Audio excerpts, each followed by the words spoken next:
Hey guys, welcome to Green Bean Fiction. So in today's video we are gonna see what if Deku became a shadow hero and fell in love with Stella Vermillion. Part 1. Before starting, make sure to hit that like button and subscribe if you are interested in MHA fanfictions. This story is The Shadow Hero, Hunter by TheHinokami. Now without wasting any more time, let's dive in. 3rd Pav.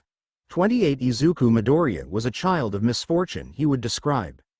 Izuku knew of love and happiness from the age of 1 to the age of 4, but when he reached that age of 4 and arrived at the doctors, he only knew of pain and suffering from that day forth. His parents Inko Yagi and Toshinori Yagi started to forget about him. His younger sister turned on him and hated him. Izuku never understood why she did that, nor did he understand why his former best friends Katsuki Bakugo and Shoto Todoroki turned on him either.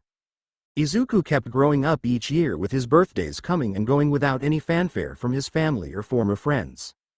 Not even his mother's adoptive brother Shota Aizawa comes around to see Izuku anymore. Izuku receives birthday cards from him every year still, but that is it. They don't even have a return address, so Izuku can't track him down to try and get help from him either, and that has made some depressing thoughts that his uncle didn't love him either and was only sending the birthday cards for appearance sake. Izuku had nothing to disprove his theory, so that is how he thought of his uncle. 71 The years passed and Izuku had turned 8 and he couldn't take it anymore. He was so depressed from all of the ill treatment that he had fallen so low that Izuku had begun cutting himself, which only made things worse, even though Izuku believed it gave him a sense of control over himself and his pain. It was the only coping method Izuku knew of, since his parents never listened to him and refused to get him professional help the one time that he had asked to go see a therapist. Izuku remembered that day since it was only a few months ago. Izuku had walked into the living room and had asked his mother and father if he could see a therapist, and they looked at him and said he was fine and that he didn't need one and that he was over-exaggerating his issues. That was when Izuku started to hate his family. He couldn't believe that they told him that he was over-exaggerating his issues and that he was fine, and it only got worse at school when Izumi, who had overheard his request to his parents, told everyone that he wanted to see someone for his so-called issues. Everyone made fun of him and said that a therapist wouldn't fix his quirklessness. It was at that point Izuku started to cut, since he wanted some form of control over his life. 46 However, half a year passed and he could no longer take it. Izuku was done with his so-called family when he overheard a conversation between his family. They were talking about starting Izumi's training for her to inherit Toshinori's quirk. Surprise! Surprise! Toshinori Yagi is actually All Might, the #1 hero. Who would have thought that the #1 hero would neglect their child? Inko Yagi was also the #6 hero, Green Tornado, as well. What most was shocking was the inheriting a quirk part. All Might told Izumi all about his quirk called One for All, and that it was a quirk he received from his master, who also received it, and so forth.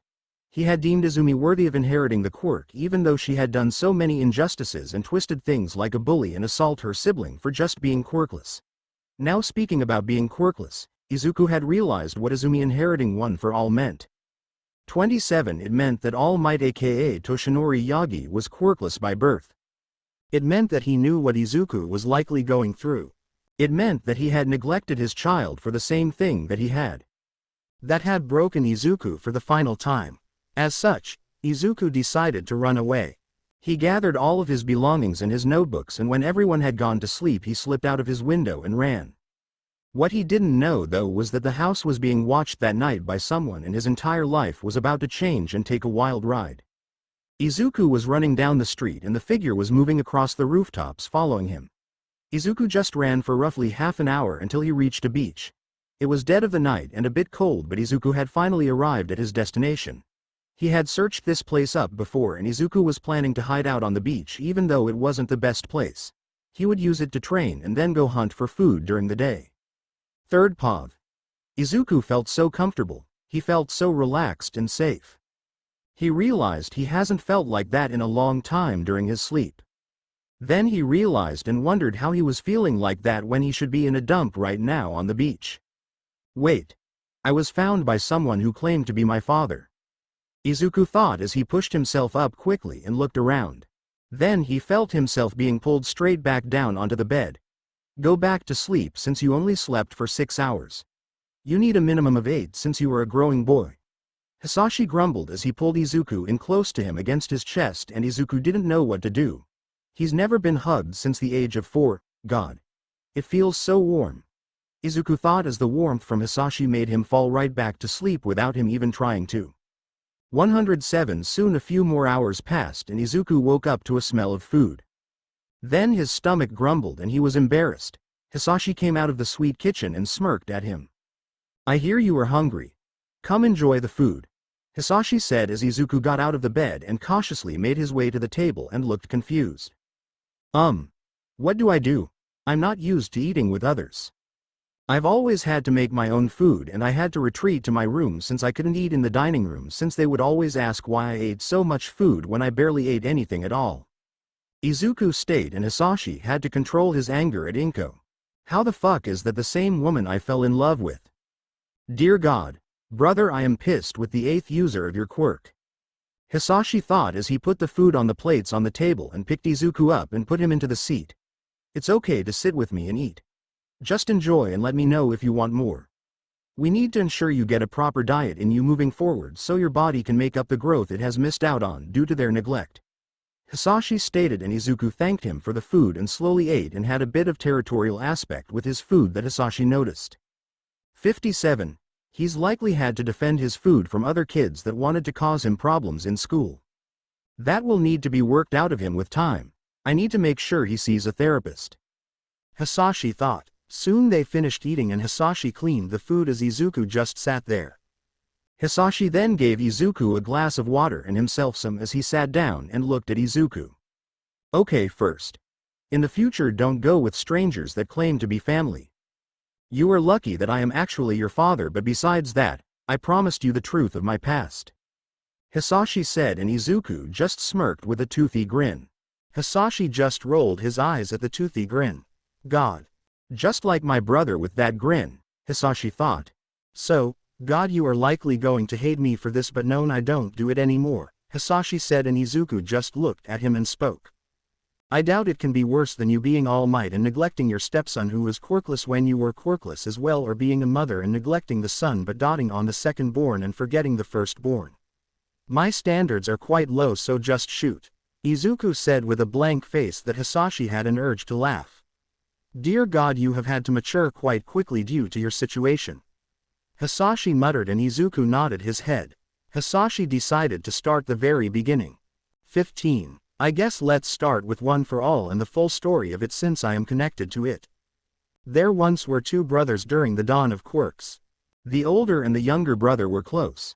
So close, but yet they turned against each other. The older brother decided to gather forces together and work against the government since they were not protecting the quirked individuals, but soon the old brother got twisted and wanted power for himself. He wanted control and his quirk allowed control. He used his quirk for evil and gathered his forces and waged war during the dawn of quirks. This older brother's name was lost to time for most people and he was soon called by his quirk name All for One. His quirk allowed him to take, give, and combine quirks at his will, and he used this to control people through fear. His younger brother opposed him and was thought quirkless at the time. The older brother thought that if he kept him safe in his twisted mind and forced a quirk on him, then the younger brother would join him. The younger brother was locked in a locked room for a while, but in the end, he opposed the older one with the quirk that was granted, but what the older didn't know for a while was that the younger brother quirk merged with an unknown quirk inside of the younger ones. It became a whole new quirk called One for All. That is how that quirk came to be created and transfer through 8 different people, with the 8th being All Might, Hisashi said as he stopped and took a drink of water and then looked at Izuku, who was listening carefully. Now you might wonder where I come into this. Well, I am the retired villain of Japan known as All for One, and I am over 200 years old, and you were also not born quirkless, Hisashi stated and watched Izuku's expression change from many things: shock, sadness, confusion, and anger. Did you take my quirk? Izuku asked and Hisashi nodded. Why? Izuku asked in a tense tone as a few tears leaked out. Because I was afraid you would hurt yourself with it. It's an advanced version of mine and it activated right after birth, which a baby having a quirk that could take, give, combine, and copy quirks that would be dangerous. I had intended to give it back, but All Might found me soon after your birth and I got damaged and hurt in the fight. I almost died from it and I'm still not fully recovered from it. The quirks that I stole over the 200 years are what keeps me alive. I can give you your quirk back right now if you want. Hiashi stated, and Izuku nodded his head, and Hisashi touched Izuku's head and he felt pain, but it was less painful than all of the beatings, so he didn't scream. I'm impressed you didn't scream, Hisashi said, and Izuku said he's had worse, which made Hisashi pale a bit at that. Hisashi really wanted to hunt down the people that had hurt his son. 316. Well, in that fight I had also done damage to All Might. It's why he is so skinny, which I'm proud of now, wondering what I know. Hisashi said with a smirk on his face. So, you're retired now from your villain affairs? Izuku asked, and Hisashi nodded his head. Indeed, I don't do anything in the underworld anymore. I do still have contacts that feed me information about important attacks or things that happen, so I can keep myself up to date, but I focus mostly on the American underworld and not Japan. I'm not a wanted man in America, and I'm only wanted in Japan since that is where I did my acts. Also, All Might thinks he killed me all those years ago. I am now the business owner of Midoriya Enterprise, which is the #1 business of America, which means I'm extremely rich, which, considering I had 200 years to amass wealth, means a lot of money. Hisashi joked, and Izuku laughed a bit as well. So, if I wanted to be a hero still, even with what All Might did to me, would you be cool with it? Izuku asked a bit shyly. 30. Not in Japan. No, in America, sure, since that is where we are going. I also have connections with the American Hero Commission and government that knows my secrets of being old as hell and being all for one. As long as I don't go stealing a shit ton of quirks from normal citizens and only criminals, then they won't bug me and I can live as I want to. They would be interested in hearing about me having a son that wanted to become a hero. Hisashi stated, and Izuku smiled greatly, though he had a problem. But I don't want to make people quirkless, Izuku said, and Hisashi rolled his eyes at his son. You seem to have forgotten your quirk is all for one advanced. You forgot yours has the ability to permanently copy a quirk without stealing it. You have to be in prolonged contact for about a minute or so from what I could tell, but you could likely train that down. Anyway, I have 200 years worth of quirks that you could copy from the first time around. After that, once you get a provisional license or during hero training, you could copy from thugs, criminals, villains, and anyone else that you run across in the hero field. Hisashi stated, and Izuku's eyes widened at that and smacked his head. 25. That is when Hisashi noticed something red under Izuku's sleeve, and he grabbed Izuku's arms and pulled the sleeve down and went pale at what he saw. Oh, son. When did you start? Hisashi asked. Izuku looked down in shame. It's the only way I could have some control. They wouldn't let me go to a therapist. I needed control of something in my life, Izuku said as he broke down in tears, and Hisashi moved to him and pulled him into a hug and rubbed his back. It's going to be okay. Just promise me if you ever feel like you need to cut, then come to me. No matter what I am doing, I will stop it for you and we will talk. Even if I am on the phone with someone, nothing is more important than you. Okay, Hisashi stated, and Izuku nodded his head. I will have you set up with a therapist that knows all about my past when we arrive in America. He works for me for quite a few years and can be trusted with secrets. Hisashi said, and Izuku thanked him, and Hisashi said it was okay and it's only the start of the love and care that Izuku would receive from now on. Soon they calmed down enough and moved back to the bedroom and sat down on the bed and just hugged each other and bonded a bit more. 47. Dad. When are we going to leave Japan? I don't want us getting stuck here once they noticed I'm gone, if they haven't already, which is doubtful in my opinion. Izuku asked as he laid pressed against his father's chest, listening to his heartbeat, which made Izuku calm down so much. Hisashi thought it over and decided they would leave that afternoon. I'll cancel the last meeting I had scheduled since I was in Japan. I can do it via remote location and just tell them someone important came up that required me to return to America ahead of schedule, so they won't complain. Also, far as I can tell, they indeed haven't noticed you yet. It's Saturday right now and I'm doubtful they will notice until Monday, when the school should call to report that you didn't show up for classes. Hiashi stated, and Izuku nodded his head. 15. After resting for a bit longer, they decided to get up and changed as Hisashi called the private plane to get ready to depart early. Izuku played around with feeling his quirk inside of himself, and he was adapting a bit to it and the feeling of it. After about 2 hours the plane was ready and they headed off to the airplane. "You own a nice plane, Dad," Izuku said, and Hisashi chuckled and Izuku wondered what was funny. "Do remember you are my son, meaning you own all of this as well, since you were the only child I've had in 200 years. I never got with anyone outside of your mother. Now I wondered what pulled me to her in the first place with how she turned out. She and you were the reason I decided to retire, but now I wonder if it was just fate wanting you to be born and fall into my care instead of me and her really being together," Hisashi stated, and Izuku just stayed silent and was a bit sad that his dad has been alone for so long. Izuku hugged his dad and said, "Don't worry, I am going to be here now for you." "You won't be alone anymore," Izuku said with a smile as he hugged his father, and Hisashi smiled with a tear down his eye. "Oh, you remind me so much of your uncle. You two act so much alike. I can't wait to see what type of man you grow up to be," Hisashi said as he rubbed Izuku's head and buckled Izuku in for the takeoff and sat across from him. Soon they were in the air within 30 minutes and would be in America in about 14 hours or so. 26 After about 3 hours into the flight, Izuku saw Hisashi pull out a laptop and start his meeting. "Ah, hello Mr. Yaoyorozu. Apologies for canceling the in-person meeting. Something came up that requires me to leave Japan early as I'm already back on the flight to America," Hisashi said, and Izuku recognized the other person's name. It belonged to one of the wealthiest families in Japan, but they had nothing on his father's wealth or power. "No issues, Midoriya. It's quite alright, though I hope everything goes well for you," the man said, and Hisashi nodded his head and they started to talk about the business deal for the next hour or so. Soon Izuku's stomach rumbled and Hisashi heard it. "Sorry, Mr. Yaoyorozu, 1 second, Hisashi said as he stood up and grabbed some food from the small kitchen area and made a sandwich and some fruit, and then gave it to Izuku. "Son, here is some food. Eat up. We will get your health checked by the doctors when we return to America so we can make sure you are getting everything your malnourished body needs," Hisashi said, forgetting the business video chat was still going, and then he heard Mr. Yaoyorozu asked him what he just said about a son. 7. Hisashi, did I just hear that you have a son?" Mr. Yaoyorozu asked, since he was an old friend of Hisashi, though he had no knowledge of all the past things he did. "Yes, you did.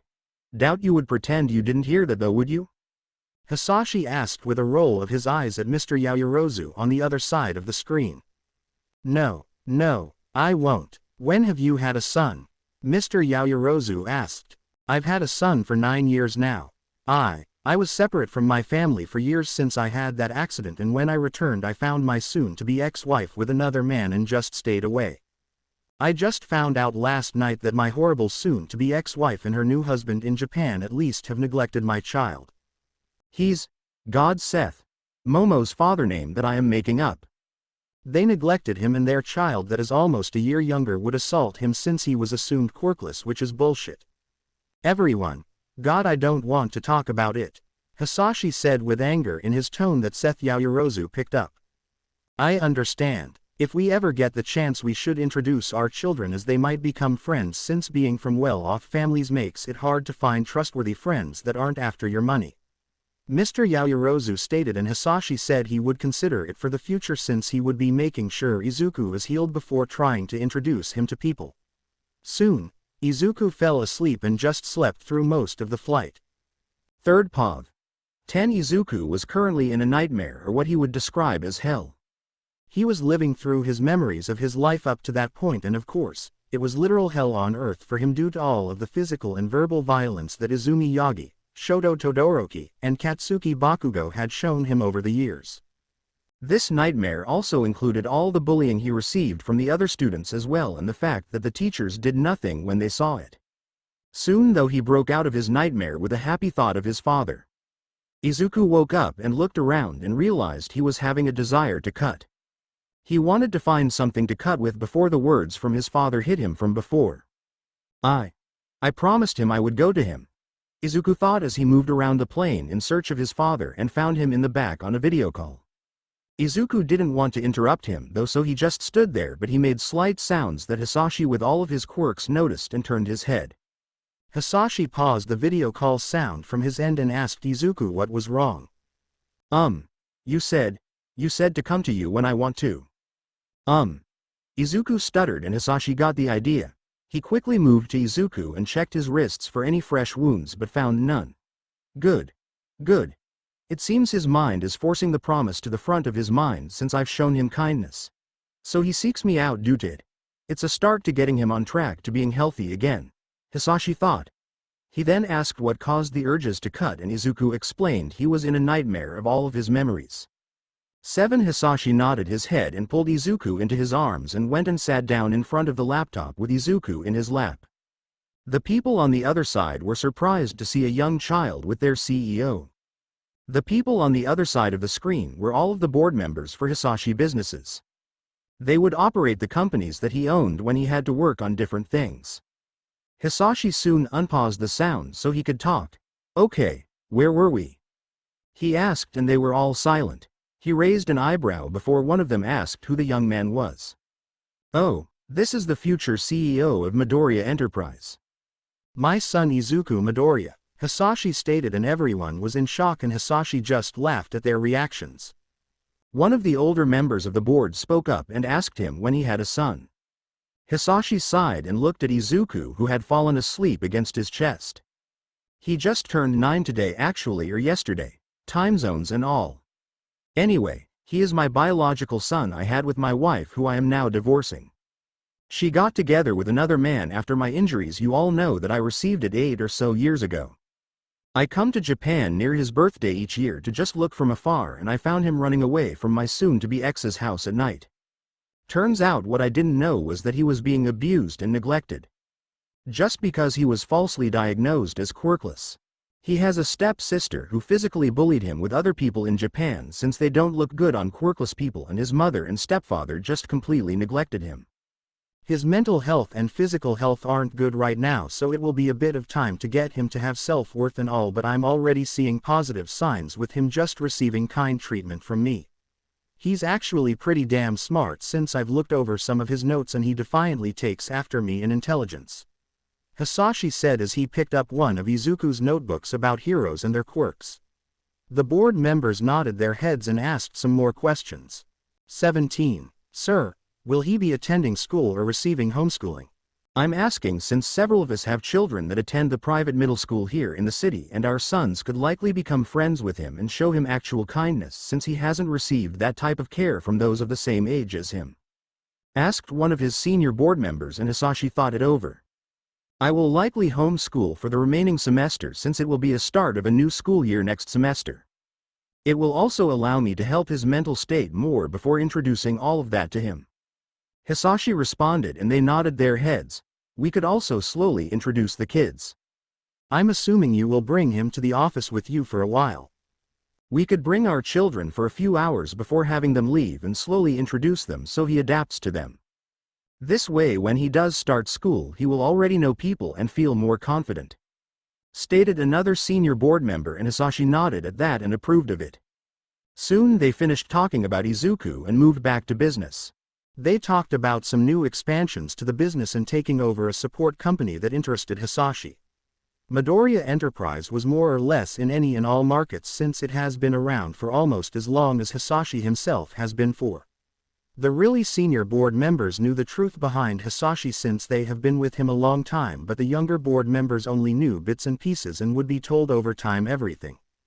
Soon Izuku woke up again and realized he was sleeping in Hisashi's lap and tried to get out but Hisashi stopped him. I see you are awake. How are you feeling? Hisashi asked and Izuku stopped and thought. Better. I'm still getting used to all of this but having you around helps with the thoughts. Izuku said and Hisashi nodded his head. He gave Izuku a banana to snack on since they were only an hour or so from landing. Soon the flight ended and Izuku realized where they were at. They were in the United States on the East Coast, more accurately they were at the JFK International Airport in New York, New York. Now that I think about it, I didn't ask exactly where you live, did I? I also never asked for 100% proof like a DNA test either before I accepted you as my father. Wow. My standards have really fallen so low. Izuku stated and Hisashi felt an urge to slap his forehead at his son's antics. I'll have a DNA test done to show you are 100% mine and I have your birth certificate and records in my home. You do have American citizenship after all, since I'm an American citizen, which I got over 100 years ago since it was useful. Also, in regards to where I live, do you know Central Park? Hisashi said and asked. Izuku nodded his head and said he did. Well, the city of New York and the state had some financial troubles at one point long ago in the past, about 120 years ago, so I made them a deal. I covered the debts that they had in exchange for ownership of the land between the East Doctor, West Doctor, and 102nd Street Crossing. This gave me a lot of land and I still let it be used by the public, and only where the house is built is blocked off. The house is located closer to the Lasker rink and the small pond area next to that. It's a bit in the woods, so we have privacy, but it's in that area. Hisashi said, and Izuku had a rough idea of where it would be located based on his father's description. Soon they got into vehicles that had appeared for them and were driven to the home, and Izuku could say that he really enjoyed the look of the home. It was a nice wooden log cabin type home that blended right in with all of the trees in the North Woods area of Central Park. Hisashi had shown Izuku around the entire house when he received a notification on his phone. Let's head upstairs. There are a few people I want you to meet with, Hisashi said as they headed upstairs, and Hisashi had Izuku sit in the living room and wait as he went to the front door. Izuku just looked around and waited until he heard his father and some other voice come into the room. Son, I want you to meet Seth King. He's a loyal friend of mine that knows everything about my past. I've also given him a quirk that helps slow down his aging, so he is a bit older than he looks. He appears in his 50s, but he's actually about in his 70s. Hisashi said as he introduced Seth King to Izuku. Hello young Master Izuku, I am Seth King and I perform almost all legal matters for your father over the decades that I've worked with him, Seth stated as he shook Izuku's hand. If you ever run into legal trouble or trouble in general and you can't get a hold of your father, then I want you to call me and I will come to you and work on getting a hold of your father while I handle whatever issue you are in, Seth stated, and Izuku nodded his head as Hisashi gave Izuku a new phone since Izuku didn't have one. It had a handful of numbers pre-programmed into it like Seth King's number. Anyway, Hisashi, I've brought all the documents you will need to legally break the marriage with Inko since she's done what she has done. I'm assuming she's completely forgotten that she married you in America, and since you disappeared never thought of needing to break it, but since she married in Japan after you guys married in America, then your marriage is legally voided. We just need the court to recognize it as such. Also, I've got a kit here to take blood from both of you since the court will want DNA proof that Izuku is your son, since if they are going to void your marriage and award you full custody, then they want 100% proof of him being yours. It would also help if we had evidence of the neglect, so I would like to have a person that is associated with the Quirk copy Izuku's memories. This will allow them to provide it to the court, and it will allow the court to remove any rights of Inko to see custody of him in the future. It would also prevent the Japanese courts from doing anything as well, since it would put them in a tricky situation to try and grant rights to a neglectful parent even if she is a hero, stated Seth King. Izuku asked what about the secrets of his father since he now knew them, and Seth said that Izuku could willing block memories and that the quirk that would be used required him to consent to see any memories, so he would willing to bring the memories to the forethought and they would be copied. Izuku agreed to undergo this since it would also help his father and the therapists get a better understanding of what he went through so they could help him. They talked a bit more and Izuku's blood was taken, and so was Hisashi's, and put into sealed containers. Izuku decided to ask what Seth's birth quirk was outside of the slow-aging quirk he received from his father. My birth quirk is actually the ability to understand all aspects of a document. It's a passive quirk, so it's always on. It makes me perfect for being a lawyer, but the weakness is that it had to be a physical document, so digital documents don't work. Sadly, that's a huge drawback in this day and age, but I get around it by printing all documents off and having a physical copy for myself. It's why I handle all the legal matters for your father, since I can ensure no one is trying to hide things in contracts that he will sign, Seth stated, and Izuku loved how it worked. Since you know about Dad's quirk, I'm assuming you know mine? Izuku asked, and Seth nodded his head. I'm assuming you want to copy my quirk? Seth asked, and Izuku nodded his head. Let's wait until you have more control of your quirk and you get some that will help you handle the drawbacks of mine. It gives headaches that you have to get used to or use medicine for. So find a quirk that helps counter the effects and I will be fine with you copying it since it will likely be too much for you since even I found it hard to deal with when I was your age. Seth stated and Izuku nodded his head while Hisashi chuckled at Izuku's desire to copy quirks already. The adults talked a bit longer before Seth got up to go handle the court documents and the DNA test. 20. Hisashi took Izuku into the kitchen and they worked together and made a meal since it was getting a bit late. Tomorrow we will go and have you meet the therapist that you can tell anything you want to. After that, we can go and get you new clothing and items for your room. Hisashi said and Izuku nodded his head and couldn't wait for the next day to come unlike the previous week when he dreaded the next day coming. Though unknown to both of them, the Yagis, Bakugos, and Todorokis were all scrambling to try and find Izuku Yagi but they will not have the luck of doing so. Third POV. 1 As Izuku woke up on Monday and went about his day to see the therapist and getting things for his room and personal clothing since he was close to running out of clean clothing. The Yagis woke up on Monday not suspecting anything being wrong. Why would she since she never paid attention to her brother any time outside of the beatings that she would give him? As such, she woke up and started about her normal schedule without even batting an eye at not hearing her brother who was always silent, to begin with. Though something in the back of her mind nagged at her that something was off but she didn't pay it any attention. Soon she finished eating breakfast and left to go to the school where she met Bakugo and Todoroki on the way. Endeavor is good in this one and Todoroki got the scar by spilling the teapot on himself when he knocked it over at a young age meaning Ray never went to the mental ward.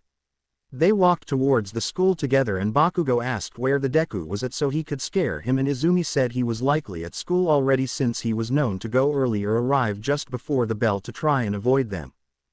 39. Soon though they arrived at the classroom and sat down. They noticed Izuku wasn't in his seat and that he likely was going to come right before the bell. However, he never arrived. Izuku Yagi never came at the bell or even after it and the teacher did the roll call and call for him which he didn't answer.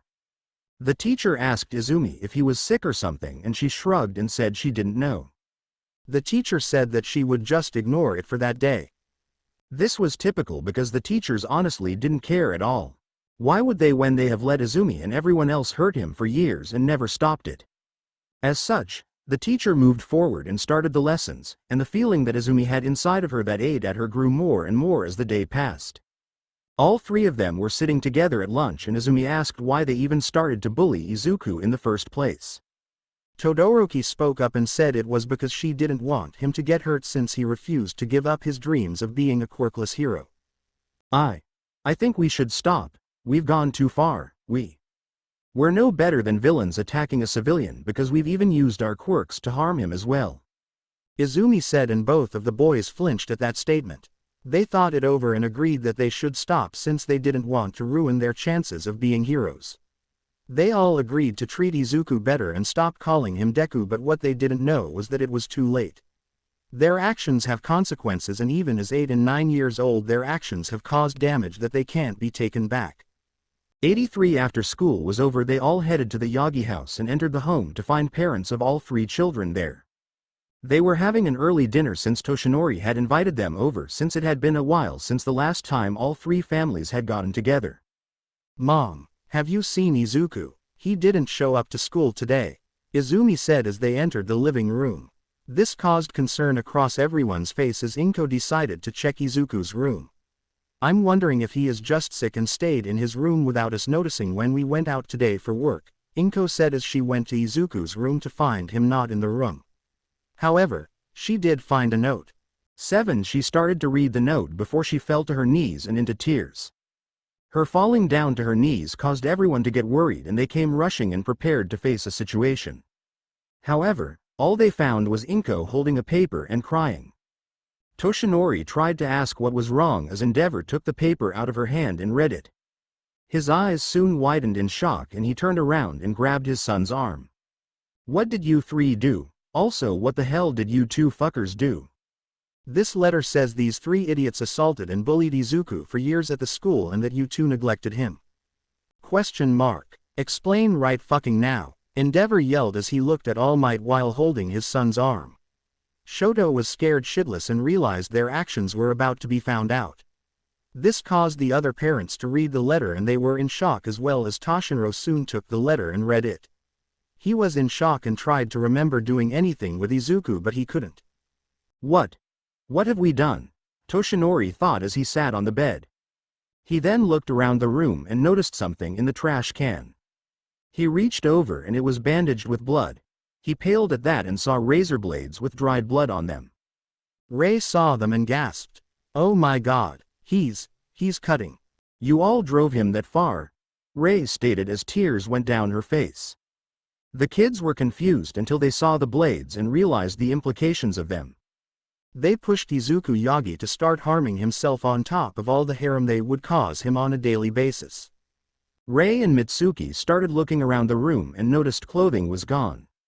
The letter only detailed what had happened to him and that he was done with the treatment. It didn't even talk about their heroes' identities or knowing about one for all, so they didn't know that he knew about it. The parents knew about their jobs and the quirk while the kids only knew about their jobs, with only Izumi knowing the truth of the quirk out of the kids. Though Izuku did learn of it which they didn't know about. 101. Ray and Mitsuki brought attention that Izuku had clothing missing and that gave them a hint that he ran away. As such, All Might made some phone calls. Several calls went out to Principal Nezu of UA, Gran Torino, Sir Night-Eye, the detective, Recovery Girl, and Eraserhead, who was Inko's adoptive brother. After a few hours, they all arrived at the Yagi house to get a handle on whatever situation All Might had called about. So let's get this straight.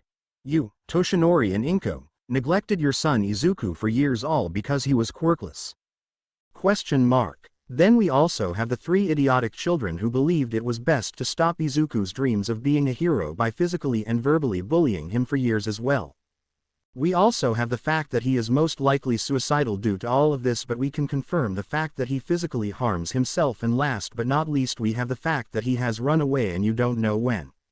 Sir Night-Eye stated out loud and the Yagis and the 3 kids nodded their heads. Everyone groaned at the mess of a situation that they have found themselves in, though Aizawa was downright pissed. He decided to speak up though. 2, Inko and Toshinori, he said, and they looked at him with everyone else looking at him. I'm telling you this right now. Once we find Izuku, I'm removing him from your custody and he will be living with me moving forward. Since you want to only dot on your daughter, that's fine, because I will take care of him.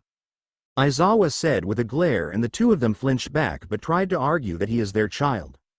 I don't care. Moving forward, Inko, you are no longer family.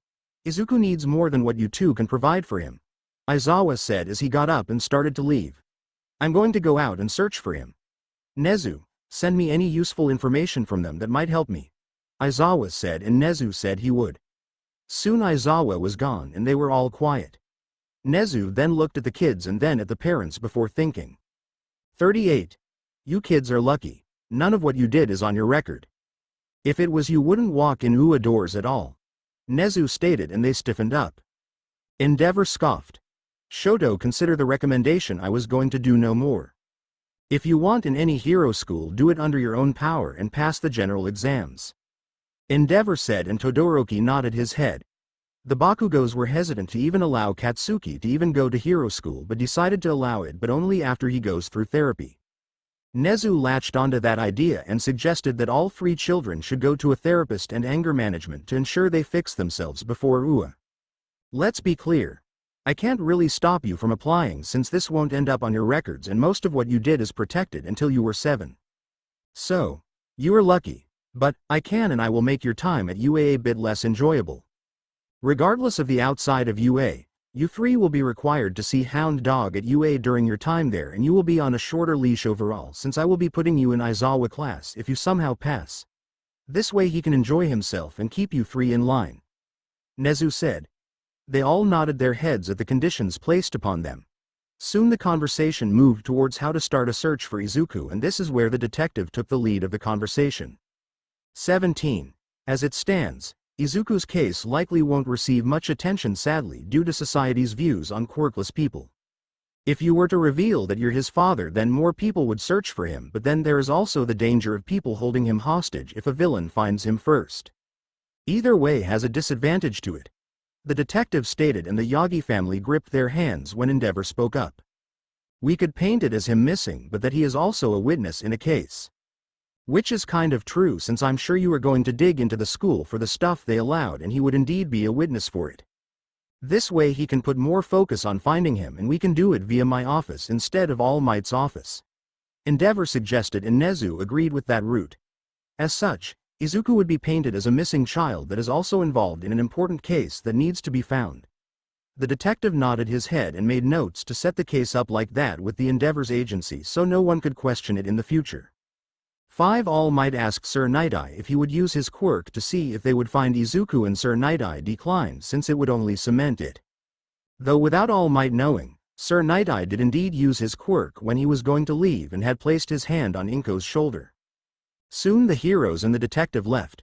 Rei took her son home and the Bakugos left as well, which left the heroes and the detective standing in the street as they got in the detective's car to drive off. As they were driving, Nezu asked Sir Night-Eye if he did indeed use his quirk. "I see you caught me," Sir Night-Eye stated. Nezu asked if they would find Izuku, and Sir Night-Eye thought about it. "Uncown for sure. I couldn't see the details as my perspective I was given was not great. I could tell it was in your office at UA and some years had passed." Inko called Izuku's name in a sad tone, and there was another voice. "It's been a while since I've heard Izuku's voice, so I can't tell you if it was his or not, and if it's years in the future then his voice would undergo some changes as well. I can tell that there was anger in the male's voice though. There was deep anger, which would be understandable if it was Izuku. He likely hates them and wants nothing to do with them if we did find him," Sir Night-Eye said, and everyone in the car just nodded their heads. They were silent for a bit longer before Nezu spoke up. 13. All we can do is keep searching. I've never believed your quirk is 100% true. I've always believed it provides for the highest probability future but could still be changed depending on many people's actions. We just need to keep searching and be ready for whenever we find him, and make sure we provide him the love that the Yagis failed to do so. If he was at UA, it could mean that he attends UA as a general student or something, or somehow make it into the hero course. I will work on removing the quirkless rule since I've had plans to do it anyway, and this will just provide another route for him to be there," Nezu stated, and everyone nodded their heads. Soon their drive came to an end and Endeavor got out at his agency with the detective as Nezu, Recovery Girl, and Sir Night-Eye took a cab from the agency to their own destinations. This began the search for one Izuku Yagi, though they wouldn't find him until he wanted to be found. 3rd Pav. Several days have passed since Izuku had arrived in America, and it was now Thursday. Multiple things had happened, and they had also decorated his room a bit and gotten him new clothing. Izuku had also started talking to the therapist a bit and opening up slowly. The first session was tense, and Hisashi had to stay in the room since Izuku didn't really want to let go of him once they arrived. Note: I'm BCing on some of the therapist shit, so don't take any of it as reality. The therapist told Hisashi that it was a natural defense mechanism that Izuku had developed. Hisashi has presented himself as a safe home, as a protector that can wipe out any threats to Izuku, so Izuku is latching onto him for anything he finds uncomfortable. It's more of how a small child of a 2 or 3-year-old would act when they would be introduced to newer things that make them uncomfortable. They seek shelter behind their parents. Izuku is more or less doing that now, as he didn't have safety growing up. Indeed, he has safety during 0 to 4, but after that his safety net crumbled, and now Izuku was latching onto his new one in fear that it would leave him like how his parents neglected him last time. 36 Hisashi was glad to have that information and could observe Izuku for any habits that would be concerning or that would show that he was acting younger than he was, since he now had a safe home. The therapist said that some habits would likely show up, but they would go away the longer he felt safe, and Hisashi kept protecting Izuku from major threats or dealt with things like an actual parent should. So if someone tried to bully him, then Hisashi should step in and solve the issue, unlike his former parents. That will work a lot of the habits out of Izuku that he would develop that makes him appear as a younger child than he actually was. After the first session, they agreed twice-a-week sessions moving forward until the therapist thought Izuku was in a good state to lower the numbers. Of course, more could be added at any time. Outside of the therapy, the clothes shopping was more enjoyable for Hisashi in Izuku's view, since Hisashi was enjoying dressing Izuku up in anything and everything he could find. Moving outside of both of those things and to more important things, we come up to the court case. 11 Seth King, Hisashi's lawyer for almost everything called them up and informed them that the court wanted Izuku and Hisashi to both appear for the case since the court judge wanted to physically see Izuku. They were confused about why but accepted it. That is how they found themselves waiting outside of a courtroom with Seth King, who was acting as the lawyer. They were soon called into the courtroom and stood with their lawyer. Izuku jumped in his father's lap since there were only 2 seats. The judge called for the court into order and there was an attorney representing the government and then their side since they were requesting something of the government, so they had a representative there. Let's begin. You may be wondering why I called you here, Mr. Midoriya. I wanted to physically see the said child that was being claimed to ensure that they were indeed real. I also want to use my quirk on him. My quirk allows me to tell if someone is telling the truth or not, but it's subjective to that individual person's knowledge. Are you willing to consent to this, Izuku? The judge asked Izuku, who looked at his dad. This is your decision, Izuku. Just know I will be here if you feel uncomfortable with any of her questions, okay? Hisashi said, and Izuku felt less tense after that and agreed. The judge said Izuku could stay there if he wanted to sit in the seat next to her. Izuku decided to go up to the seat. When did you first meet Hisashi, Midoriya? The judge asked Izuku. He looked at her and started to answer. I first met him, as far as I can remember, on the beach where I had planned to sleep the night since I had just run away from my mother's and who I know now as my stepfather's home. But Dad knows me from birth since he was there the day I was born based on what he's told me. Izuku said, and the judge nodded her head. I have watched the memories that you brought to the front of your mind for the court officer. Can you tell me what your relationship is, or rather was, with the 3 children in the video? I want to confirm what was provided to me. She asked him, and Izuku explained who they were. She then asked how Hisashi has treated him so far and if he was being good to him. I don't know how to define if he was doing a good, really, Izuku said, and she asked for a bit of detail on that. Well, I've only known pain and suffering, so anything outside of that is really better compared to that.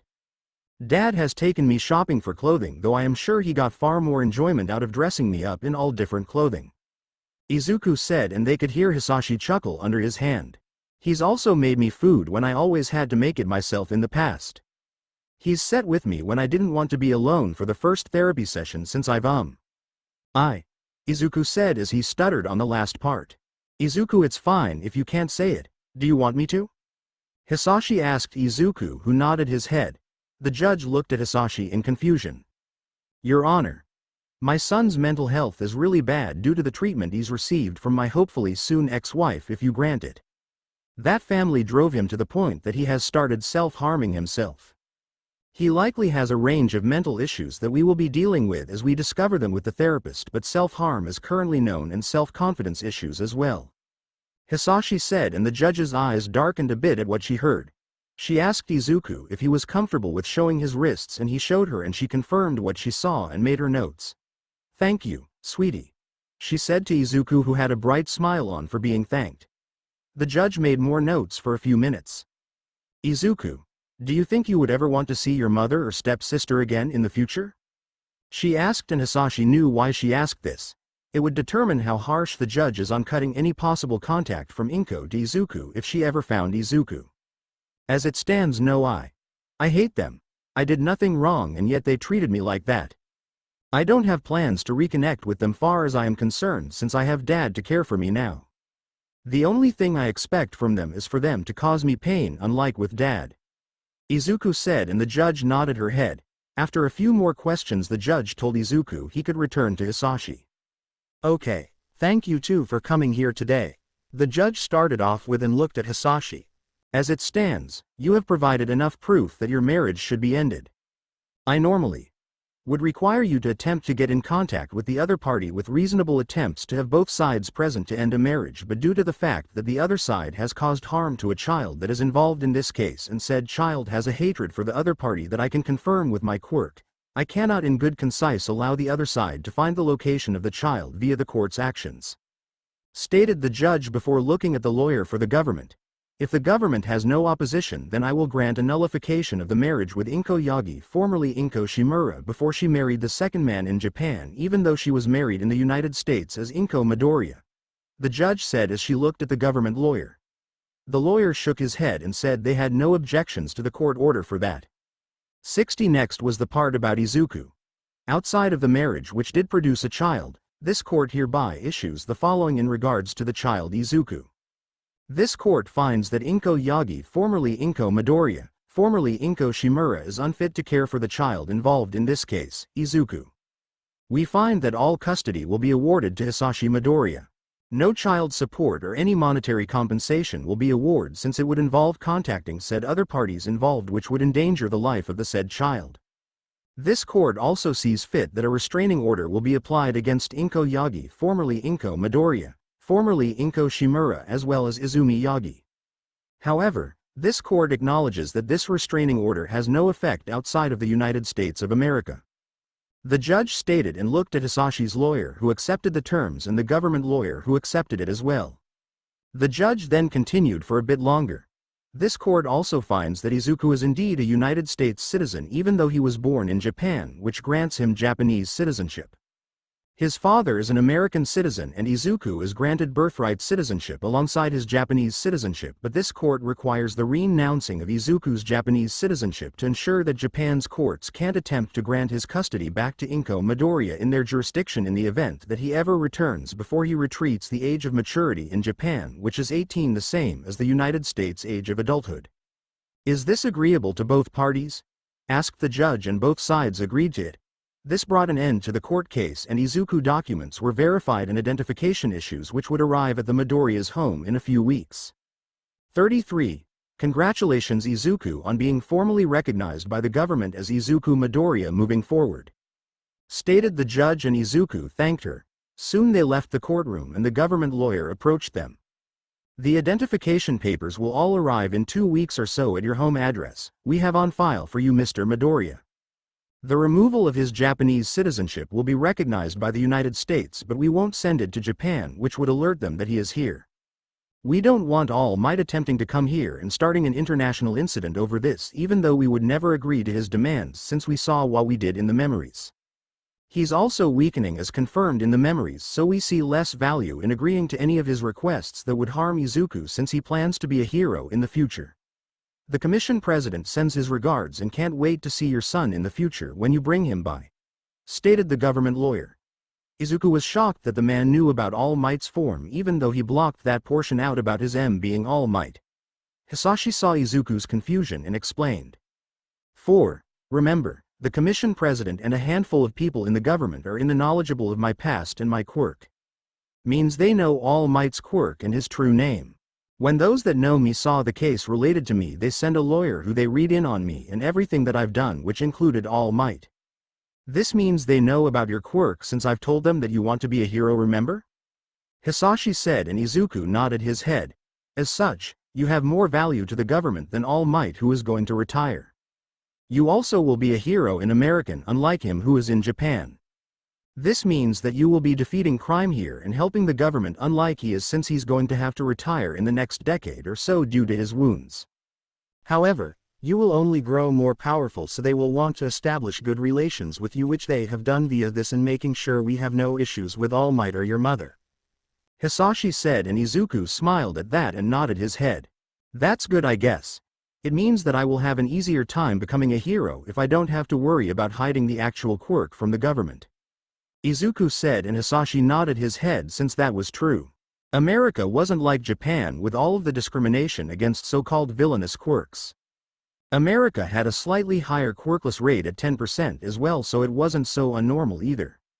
The Midoriya's quirk would indeed cause some fear since it was a shocking quirk, but the government was strict on discrimination laws as well, so Izuku would just need to deal with some bullies that would dislike him for his quirk itself, but overall he wouldn't face issues of becoming a hero since the government likes the idea of him being one, since he would be a powerful one that they could call for special missions. 33. They also likely will want him to become a special agent hero. Hisashi thought. The Special Agent program helped train powerful heroes and sent their agents out on harsher missions that normal heroes couldn't handle.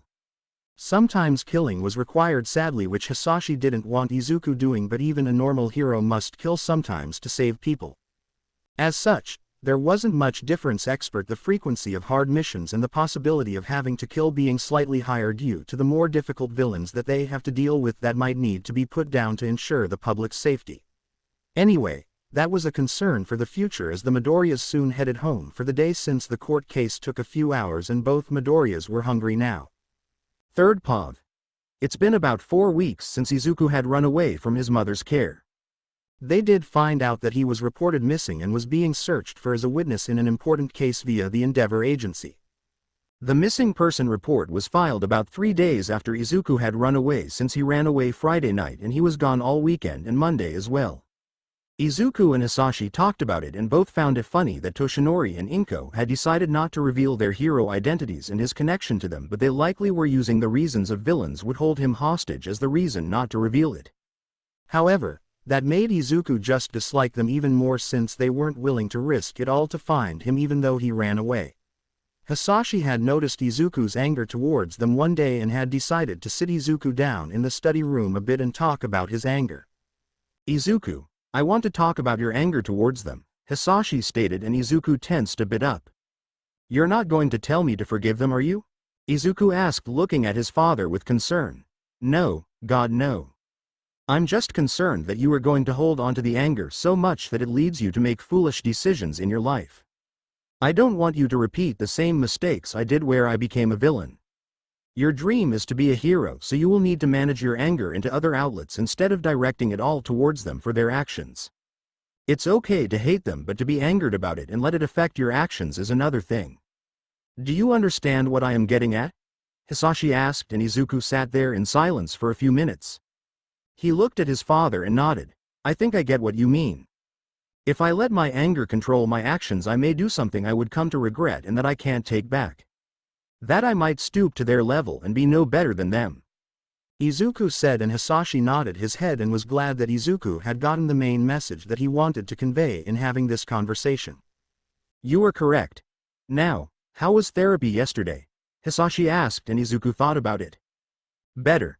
They gave me some coping methods I can use and some breathing methods to help me if I have panic attacks.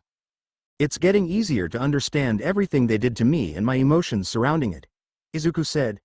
Hisashi was glad the therapy was starting to pay off and the behaviors that Izuku showed where he clung onto Hisashi at almost any moments had lessened with time. There were still some moments where Izuku just wanted skin contact with Hisashi and sought it out, which he provided, but overall Izuku was able to act independently more and more. I also wanted to see if you wanted to come with me to the Enterprise. I've stayed home since I've brought you to America, but I need to start making some appearances again at the business. I don't need to make an appearance every day, but it's easier to do some work in the office, and I also want to introduce you to the board members in person. I also know they would like to introduce you to their kids who would attend the same school as you, but they wouldn't be going to a hero school with you as far as I know, since most of them intend to just go into business. Hisashi stated, and Izuku thought it over and nodded his head. He kind of wanted to get used to being around kids his age again, since he would need to be social once again. Over the past week and a half, both of them have been starting Izuku's physical and quirk training in the gym and combat training room. The physical war aimed at making Izuku's body lean and compact since it fit his body type more like Hisashi's. They also started training Izuku's abilities to copy, steal, give, and combine quirks. Hisashi, being Hisashi, was the perfect person to train Izuku since Izuku could use a mountain load of quirks that Hisashi had on hand. Izuku could also learn to take the quirks, give them back, take multiple and combine them, break them apart again, and copy some quirks as well and destroy them if he didn't want them. Hisashi made Izuku take certain quirks that he was required to keep. The quirks that Izuku currently had. Advanced All for One Birth quirk. This allows the user to copy, take, give, and combine quirks. Currently, there is no limit to the number of quirks that the user can hold. It takes about 1 minute to copy a quirk with physical contact. Other actions can be done within seconds. Hyper regeneration. This allows the user to use stamina to regeneration their body and wounds. Stamina booster. The user's stamina is recuperated at x2 their natural body rate. Familia telepath. This allows the user to send messages to people that he considers close to or who he considers family. Geolocation. This allows the user to acquire the general location within 100 feet of a person that they are thinking of. These quirks were the required ones that Hisashi wanted Izuku to never get rid of for any reason. Then there were some that didn't require explaining, like the regeneration and stamina booster.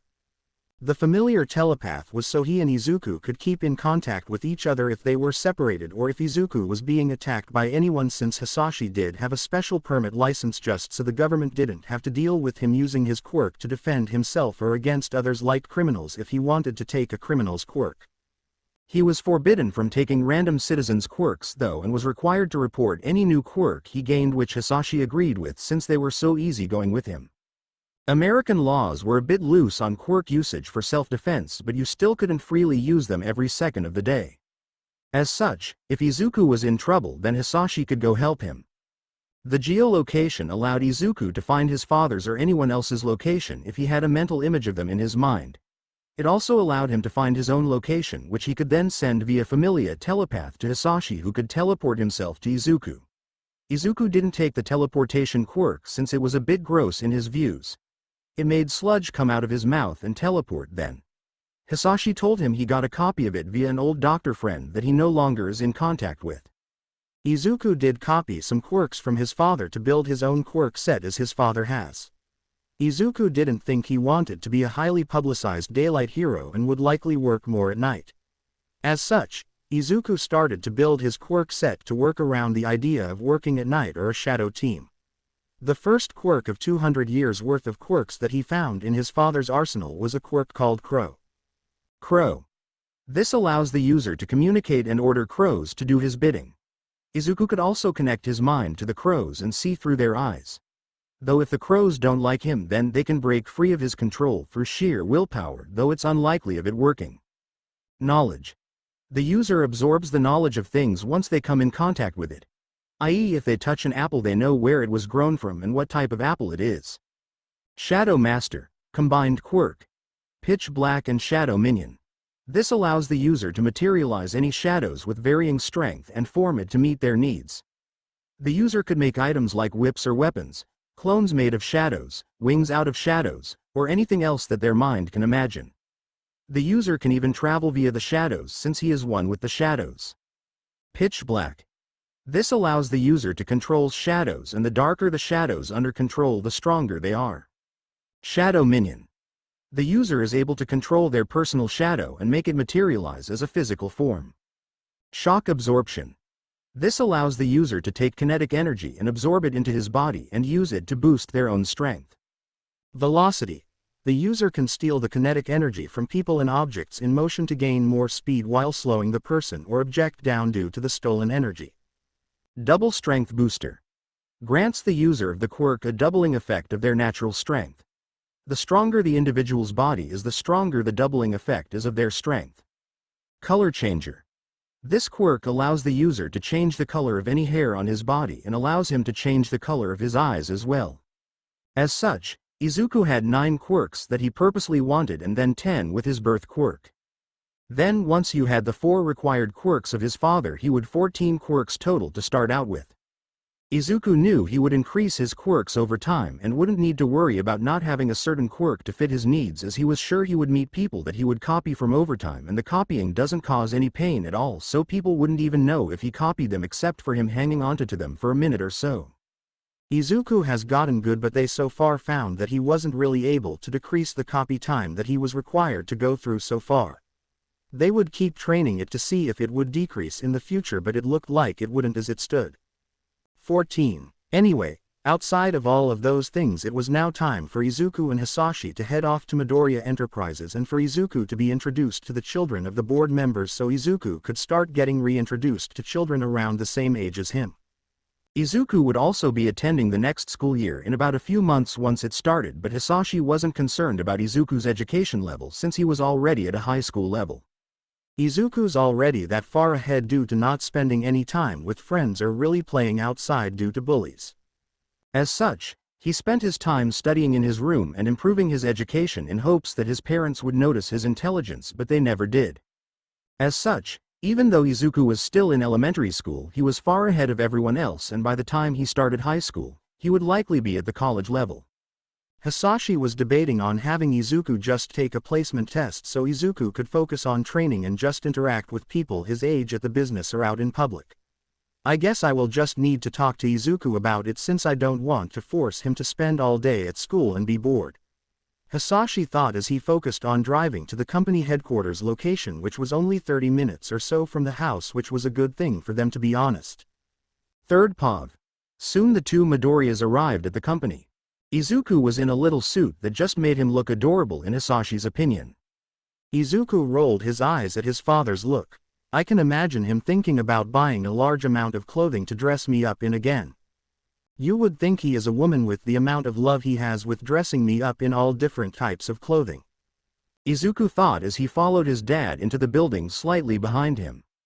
Izuku decided he wanted to explore the place, and he already had an ID pass that would get him into any room he wanted in this place since he was inheriting it anyway, so Hisashi saw no need for Izuku to be restricted from any rooms. Also, the other children from the board members wouldn't be around until the later part of the day since they were all at school. Izuku sent a mental message to his father. Dad, I'm going to explore the building since I don't want to sit in your office all day. I also want to get used to the building layout. Izuku sent the message via the mental quirk, and Hisashi sent a message back approving of his decision. As such, Izuku split away from his father right in the lobby and started his exploration. As such, no one knew in the building that Izuku was Izuku Midoriya, aka son of Hisashi Midoriya. Overall, the building was a unique style as it also had a lot of underground sections, with most of the offices above ground with any testing rooms, quirk rooms, experiments, or anything else that they want to keep from competitors' eyes. Izuku had separated early from his father, so he honestly wanted to test the security of the building and see how far he could get inside without someone questioning him. As such, once he saw his father go up the elevator to his office, Izuku decided to slip right next to some workers and followed them into another elevator without them noticing him. He also hid his badge so no one would see it. The workers in the elevator did not notice him in the elevator with them, and Izuku rolled his eyes. Soon they came to a floor filled with desks, and Izuku followed the workers out of the elevator and into the room. Still, no one noticed Izuku or tried to stop him. After about 5 minutes of walking around, Hisashi had come to the floor since he knew Izuku was on it and he wanted to see if anyone noticed his son yet. As Hisashi walked through the floor, all of the single women were gushing about how Hisashi looked and dreaming of marrying him since they believed he was single. Well, he is single now, but do they really think I would accept some random women as my new mother? Fuck that. Izuku thought as he rolled his eyes at all of the women acting like they were acting.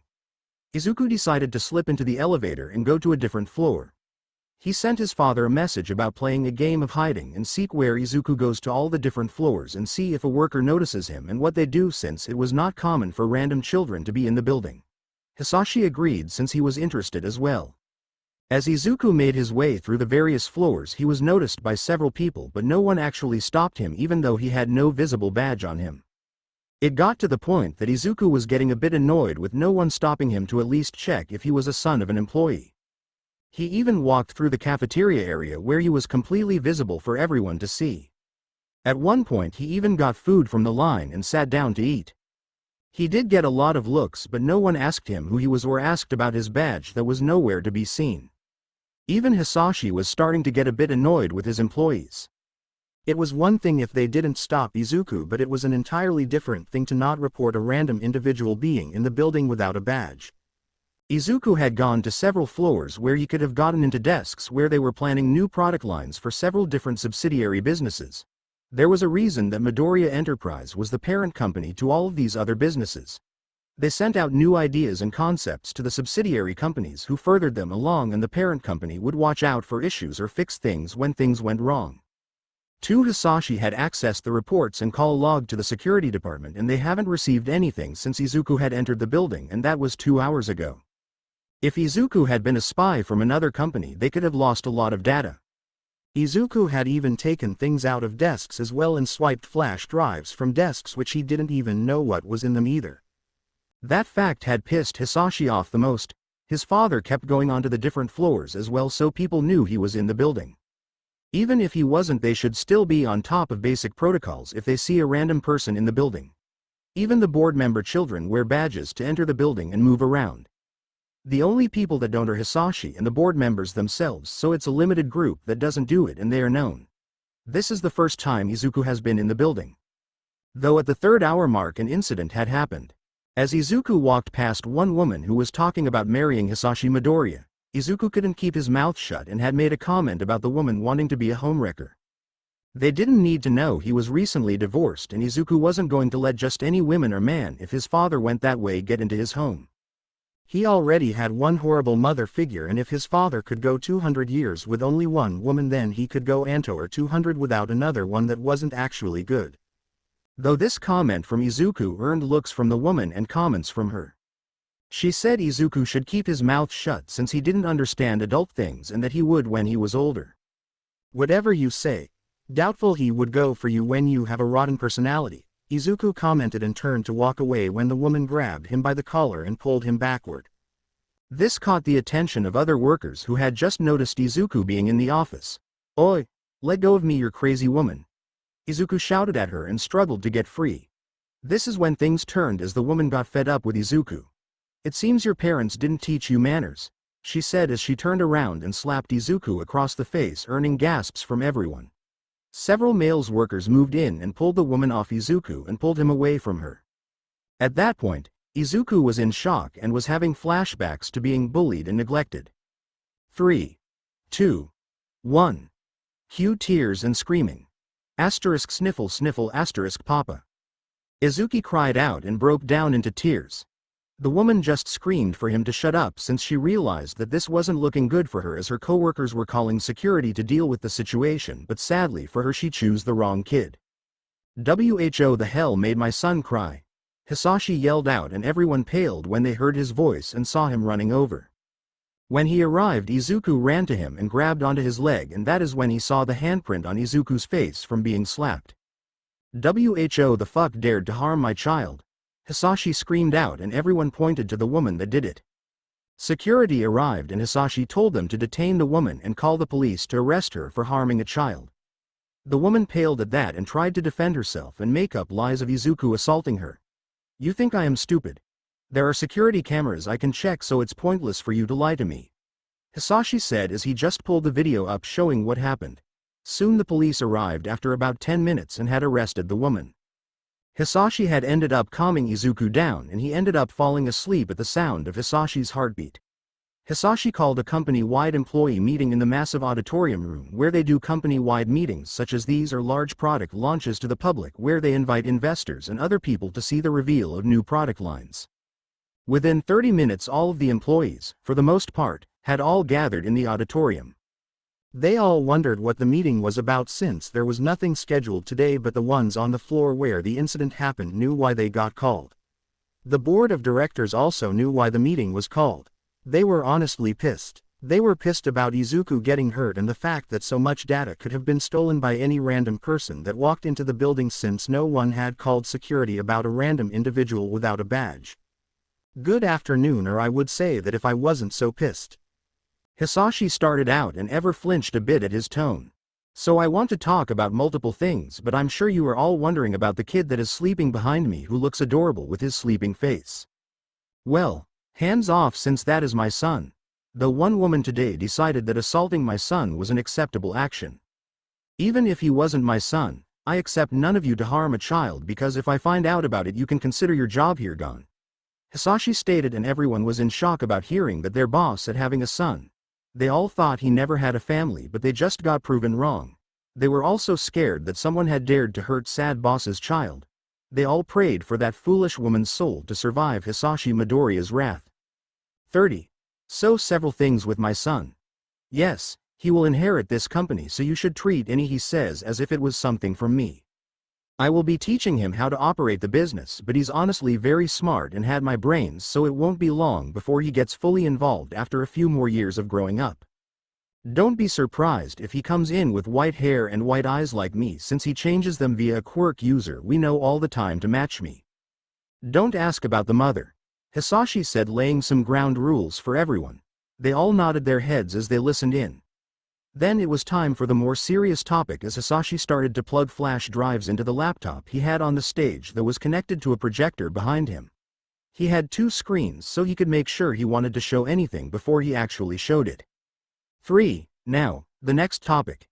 If you see someone without a badge and they are not me, the board members, and my son moving forward, then what does the company police state? Anyone? Hisashi asked and a person yelled out to call security. Hisashi nodded his head, indeed to that person that said called security.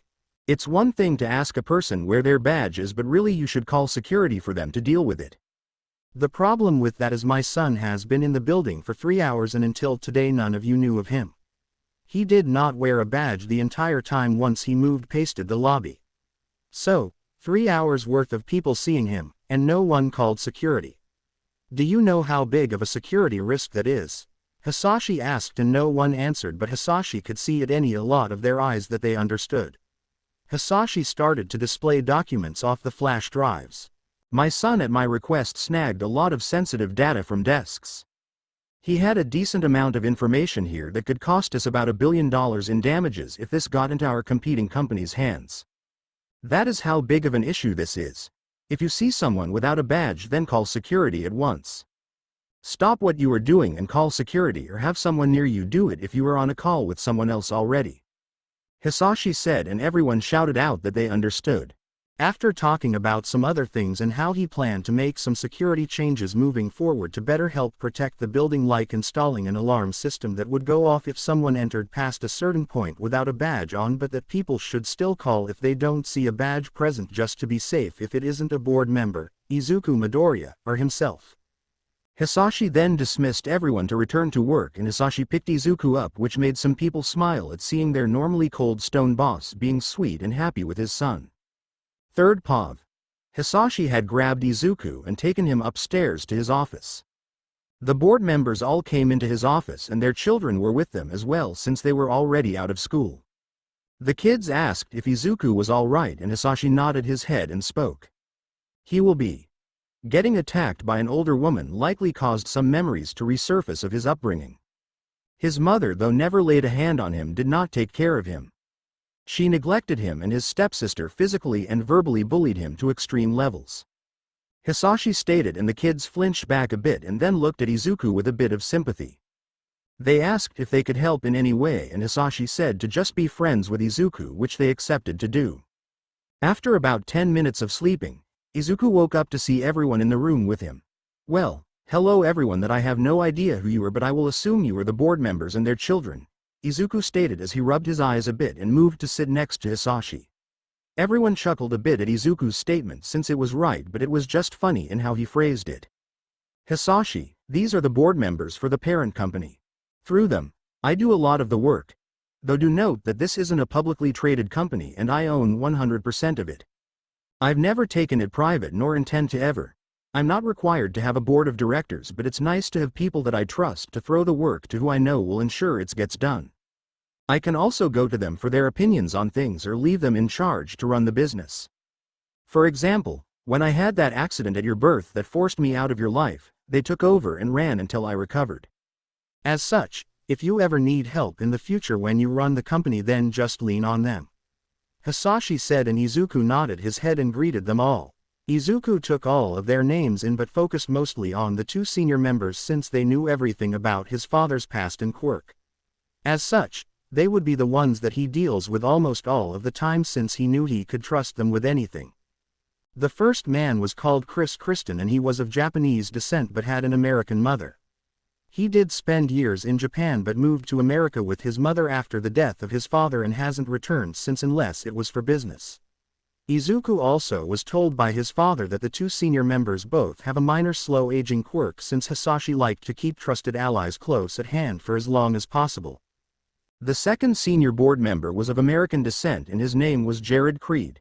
He also had the anti-aging quirk as well. Both men were in their 60s, but Jared had become a close member of Hisashi's inner circle when he was a bit younger than Chris Kristen. As such, Jared looks much younger even though he is roughly the same age as Chris Kristen. After talking to them for a bit longer and being introduced to the children of the board members, it was almost time for the day to come to an end. Hisashi had decided to pull Izuku off to the side for a private conversation. Son, I wanted to talk about your education. As it stands, you currently have an education level of a high school student.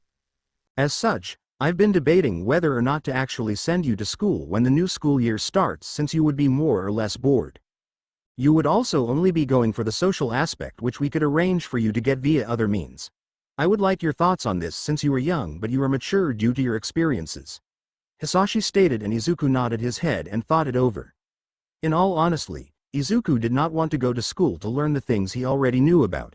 As he thought it over, he decided to ask some questions. 4. If I didn't go, what would I do instead? Izuku asked, and Hisashi nodded his head and was glad his son asked the important questions. You first would need to take a placement exam to qualify to not go after all. Wherever your education level lands, then that is where you will start at. If it lands in the last year of high school, then you will learn the material you need to graduate and take another placement exam to test out of school. Once that happens, I want you to start college-level education early and take online classes. Hisashi said, and then took some water and drank some of it before talking again. Depending on how all of that goes, we would start far heavier in your quirk and physical training more than we already are, since I know you want to be a hero.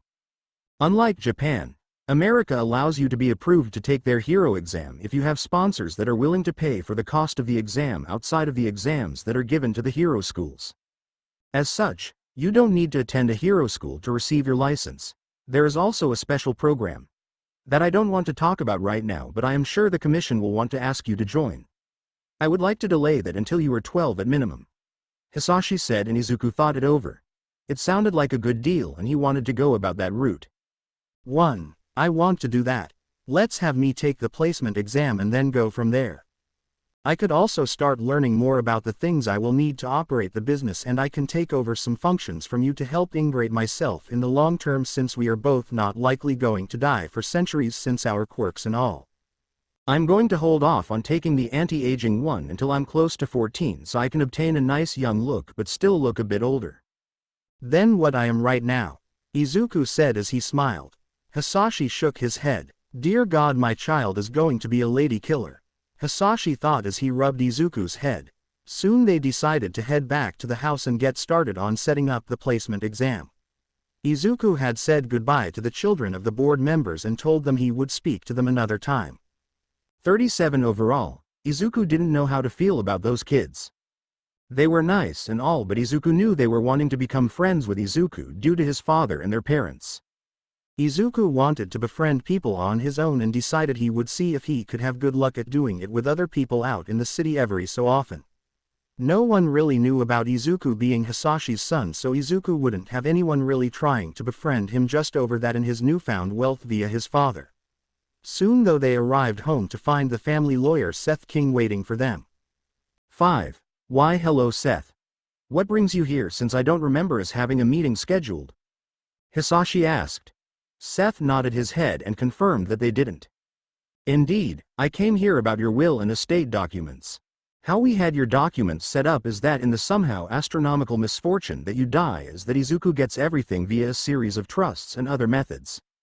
Seth stated, and Hisashi nodded his head knowing this but didn't see an issue. Well, the issue you might be missing is that Inko is named in the documents as well, since we assumed she was a fit parent and everything. She was made the one managing the trust with the board's help. We need to remove any mention of her and just give Izuku full control of everything. Again, I don't see you dying or anything with your quirks, but you pay me for these types of things to make sure there are no bumps in the road that we could have foreseen. Seth stated, and Hisashi now understood why this needed to happen. Okay, let's go in the house and change everything up. I'm assuming you have everything already made? Hisashi asked and received a confirmation. Also, Izuku's citizenship paperwork and everything else has arrived. I grabbed them out of your mailbox and opened them.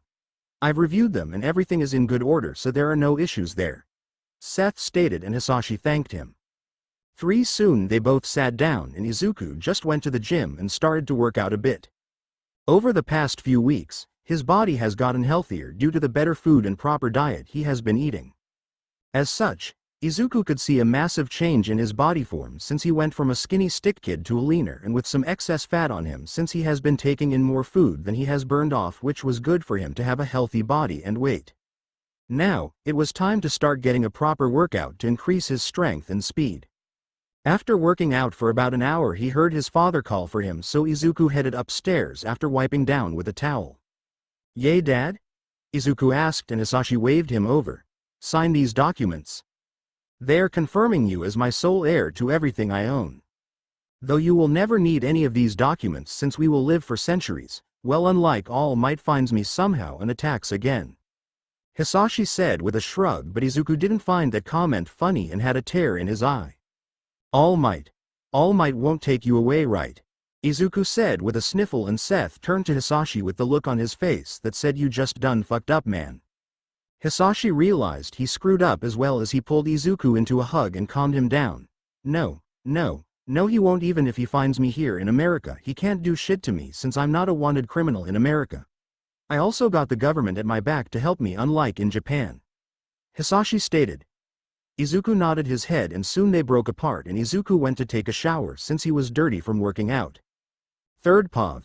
4. Izuku was currently running in Central Park as he had taken to running around all of the paths that are made around the park.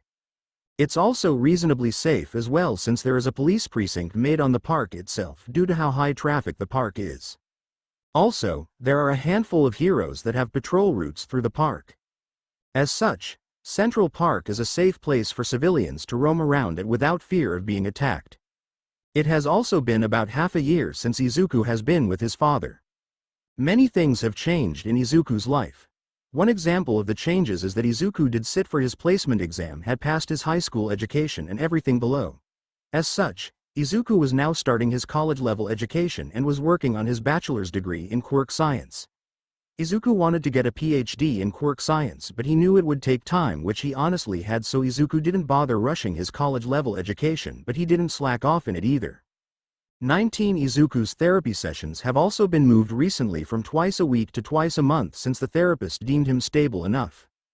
Izuku still had anger and resentment towards his previous family, but he was getting better at not holding onto the said anger anymore. Hisashi wasn't worried that Izuku would turn down the same path that he himself had taken 200 years ago. The doctors were also giving Izuku a clean bill of health with his improved diet and body weight. Izuku now was far more lean and compact, but he was starting to grow in height at a fast pace since he was actually having an actual diet that he needed to grow instead of being starved of the resources his body needed like in the past. As Izuku was running through the park, he heard a scream on his return journey towards his home. He followed the sound and had found a group of children surrounding two smaller children on the ground. Izuku decided against calling the police since it might be them just playing rough and it was likely something he could just get involved in and scare them off by threatening to call the police. Izuku listened in and heard the main group of children picking on the two children on the ground. They were talking about how the two needed to stop coming to their territory, which was ironic in Izuku's opinion since the land they were on was owned by Hisashi Midoriya, though it was still open to public use. After listening in a bit more and before one of the bigger kids could throw a punch, Izuku stepped in and got involved. 4. Oi. What do you think you are doing? Asked what kid? Izuku just rolled his eyes at them, which just annoyed them. They started talking about how Izuku shouldn't interfere in their matters and that it was their space that they didn't want other children coming to. Izuku scoffed.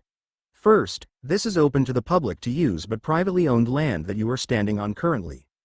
So it's not yours at all to decide who can come and go.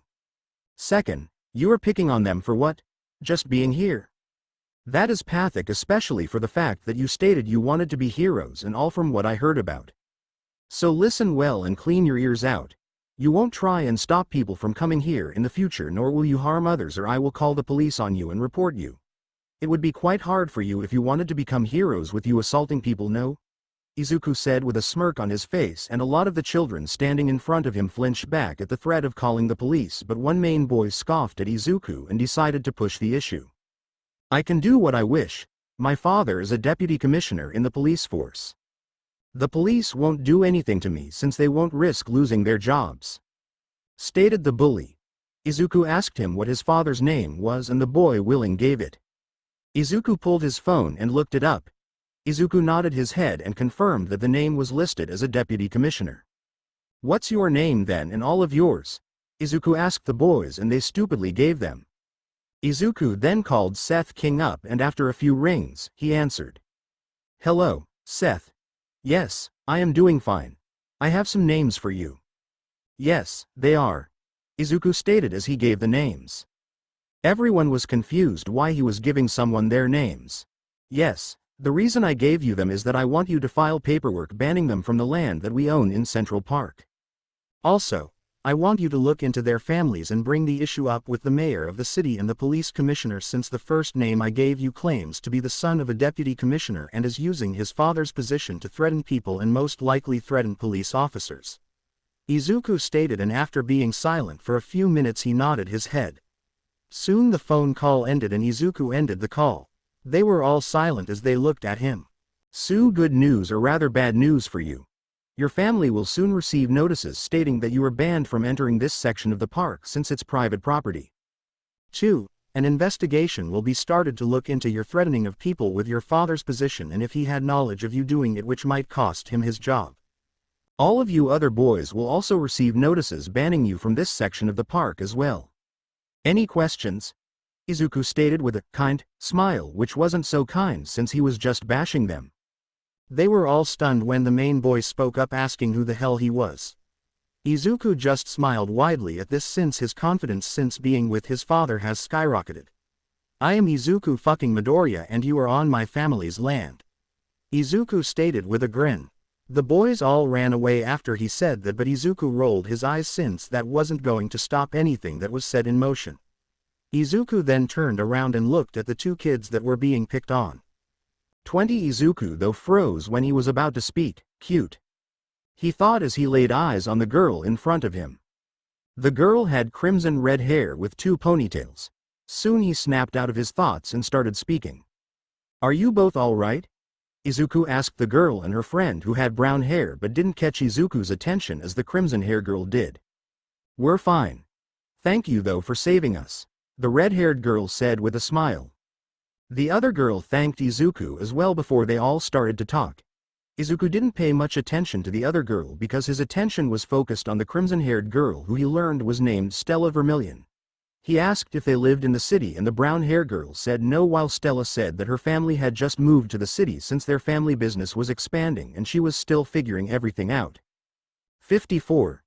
If you want, I can help you around the city. I've only been here 6 months, but it's better than nothing. Right? Izuku suggested, and the brown-hair girl rolled her eyes at Izuku's attempt to flirt, or what she thought was him flirty. The girl decided to leave since she had only met Stella when they got bullied and said she had to go, which just left the two of them. Well, I'll accept your offer. Shall we go explore? She asked, and Izuku nodded his head as they left the area they were in, and Izuku took her to the things around the central park. These things included the small zoo at the park or the art museum.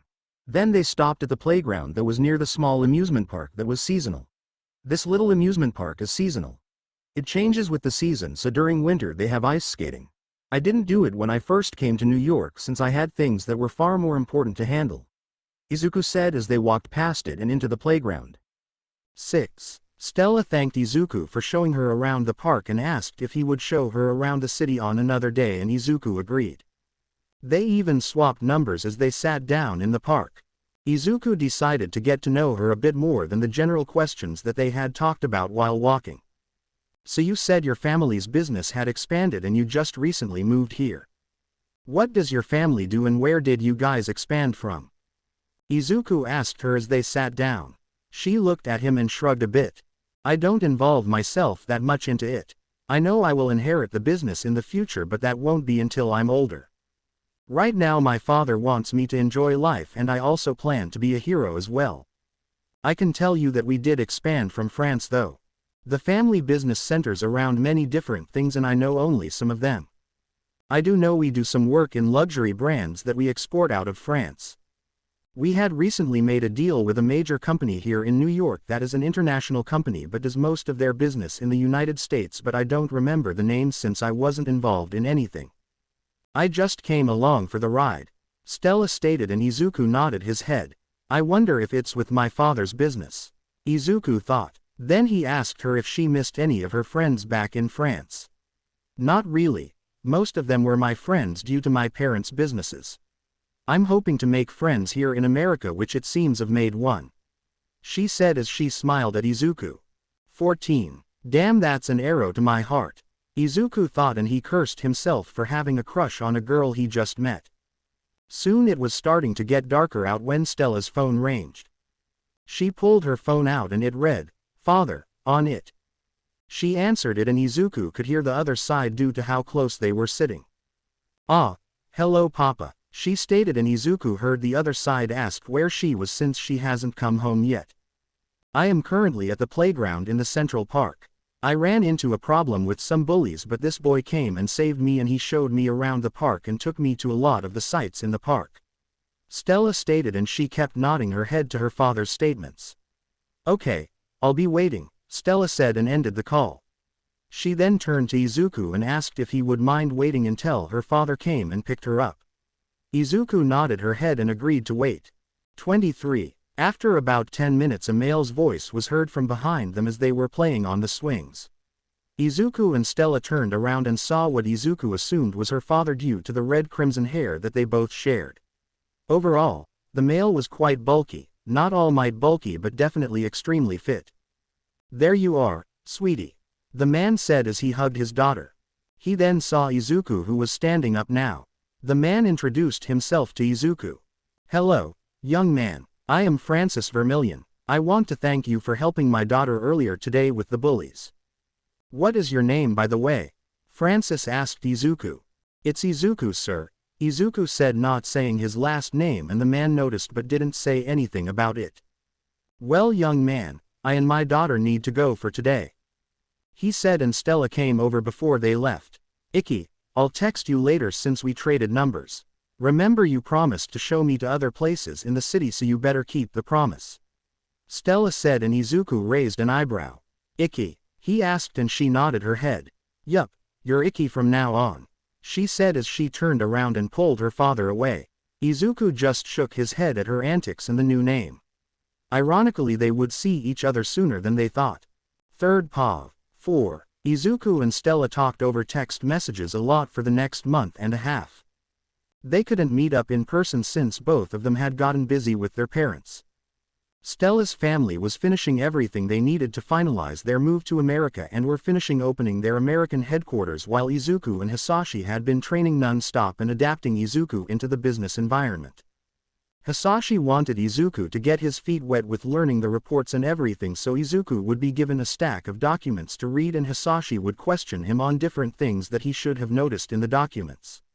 Izuku was also getting much better in his training as well, and had taken a few more quirks to add into his stockpile. Quirk list. Advanced all for one birth quirk. This allows the user to copy, take, give, and combine quirks. Currently, there is no limit to the number of quirks that the user can hold. It takes about 1 minute to copy a quirk with physical contact. Other actions can be done within seconds. 1. Hyper regeneration. This allows the user to use stamina to regeneration their body and wounds. Stamina booster. The user's stamina is recuperated at x2 their natural body rate. Familia telepath. This allows the user to send messages to people that he considers close to or who he considers family. Geolocation. This allows the user to acquire the general location within 100 feet of a person that they are thinking of. 1. Crow. This allows the user to communicate and order crows to do his bidding. Izuku could also connect his mind to the crows and see through their eyes.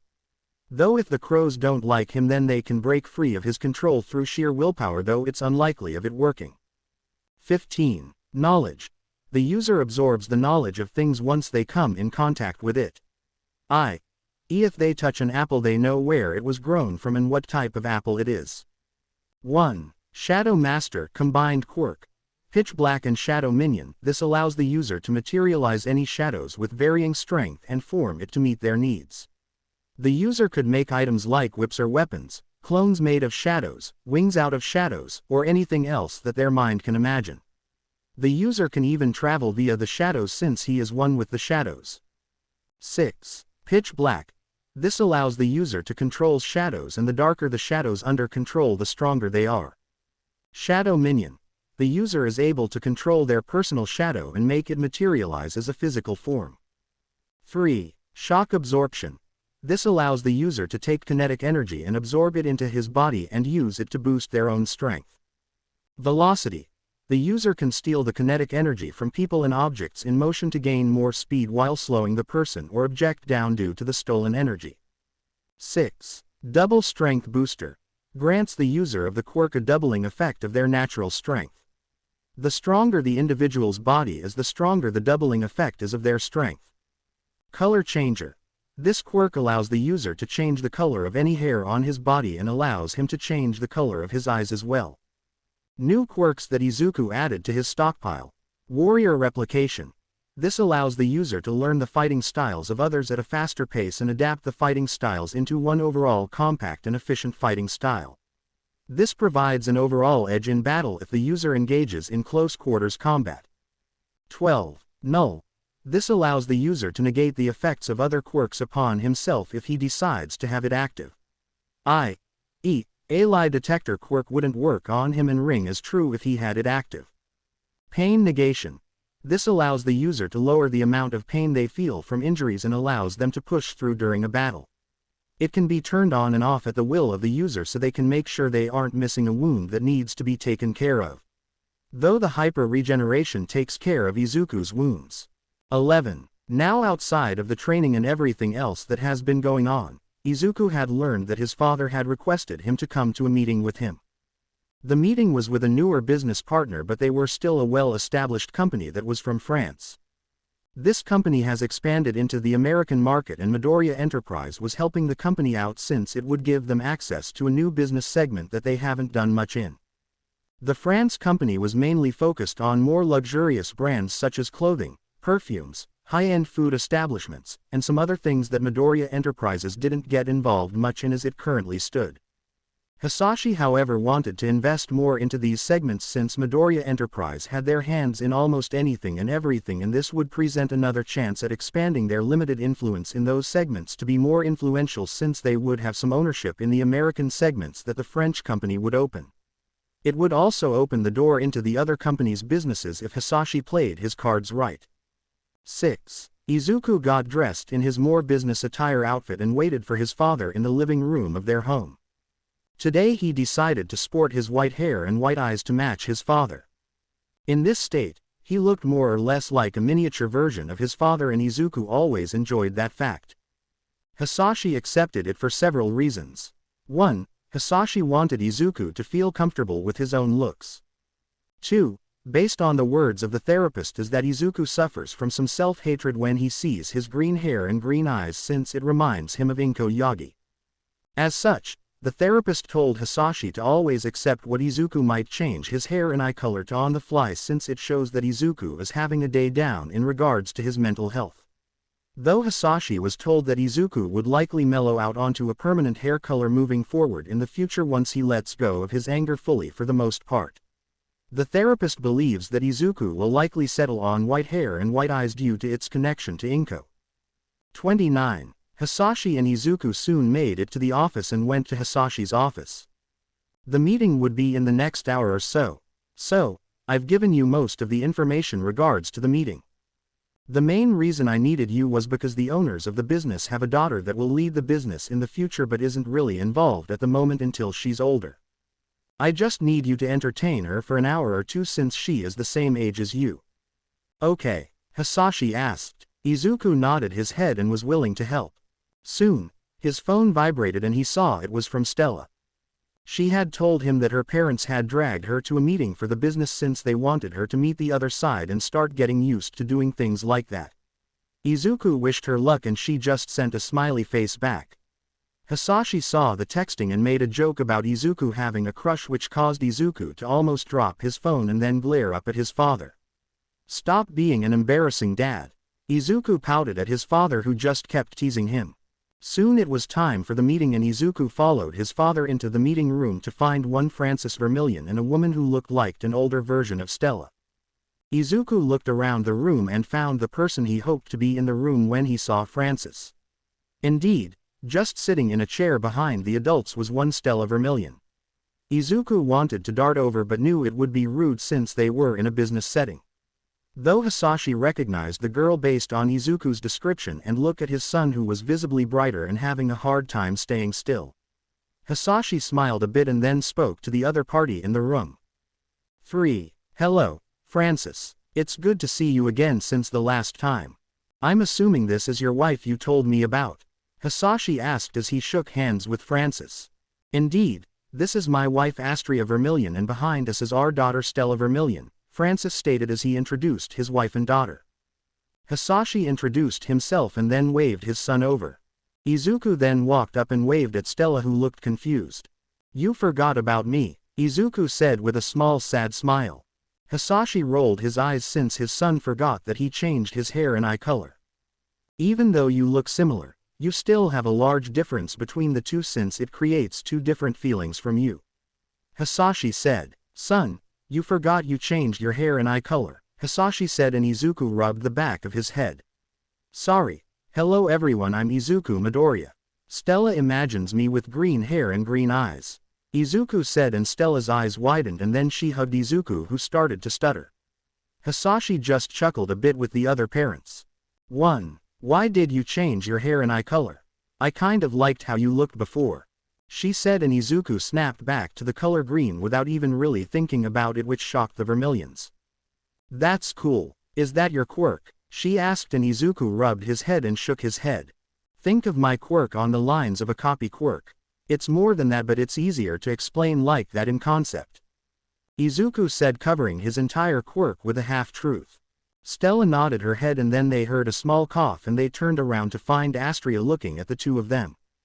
"Stella, is this the boy that saved you from the bullies?" she asked, and Stella nodded her head.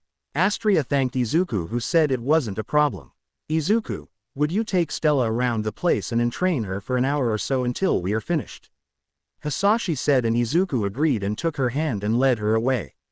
Though boy children could hear the parents make jokes about them which caused them to blush. Izuku took Stella to one of his favorite rooms in the building, which was the office game room. "I like coming into this room since there are ways to entrain myself when I hit my limit with doing the business work," Izuku said to Stella. She nodded her head and asked if he was involved heavily in the business. "I'm getting more and more involved in it. I don't go to school since I graduated high school already and working on my college degrees. I'm also privately training with Dad to be a hero in the future, but that will take years. He thinks he will pay for the exam outside of the hero schools when I hit 12 since he plans to train me to learn everything I need," Izuku said, and Stella nodded her head. "I don't know where I want to go to hero school at. I'm recently tested out of my middle school classes and started working on high school knowledge, but I think my dad will still have me attend a hero school since they don't have the experience to train me in that regard," she stated, and Izuku nodded his head. He did tell her if she ever wanted to train then they could try to find some time. She thanked him for the offer and told him her quirk. Izuku was interested in the quirk. It was more or less a fire aspect quirk. It was called Phoenix Queen and allowed Stella to control all fire and even heal herself with it. It also allowed her to summon and materialize an actual sword as well. That was an interesting quirk in Izuku's viewpoint, as it had several different aspects. Stella told Izuku that her family had a line of heroes in their family except for her parents, who didn't feel as if that was their calling and had decided to go into business instead. Izuku had heard several of the family hero names since he was a hero nerd in the past, and some of her family lines were quite famous heroes in France. Soon the time passed and the meeting between the families came to an end. Stella hugged Izuku goodbye and said she will text him later. Izuku waved back and said goodbye as well. He never realized that he never changed his hair color back either, nor felt his anger that he had towards his past family since early morning, since he was too focused on Stella the entire time. Hisashi had noticed it though and made a note to inform the therapist of it. 3rd Pav. 19. 3 years have now passed since Izuku Yagi had gone missing from his home one Friday night. Izuku would now be 12 years old since it was his birthday. The Yagis still haven't given up hope of finding Izuku, but for the most part, everyone else that wasn't directly connected to him in some way had given up hope. Endeavor, Nezu, Sir Night-Eye, the detective, Recovery Girl, and Aizawa haven't given hope either and have kept their ears and eyes open for any new information but haven't heard of anything about him. The Bakugos and Todorokis haven't given hope up either, but they didn't do anything to help in the case due to not being heroes, so they had to leave it to everyone else, which saddened them. What saddened Izumi though the most was that the public had discovered somehow that she was the daughter of All Might and Green Tornado due to a reporter getting a picture of the three of them one day. The reason this saddened Izumi was that people learned of Izuku's disappearance and only cared more about him being gone due to him being related to All Might and Green Tornado. However, Up to that point, no one cared much about him, which showed Izumi more of how wrong she was to treat her brother like she did. 6. Izumi, Shoto, and Katsuki have all attended therapy and have gotten better with time.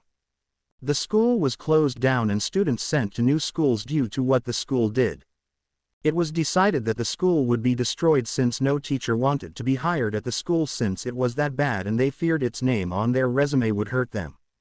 The public though did not learn of the reason why Izuku had disappeared since some officials in the government decided to cover up All Might's and Green Tornado's child neglect since it was deemed that it would be troublesome if criminals were inspired due to their actions. As such, Izuku's runaway due to neglect and physical harm was kept as simply him disappearing for unknown reasons publicly, with only those involved initially in the case knowing the full truth, since the case regarding the school was sealed by the said government officials, which sealed any evidence of the harm Izuku came under at the school. Though the Yagi family never learned who ordered it, Nezu had suspicions that it was the Hero Commission that had gotten involved to protect the #1 hero reputation, since they feared it would inspire villains, and Izuku was only quirkless in their eyes, so they didn't care about him. 17. Izumi had also started her training to start adapting to hold One for All. All Might decided that he couldn't wait forever to give the quirk up, but Izumi made him a deal. He would hold on to the quirk until a year or so before UA would start. This way Izumi could slowly train her body up to be more prepared to take the quirk on, and it would also leave more time for them to find Izuku before transferring it to her. If they found him before UA started, then the quirk would be offered to Izuku instead of Izumi, since she wanted him to have the chance to become a hero like he always dreamed of. Though, unknown to the Yagis, Izuku was already training to be a hero and was far ahead of her in multiple categories. 30. Anyway, outside of starting her physical training for becoming the 9th user of One for All, Izumi has also started training with Bakugo and Todoroki, who both have leveled out with their egos and attitudes over the years due to the therapy and anger management. Izumi and the two others have even taken to doing a lot of community service outside of their daily routines because they found enjoyment in doing it, and some of the community services helped with physical training. For example, they had located a beach called Takoba Municipal Beach Park, which was turned into a junkyard due to trash washing up on the beach and illegal dumping by other people. The city had fallen behind and the beach was abandoned since no one wanted to put the work into cleaning it. 9. That is how one day Izumi found herself sitting on a half-cleaned beach with Bakugo and Todoroki about 6 months after Izuku's 12th birthday and the marking of him being gone for 3 years. Do you think he will ever forgive us if we do find him? Bakugo thought out loud. Both of the other two didn't have an answer really. We can only hope that he will forgive us, but we also need to consider the fact that he will hold resentment towards us and not want anything to do with us. If he is like that, we will have to take it slowly and work his walls down slowly over time, which could take us years, but I refuse to give up. Izumi said with a determined tone, and the two boys nodded their heads and agreed to not give up either. Soon, they got back to work on cleaning the beach. While they were doing that, though, there were dark forces moving in the world preparing for a chaotic future that none of them realized about, but it would also make the past come crashing into the future far quicker than anyone would realize. 26. In a lab. Doctor, we've secured the resources that you requested, stated a man who looked like he was made of mist. The doctor nodded his head and thanked the man. Good job. Now, it's time we start pushing our plans forward, but I think it will be good to do a test run of our first variation of my project, stated the doctor, who was sitting at a computer. The mist man seemed confused on the test run. Sir, wouldn't that alert the heroes of our presence and bring the attention to our group and start making them seeking us out and try to find us? Asked the man, and the doctor nodded his head. Indeed, that is why we will release the creature in America, so it can't be tied back to us here in Japan. By the time they did make a connection, it would likely be a few years, which by then our projects and goals will be in full swing, and at that point, it won't matter since we will have the entire country of Japan government after us. Since we do plan to kill the symbol of peace and whoever the 9th user is after all, stated the doctor, who laughed. The mist man nodded his head before leaving the room to take care of his ward that the doctor had found years ago. The mist man never knew why the doctor had picked this child up, but didn't care since he was required to obey orders from the doctors, since he was programmed to listen to the doctor or the master, since he was blood-bound to them by All for One when he was created as one of the first successful high-end nomus after all. 7. After the mist man left the room, the doctor turned to look at the tubes that were all against the walls. Soon I will finish what All for One started all those years ago. Though, I could never understand why he decided to disappearance over a decade ago. There is no way that the yellow muscle head had actually killed Master in that fight 12 years ago. I refuse to believe it. Though the doctor started working again on his project that he started after the disappearance of his master All for One. The doctor had discovered the way to combine multiple quirks into a human body by taking quirks from other people and forcing them into another person. As such, these creatures were born.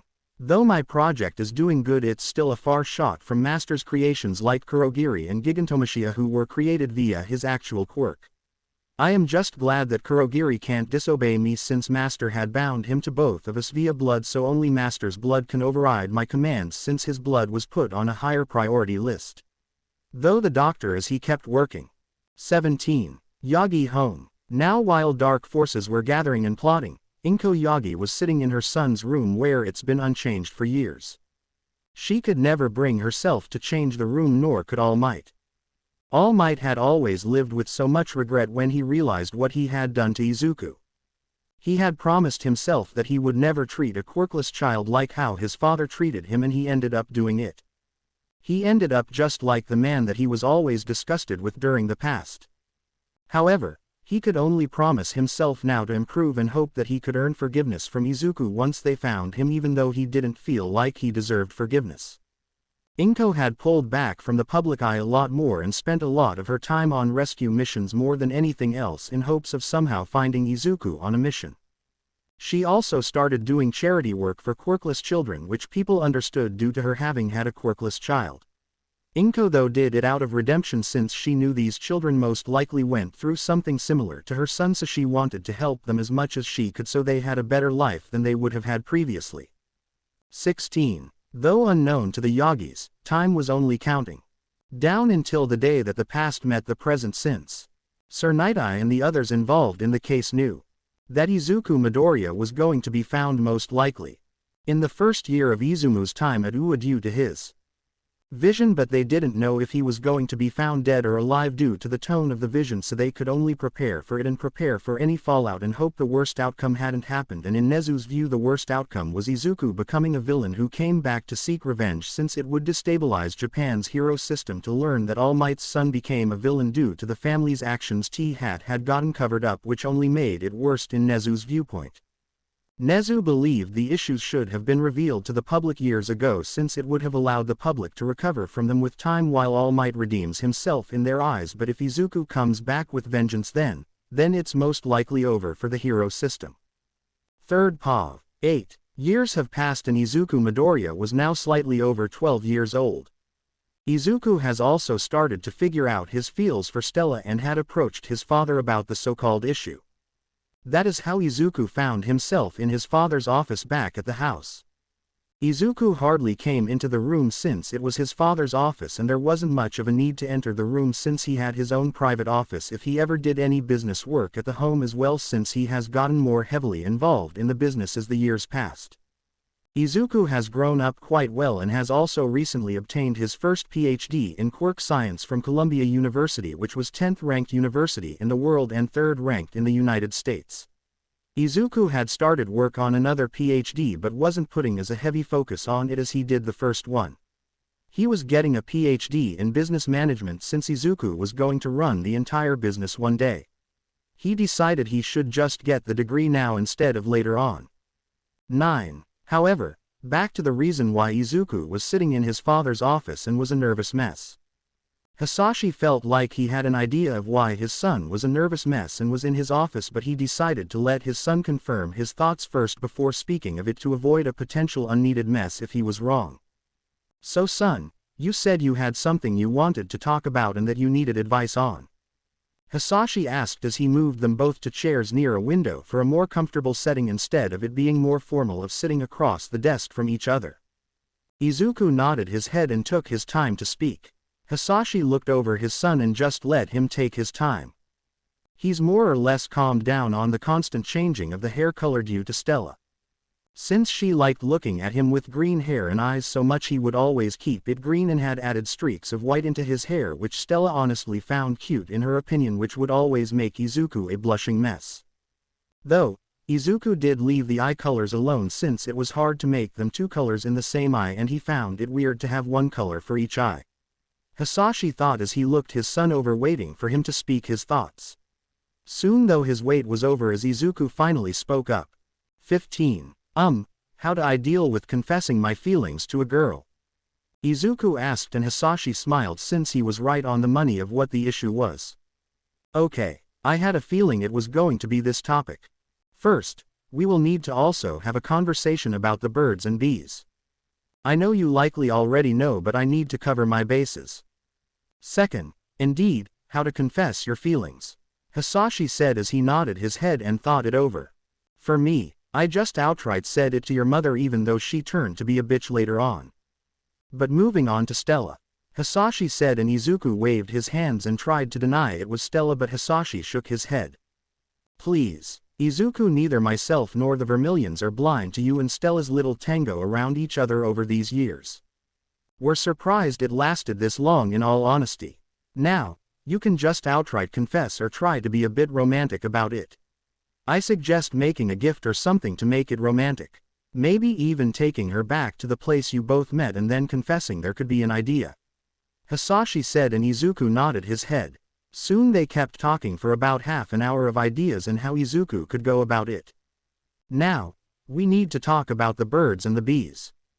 I know you don't want to do it but I got some warnings to give about some things. First, if you are going to have sexual relations at any point then be safe about it. I would rather not have a grandchild with you still being only 12 years old, so wait until you're like 15 or something. Hisashi said and Izuku gave him a questioning look. Hisashi shrugged and spoke. Remember, time and age are more or less a novel concept. I am over 200 years old, remember.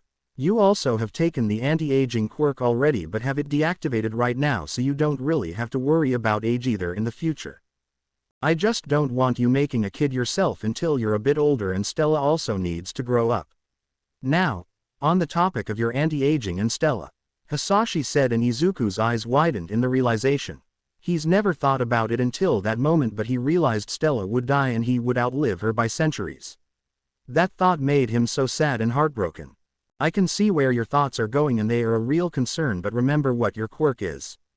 You can copy quirks, give them, combine them, and take them. Make a copy of the anti-aging and give her one in a few years at an age that she will like since she won't be able to turn it off like you, or I could use our main quirk. I've shown you how to go about inserting a second quirk in a person since we did it for a recent member of the board that has become a senior member. If you rush the process it could hurt their brains and bodies causing brain damage. As such, you need peace and quiet and to take as long as the process requires for their bodies to accept it.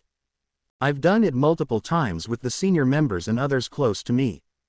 I've even done it once before in the past long ago on another man that had died, but one of my unique quirks allowed him to live again since I made him into a new entity which I called Kurogiri. I did this by reviving him in a sense and adding a new quirk into his body that healed him but also granted him a warping ability. He never did regain his memories though, which I had hoped for since he died protecting children. It had happened right after you were born as well, and that's why I did what I did, since I felt the question of what if they were you. Though, I don't know what happened to him since I had encountered All Might soon after that, so I lost him and even geolocation can't find him due to his quirk and the fact that he's really two people in one due to his appearances. I did find a quirk that could grant his memories back but I've never found him. Hisashi stated as he explained how the process worked more carefully since Izuku could give Stella a quirk to make her age really slowly so they could enjoy the centuries together in the future, since Hisashi believed the two of them were made for each other, since Stella would always ground Izuku whenever he was troubled and Izuku would always care for Izuku for anything she needed even if she didn't ask for something. 15. Izuku nodded his head and took a copy of the memory quirk so if he ever ran into the so-called Kurogiri, then Izuku could give the man his memories back, so if he ever wanted to go back to the old life he could, since Hisashi said he was an intelligence entity but lacked purpose, so he wasn't sure what he was doing nowadays since he should have free will unless something happened that he didn't think of.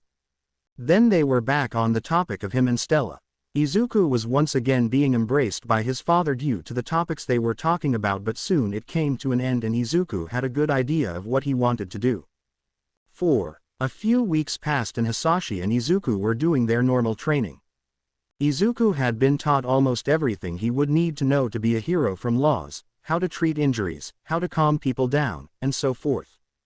Hisashi decided it was time for Izuku to try out for the hero exam, but that also meant that the Hero Commission would request Izuku to enter their special agent program, which Hisashi was unsure of if Izuku would accept since it would increase his likelihood of him killing someone. Hisashi decided to sit Izuku down after the training and explain the entire program and what would likely happen if he got his license early. 2. So, from what you told me is that the hero system is more complex than most believe it to be. That the world has a hero system that operates outside of most countries' jurisdictions, since the United Nations operates the so-called special agent heroes. Izuku asked and Hisashi nodded his head. Well, that is a lot of power in the United Nations' hands, isn't it? Izuku said and Hisashi shrugged. Not really, since there are a limited number of special ranked heroes that can are around, since the government knows it gives these heroes and the UN more power. The special agents still need to report to their own country a lot of the time, but the UN can request them for missions. The special agents also need to be very powerful as well, which limits the number of them, since the countries don't want to look like fools if their agents die on the first mission, since they weren't really up to standard. As such, there are only around 100 or so special agents in the entire world, which is very limited, but again they are extremely powerful people that would give All Might a hard time. Hisashi said and Izuku asked if they would give him a hard time as well. Hisashi shook his head. In an actual fight then not really. All Might caught me off guard that day since I was on my way home. I've also gained a lot more quirks since then and wouldn't underestimate him as I did. There's a reason all 7 before he died, which sadly does include your grandmother Nana Shimura. Sorry, Hisashi said and Izuku shrugged. He never met her, so he wasn't attached, and if she were anything like Inko then, well, Izuku wouldn't complain about her being dead. Izuku did mention that it was weird of his father to marry the daughter of a person he killed.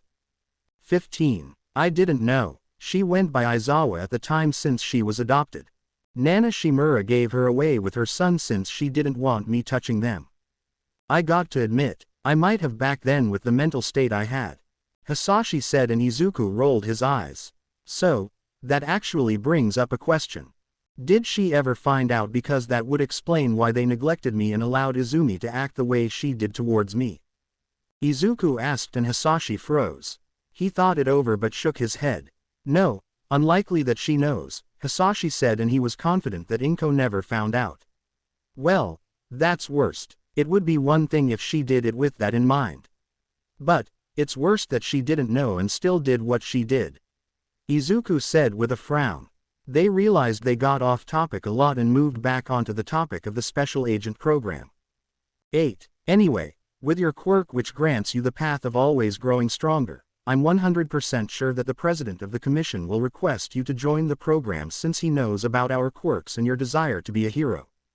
Especially one that avoids the public spotlight most of the time, since special agents tend to operate in the shadows most of the time. This means you have a higher chance of killing people as required by the mission, since a villain might be deemed too big of a threat to keep alive, since they would just cause death and destruction if they ever escaped again or presented the chance. These tend to be the type of villains that special agents deal with most when requested by the UN. So, I need to warn you about it and you need to decide if you will accept their request or not. Hisashi said and Izuku sat there thinking it over. He knew that he would likely have to kill as a hero, since hell even All Might tried to kill his father, so if the so-called symbol of peace has done it, then many other heroes have done it as well. I think I might accept, since it will help keep me in the dark more.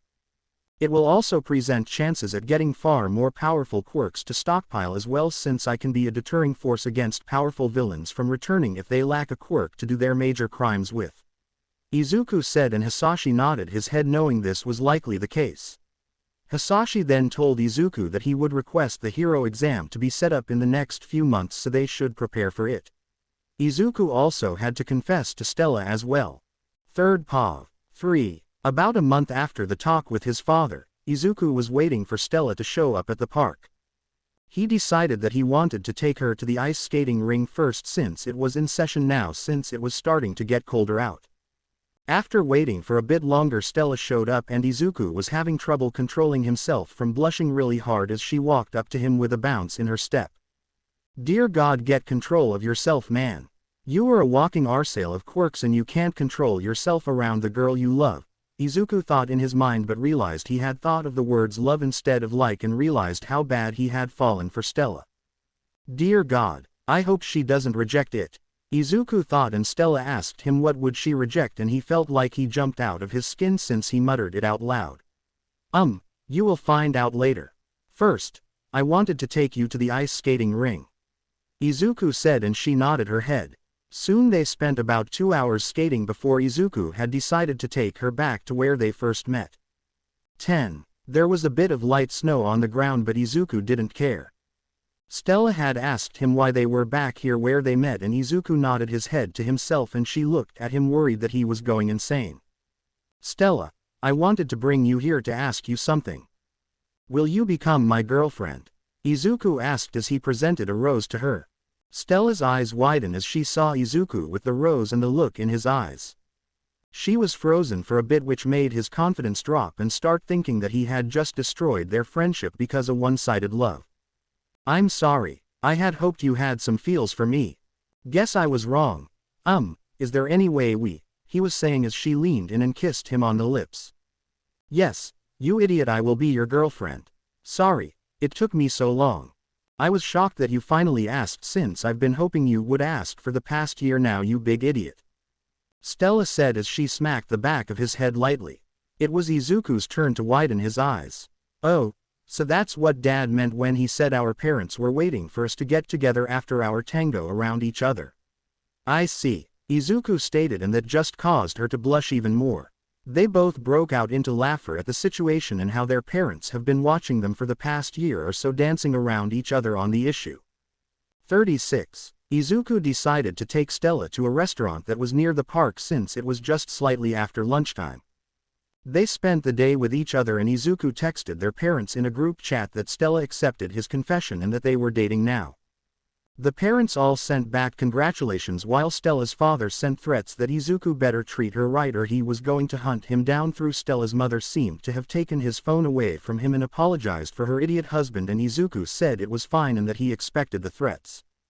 Hisashi had invited the Vermillions over for dinner and had planned to tell the entire family the family secret since Stella deserved to know if she was going to be involved with them on the family level. Izuku was nervous about it, but Hisashi said it was fine and was doubtful that they would shun them.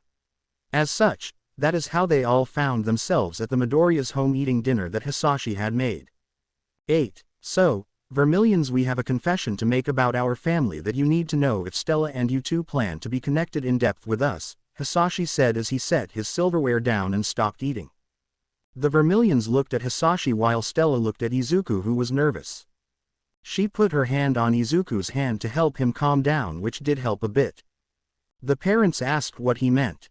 "Do you remember when we told you Izuku's quirk was a copy quirk?" He stated, and they nodded their heads. "Well, that isn't exactly accurate. It has that function, but it's an advanced feature of what Izuku's and my quirk does. Our quirks are called All for One. Ever hear anything about that name?" Hisashi asked, and Francis's eyes widened, which meant he did. "I have. It's a story passed by my side of the family since we had a family member that was in Japan during the dawn of quirks." "Are you telling me you are connected to that man?" Francis asked, and Hisashi shook his head. "I am that man," Hisashi said, and Francis's eyes widened and Hisashi could see the fear in it while the woman was just confused. "Don't worry, Francis. I'm not threatening you or your family. I gave up that life about 12 years ago when Izuku was born. Though I had an accident that forced me out of his life, and I only reunited with my son when he was 9 when I took him away from his disgusting mother," Hisashi stated, and Francis calmed down a bit but was still tense. Stella, noticing the tension, asked Izuku to explain. "Stella, my dad was what you would consider the world's first supervillain starting at the dawn of quirks 200 years or so ago. When he met my mother, who I hate, they had me, but Dad got attacked by a well-known hero of Japan when he was coming home one day. This led him to be injured and forced him out of my life, since that same hero ended up meeting my mother and marrying her. They had another kid and never knew I was the son of their enemy, ironically. The hero was All Might, the symbol of peace, who became my stepfather. He and my mother neglected me for being quirkless since Dad took my quirk at birth, since it could have killed me since it manifested then. Their child also physically and verbally assaulted me for years after the age of 4, since quirkless people are treated like they are worse than trash in Japan. I ran away and Dad, who looks from afar every year at my birthday, found me since I ran away the day before I turned 9. That's how I came to America, and soon you and I met after a while. Izuku stated. Stella was shocked at learning everything, but she has questions. 7. So you take quirks from random people to make your stockpile of quirks? She asked, and Izuku said no. Dad used to during his whole villain phase, but my quirk allows me to copy people's quirks if I am in contact with them longer than a minute. I can copy, take, give, and combine quirks, while Dad can do everything but the first part. Some high up in the government knows of Dad and me here in America. They have even given him a special license to use his quirk. He's not allowed to take quirks away from civilians, but criminals he can, but just has to report it to the government so they know. I've gotten all of my quirks so far from Dad, since I just copied out of his 200-year stockpile of quirks. Izuku stated, and Stella nodded her head and asked if he's copied hers yet, and he said no. Doesn't fit the set I'm working on. I don't plan to be a daylight hero currently. I might whenever you become a hero, so I can be around you all the time, but right now I plan to work in the shadows, so I've built my quirk set around night time with some others mixed in. Izuku said as he showed off a few quirks that he had. Stella thought it was cool and liked the quirks he showed off. She asked what all quirks he had, and he told her them all without holding back. Then Stella's mother asked about Izuku not growing old like Hisashi and how that would impact their relationship. 11. Not really any impact. Whenever Stella wants to stop her aging, Izuku will force a second quirk into her. It's possible to do it via me and him without causing damage, but it takes a while. I've done it to a lot of my close associates that know the truth about us. So whenever she wants to lock in her age, she just needs to ask, so I suggest when she's in her late teens, since you women like your youth. Izuku can turn the quirk on and off anytime he wishes due to our base quirk, but Stella won't be able to, so she needs to wait to receive it whenever she wants to lock it in. Hisashi stated, and they nodded their heads, and Stella was daydreaming of being young forever, which Izuku shook his head at. They talked about more things about Hisashi's past and found out that there was another quirk called One for All, meant to stop the All for One quirk, and that it had been created by Hisashi on accident, and that All Might has it right now. Your family history is complex. The 1st, 7th, and 8th users are all related to you in a way, Stella stated as she was rubbing her head a bit from all the information of 200 years being laid on her. 19. Izuku just chuckled. Yay, but number 8 is an unfit parent, so. I don't care about him. Would have loved to meet my uncle or grandmother, oh well. Izuku stated, and she nodded her head.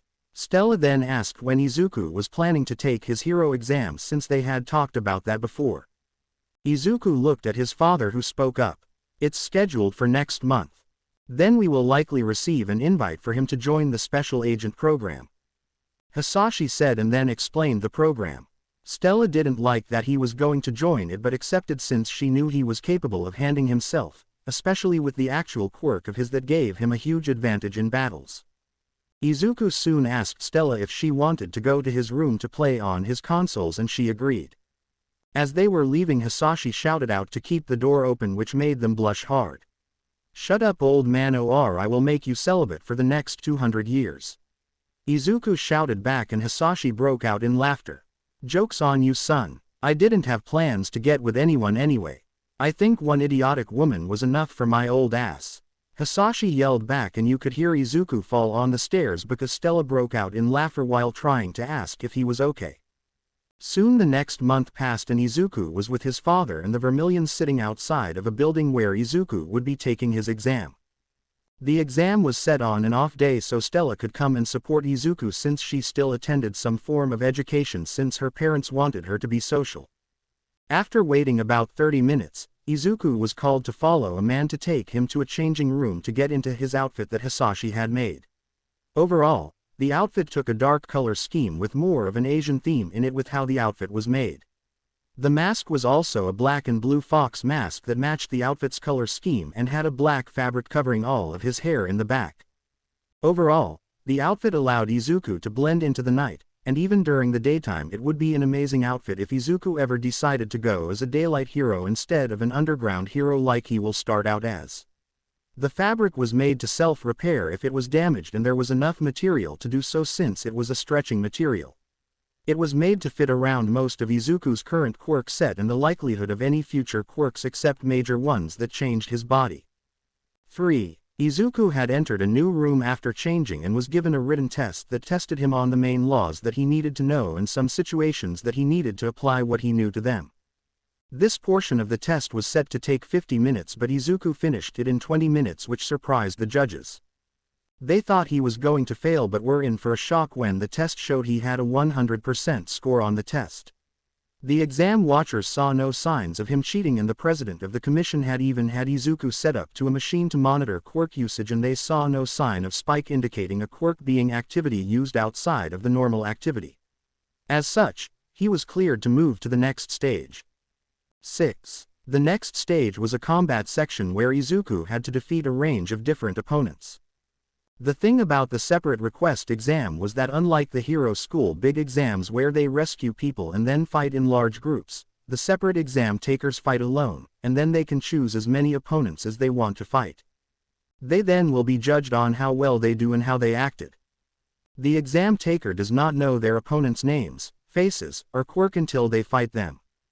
They have to pick the number of people to fight and just work up the list of opponents they choose from weakest to strongest. Izuku shocked everyone once again by requesting all available opponents. I want to see how far I go. I don't pass based on if I win each one anyway. I pass based on how you all judge my fighting abilities and how well I use my quirk or my quirkless fighting. So, I would like to fight them all from weakest to strongest.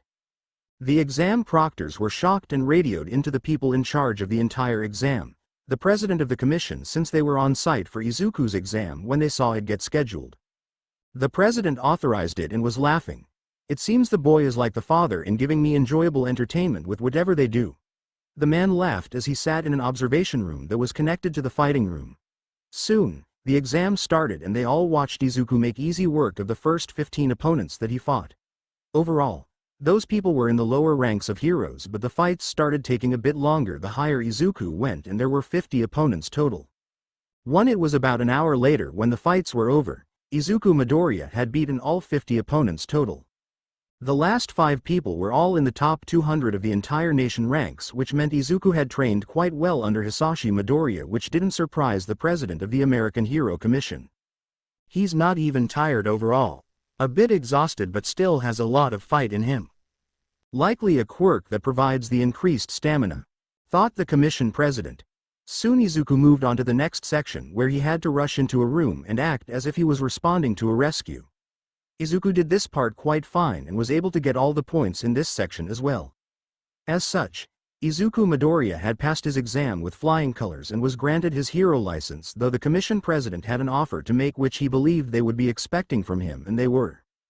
3rd POV. Izuku came out of the exam and made his way over to his father and the Vermillions, who were all waiting for him to finish. They saw him come out and noticed it had only been about 2 hours when the exam was set to take 3 hours total. They were worried that he had failed, but Hisashi knew his son had passed without a doubt. If he didn't, he would actually be concerned about someone interfering, if anything.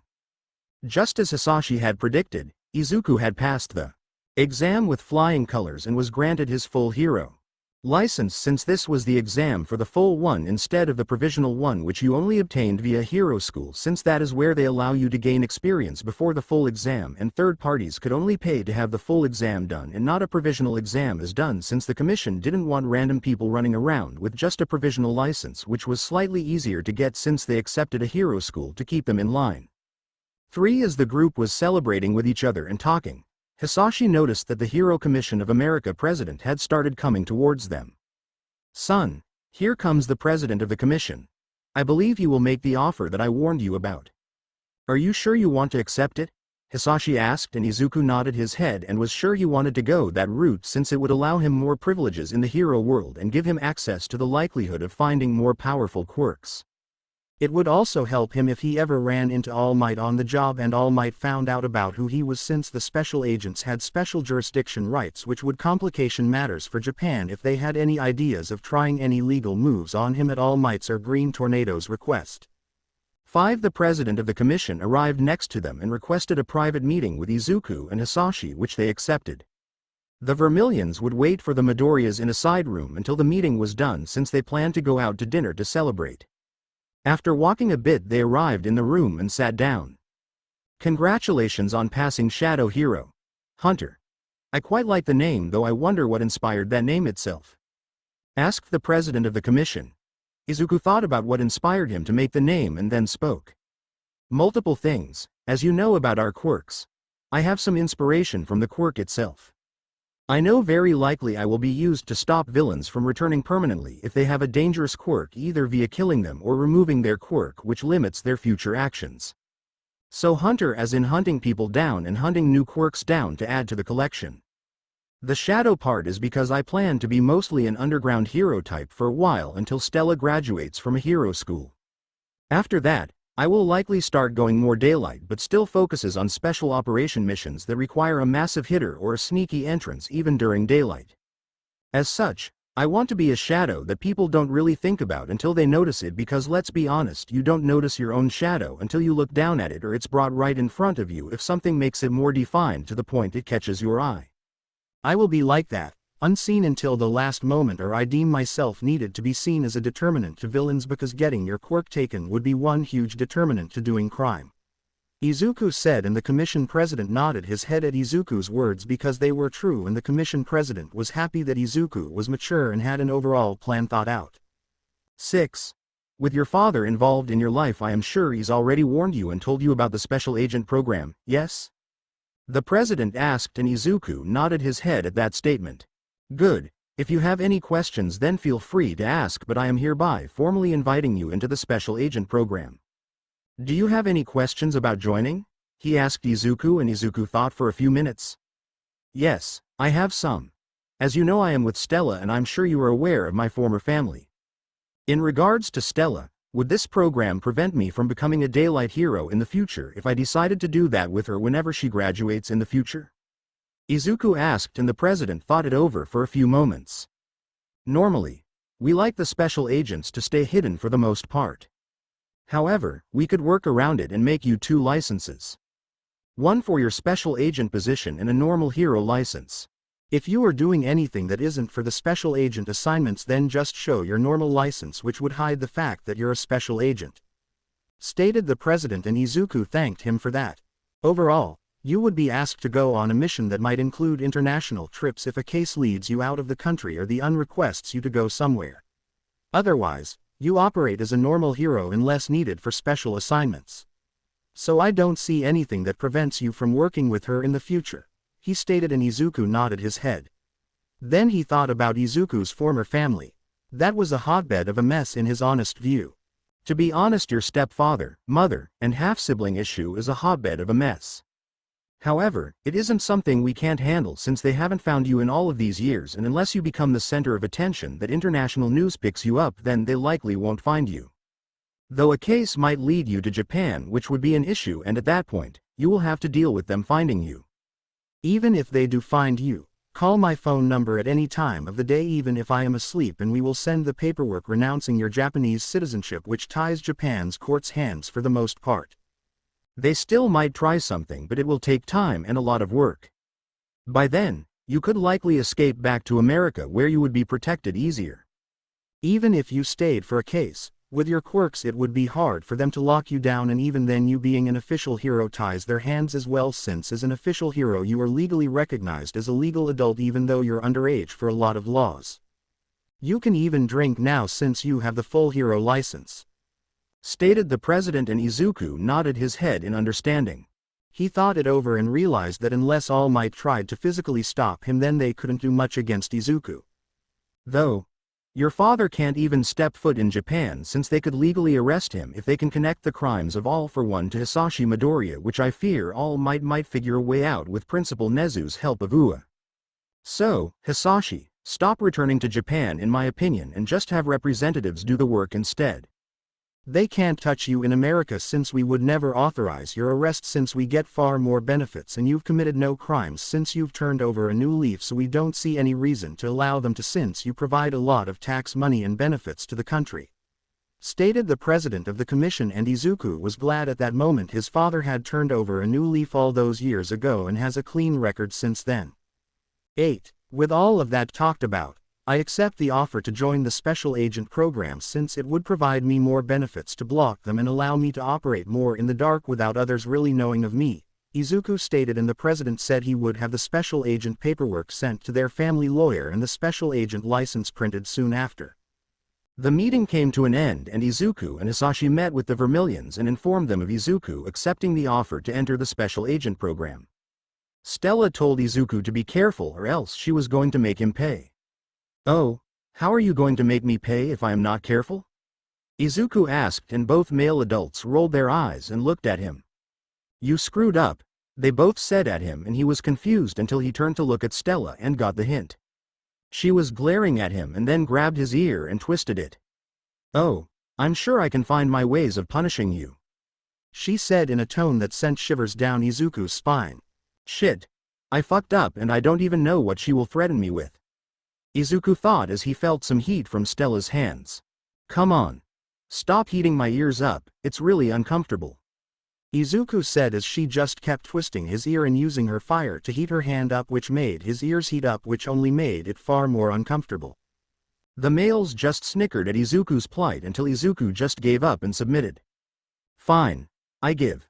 I promise I will be careful, my lovely Chrysium Heim, Izuku said in a pleasing manner that made Stella let go and just pout. Here you are just talking about not being safe and just going to leave me alone if you screw up in a battle. How did I end up with such an uncaring lover? She pouted with fake tears, but Izuku didn't care as he pacified her and apologized. She very quickly changed her attitude and smiled as making Izuku give in, and the male adults just whispered about him being whipped already, though Francis got smacked in the side by his wife who glared at him. Third POV. Izuku decided to take more quirks from his father to help him survive with being up almost all day since he would spend time at the business working, then part of his afternoon with Stella since he refused to cut time with her, and then he had hero work in the late afternoon early morning. New additions. Energy Siphon. This allows the user to siphon off energy from living things to replenish the user's own energy. 2. Power Nap. The user can reap the benefits of a full night's rest in 30 minutes of sleep. The user can share this ability with someone if they maintain contact with them while both parties are asleep. 71 Memory Recall. The user is able to recall anything that they have experienced. This allows them to never forget anything and they only need to think of the topic to recall the memories. 21 Visual Teleportation. This allows the user to teleport to any place that is within his visual range and he can clearly see. This costs the user's stamina to teleport and requires more stamina if he teleports others with him. He combines this with his crow's sight to help him to travel to more complex places or further distances. 15 In all honesty, Izuku thinks that the 3 new quirks that Izuku found from shifting through the 200 years worth of quirks are how his father has survived so long since they were so powerful. These quirks could help fuel his hyper-regeneration quirk and allow him to be effective in investigations. As such, with these new quirks, Izuku was no longer feeling the drain of pulling all-nighters after spending the day at the business or with Stella, since he could use Power Nap to sleep for 30 minutes and get refreshed on his energy and stamina. As the months had passed, Izuku had now turned 13 and he had handled a lot of small-time criminals that he had encountered throughout the city since becoming a hero. However, it seemed like today was going to be a troublesome day in Izuku's opinion. As he was moving throughout the city, he had sent all of the crows that he controlled out to scout all the areas around him. About 3 hours into his patrol and it was now 4 a.m. Izuku was alerted by one of his crows that some weird creature was spotted attacking in the area around Times Square. Izuku quickly headed off in that direction because the person or thing that was fighting the other heroes and police was not going down easily, even though they were hitting it hard with quirks and bullets. It had easily lifted a tour bus and tossed it into a building, damaging it. Izuku arrived on site via visual teleportation and landed on one of the shorter buildings in the area. Izuku watched the movements of the creature and could observe that it had a brain sticking out. However, that isn't what freaked Izuku out the most. A feature of All for One is more or less gaining a quirk vision view where they could see quirks inside of a person if they switch to that visual view. It turns everything black except the said quirks, and Izuku saw around 10 quirks all mangled together inside of the creature and couldn't tell what they were. Izuku dropped down and landed on a stoplight behind the heroes and police. An officer turned around and saw him and was about to ask who the hell he was, since Izuku wasn't really known even in the underground hero's eyes, but before he could, Izuku gathered all the shadows in the areas and created a vortex of whips to surround the creature, locking it into position. Even though it was locked down, it kept struggling and trying to break free of his grasp. Everyone was shocked that the creature had just gotten stopped and looked at where the officer was talking to and saw Izuku in his outfit with his fox mask on. Izuku pulled out his normal hero license and showed it to the police officer, whose eyes widened. Most of Izuku's information was hidden since he was registered as an underground hero currently, so it only showed his hero name and authorization to act. "Thank you, Pro Hero Hunter. We were having trouble stopping it until you arrived." The officer called out, letting everyone know he was indeed a pro hero, though they wondered why he was so short. Izuku took his license back and moved towards the creature and examined it. It really does have multiple quirks that are butchered together. I don't even know if I could pull those quirks out of it. Someone did this without All for One, which means someone has figured out how to create weapons with multiple quirks. That is very bad, Izuku thought as he pulled his cell phone out. As he did that, he summed the shadows a bit more and crucified the creature so it can't move anymore. The creature screamed in pain and the heroes looked at him as if he was crazy for causing harm to the person. "It's not human. At least not anymore. Get something to contain this thing now with large enough metals to keep it contained," Izuku said with his voice modifier on so people didn't know he was so young. Izuku then pressed a contact in his phone and it rang. "Hello, Hunter. May I know why you are calling so late, or rather early in the morning?" asked the president of the commission. "Hello, sir. I'm calling about a high-level threat. I need you to send a representative to handle a creature I just detained in Times Square. Police are finding something to keep it contained after I release it, but it needs to be secured better than they can do it. Sir, it has multiple quirks that weren't done via AFO.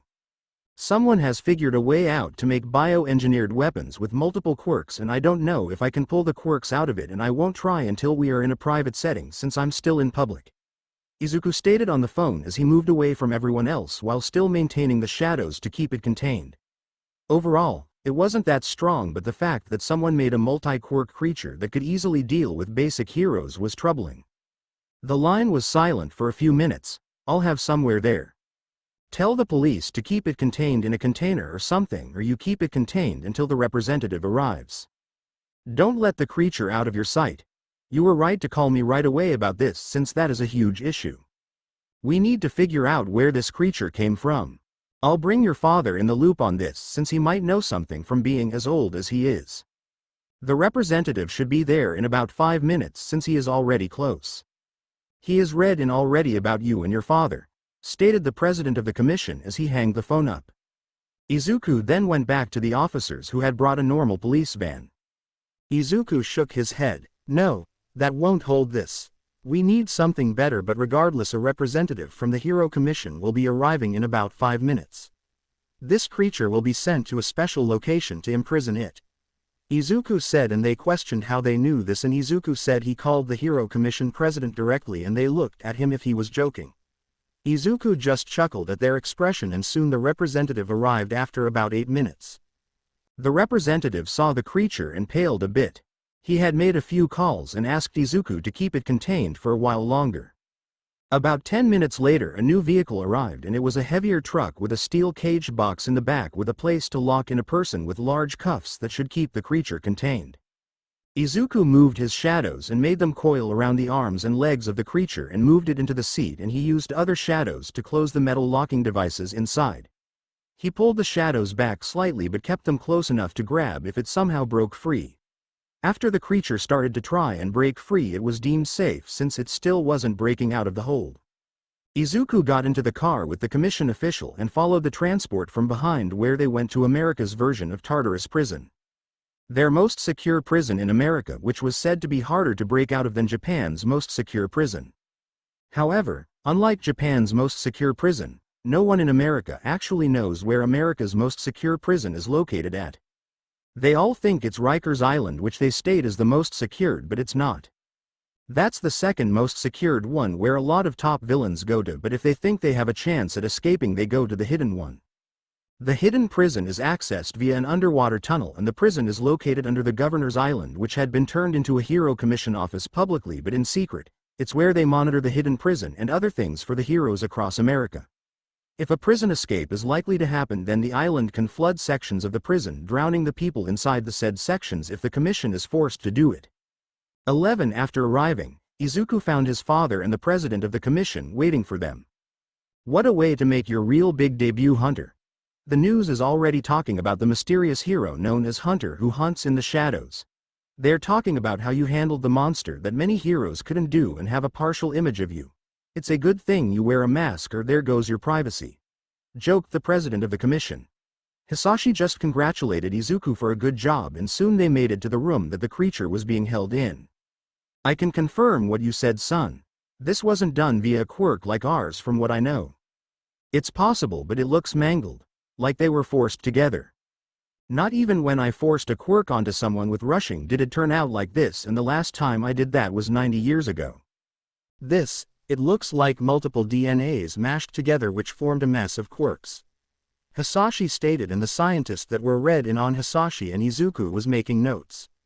A lot of the very important people in the commission knew of Hisashi, so they were just taking notes as he spoke since they knew he was experienced in what he was talking about.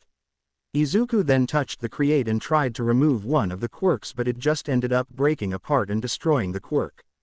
Interesting. I saw that happen. If we try to take a quirk it breaks down. It's too unstable to be removed. I wonder what happens if we put a new quirk in. Copy a random quirk from me and put it inside of it. Any quirk will do really, Hisashi said as Izuku performed the action. They watched it happen and the quirk touched the others and bounced off but stayed inside. So it tried to be combined but it rejected each other. But the quirk is still inside. I wonder if it can use it. What did you give it?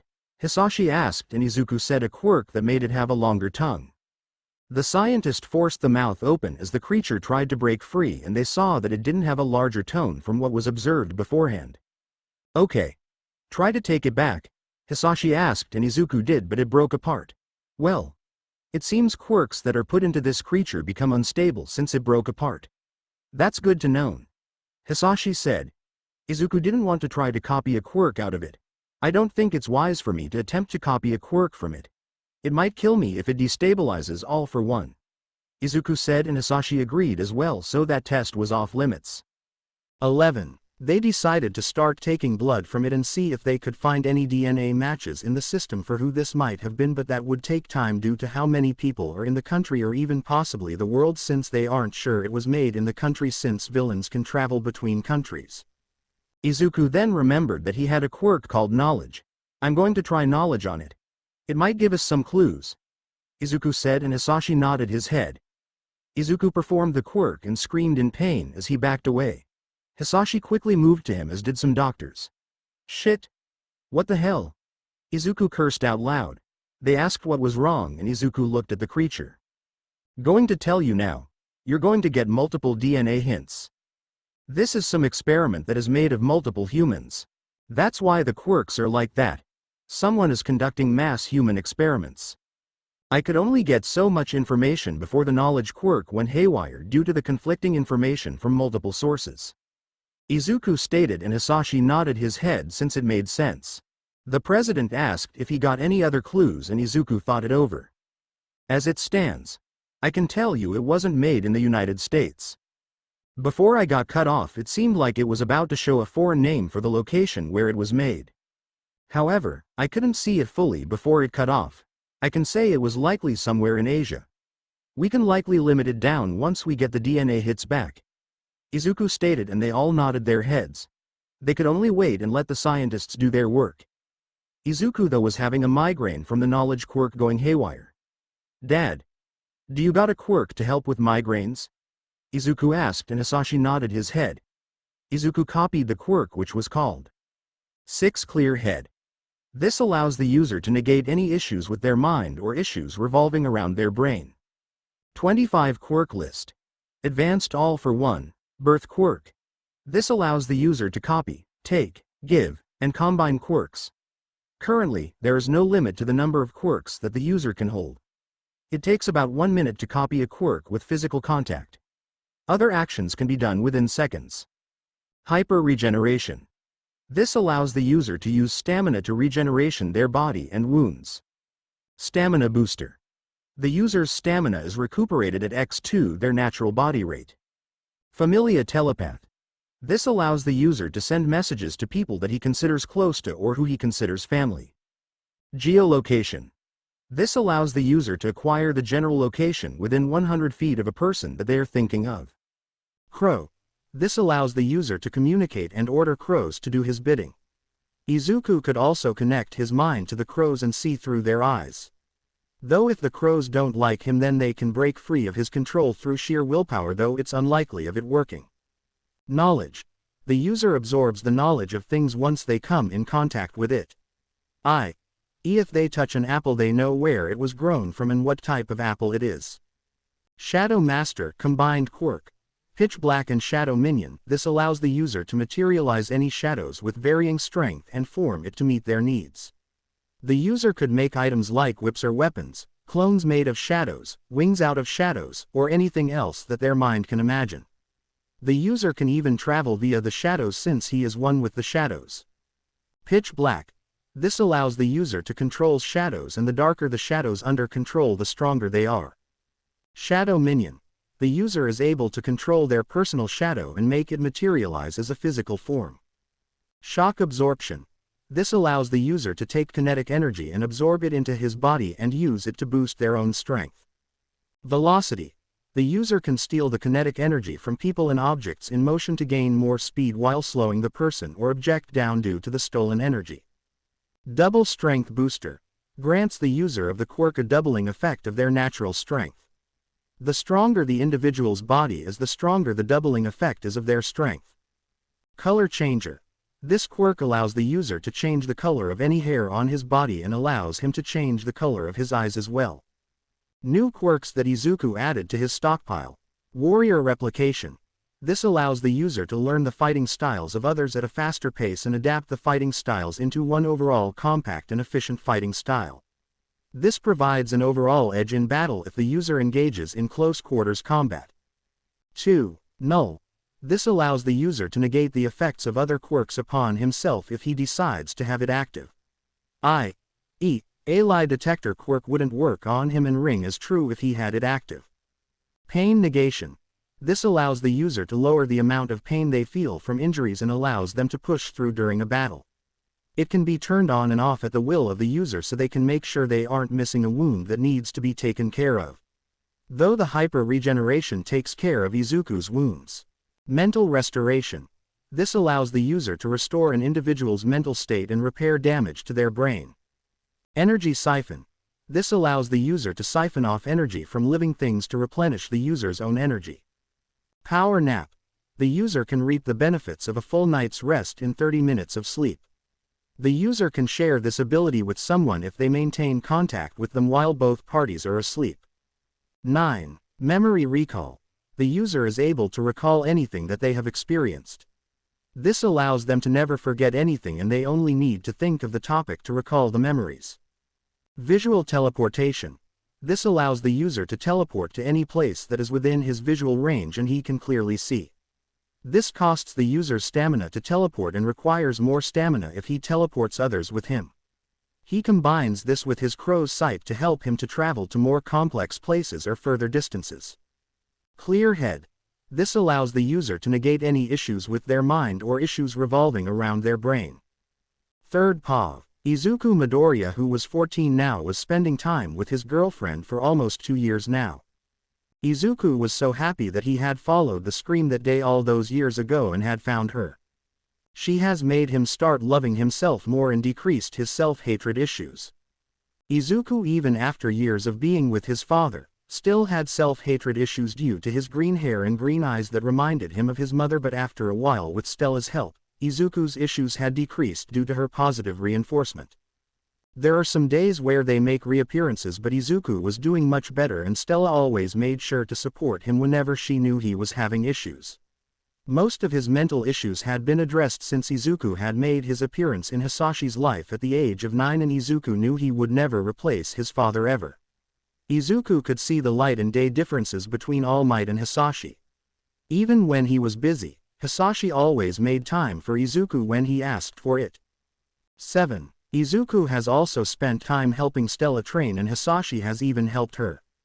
This caused Stella's experience and skills to skyrocket. Her quirk overall was a complex one, but also an extremely powerful one after being put through the ringer by Izuku and Hisashi. Stella's quirk Phoenix Queen had evolved somewhat under the pressure that the Midoriyas put her through. Her quirk evolved from controlling fire, providing a healing aspect, and materializing a sword to the point that Stella could now control the fire enough that she could materializing wings of fire that allowed her to fly, increased the healing aspect, and allowed that to materialize the sword quicker. It also allowed her to boost her strength and speed past her natural limits for a period of time. She also could make any fire be put out at will as well, even if it was caused naturally or via another person's quirk. Overall, it was about double the power that she had before she started training with Izuku and Hisashi. They were proud of her accomplishments that she has gained in half of a year's worth of training. 9. Months passed and Izuku had decided to take Stella out for a night on the town since they had a small break from her school. They were currently sitting on a hillside and were watching the city life pass by them. So Stella, you have about a year or so left before you attend a hero school. Have you decided where you want to go? Izuku asked her. She thought about it and honestly, she didn't know where she wanted to go. Honestly, if you end up with any long-term missions in another country, I would likely transfer to wherever you are stationed so we can spend time together. I don't really care about what hero school I go to. I just want to be near you, so as long as you are in the New York area I will just attend the hero school near here, which is a highly rated school as well. Stella stated, and Izuku nodded his head at that and understood her desire. He as well wanted to be around her as well and didn't want to separate from her for a long period of time either. A week was reasonable and all, but anything longer than that would be annoying to Izuku. As they were just laying there, Stella decided to ask Izuku how his work was going in the business and in hero work. Oh, overall for the actual business it's done well. We expanded into more foreign markets and have capitalized on several deals. We've also pushed your parents' businesses to a new height as well, and they gained traction in the American market at a faster pace than expected when the first deals were made between our families. They are expected to make a profit overall on all the American branches from their initial investments by the end of the year instead of in the next 3 years like projected. Izuku stated, and Stella nodded her head since she knew about that and was happy for her parents.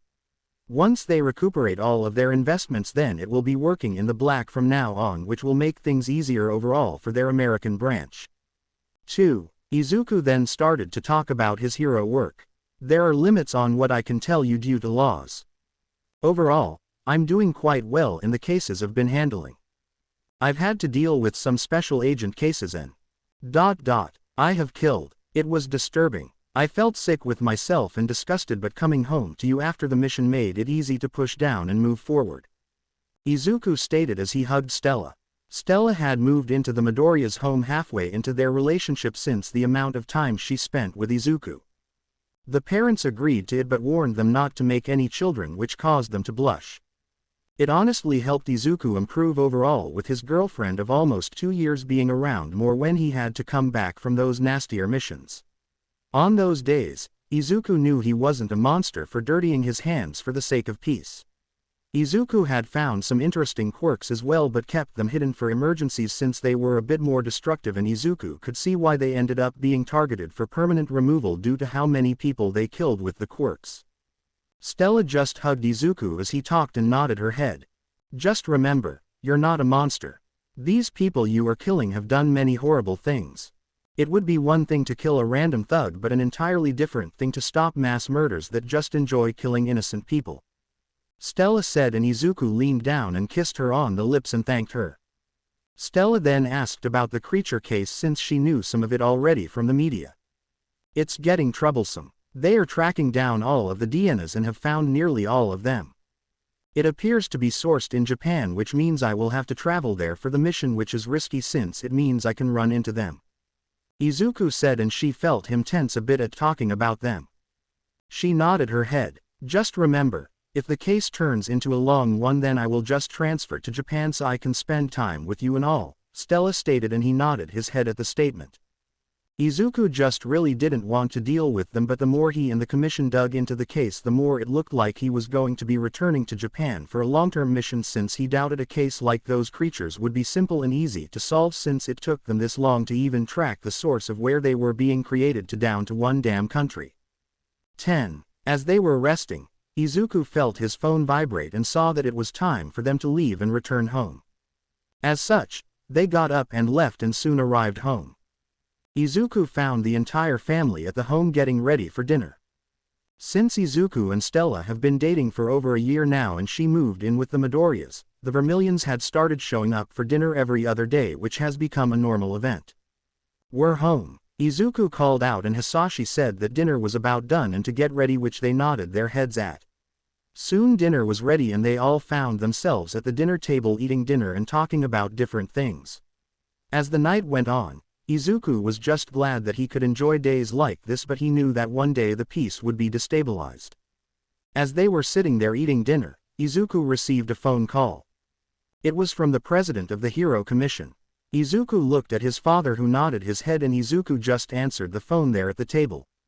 "Hello, sir. I'm having a feeling that I'm not going to enjoy the reason you are calling, am I?"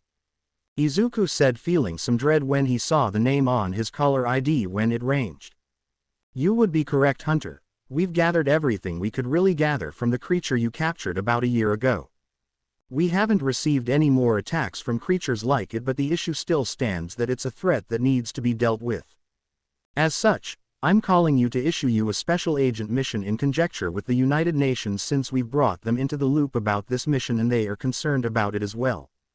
As such, starting in a few months you are to relocate to Japan for the foreseeable future under the authority of the UN. You are to use your special agent authority where you see fit to ensure you get the resources from the local heroes of Japan to ensure you get the job done. The UN and America want whoever is making these creatures stopped, and if they can't be captured when you find them, then you are to kill them to ensure they don't escape.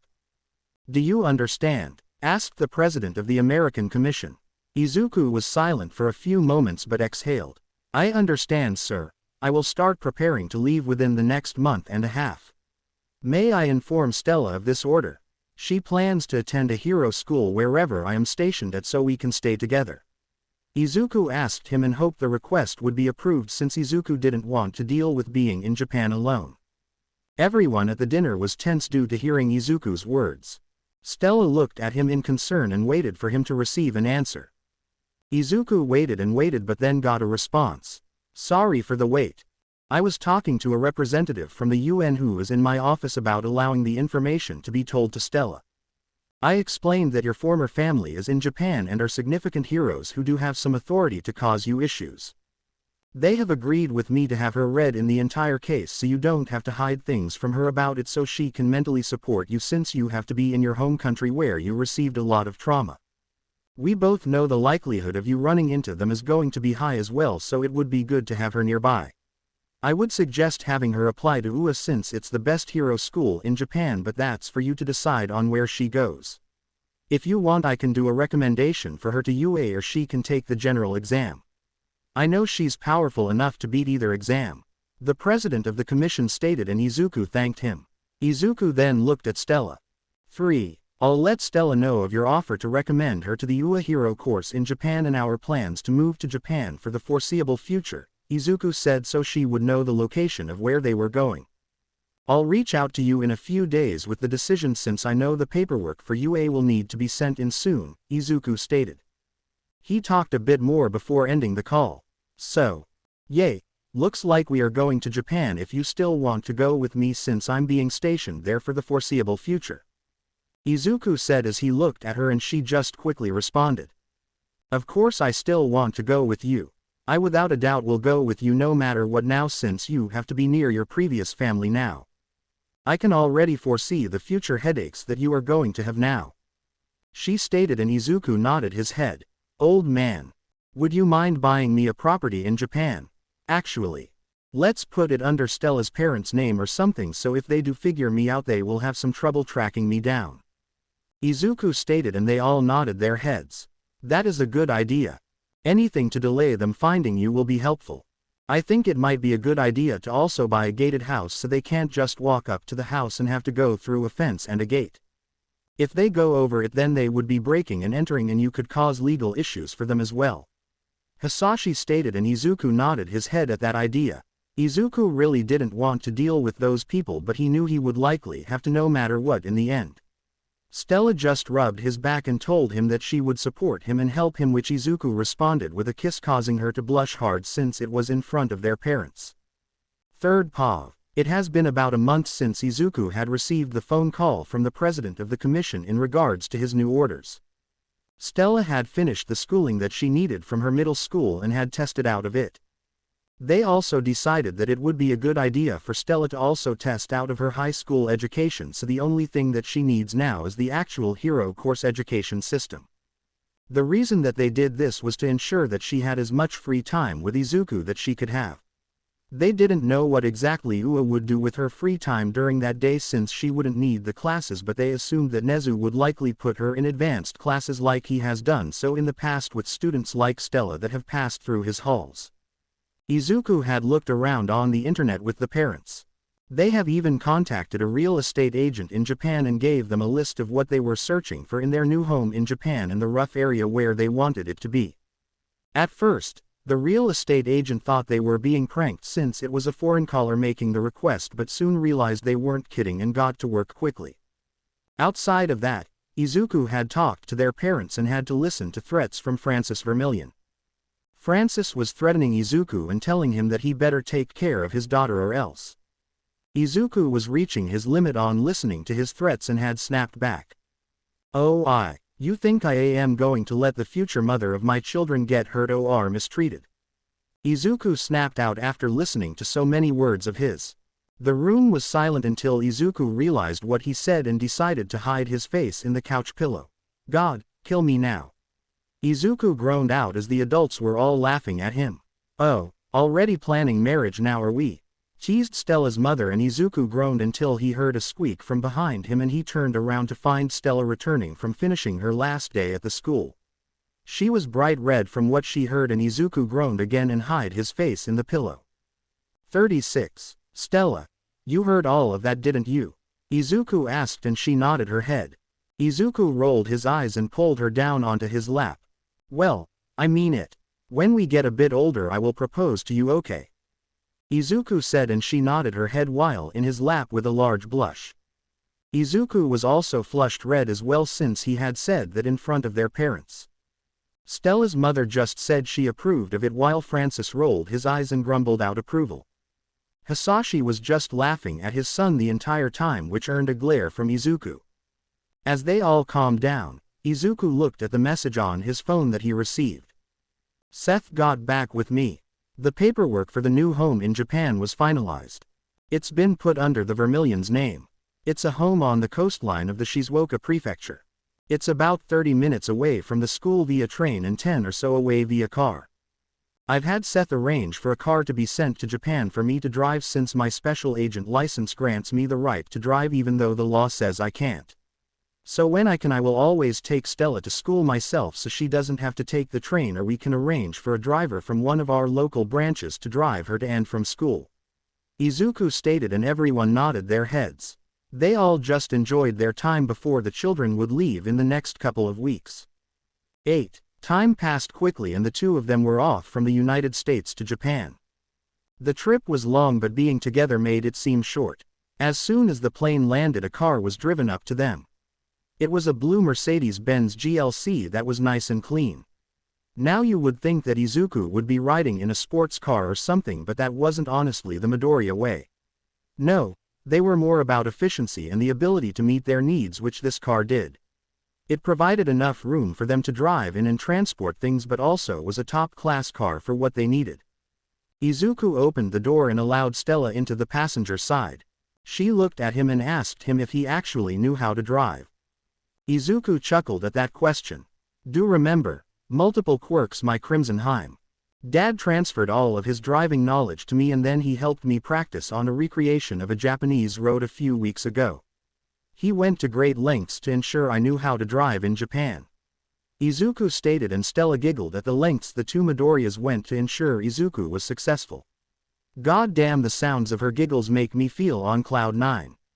Izuku thought as he finished loading everything into the car before starting to drive off. 47. After about 40 minutes from driving from the airport, they soon arrived at their brand new home that Izuku had spent the time finding. I hope you enjoy our new home.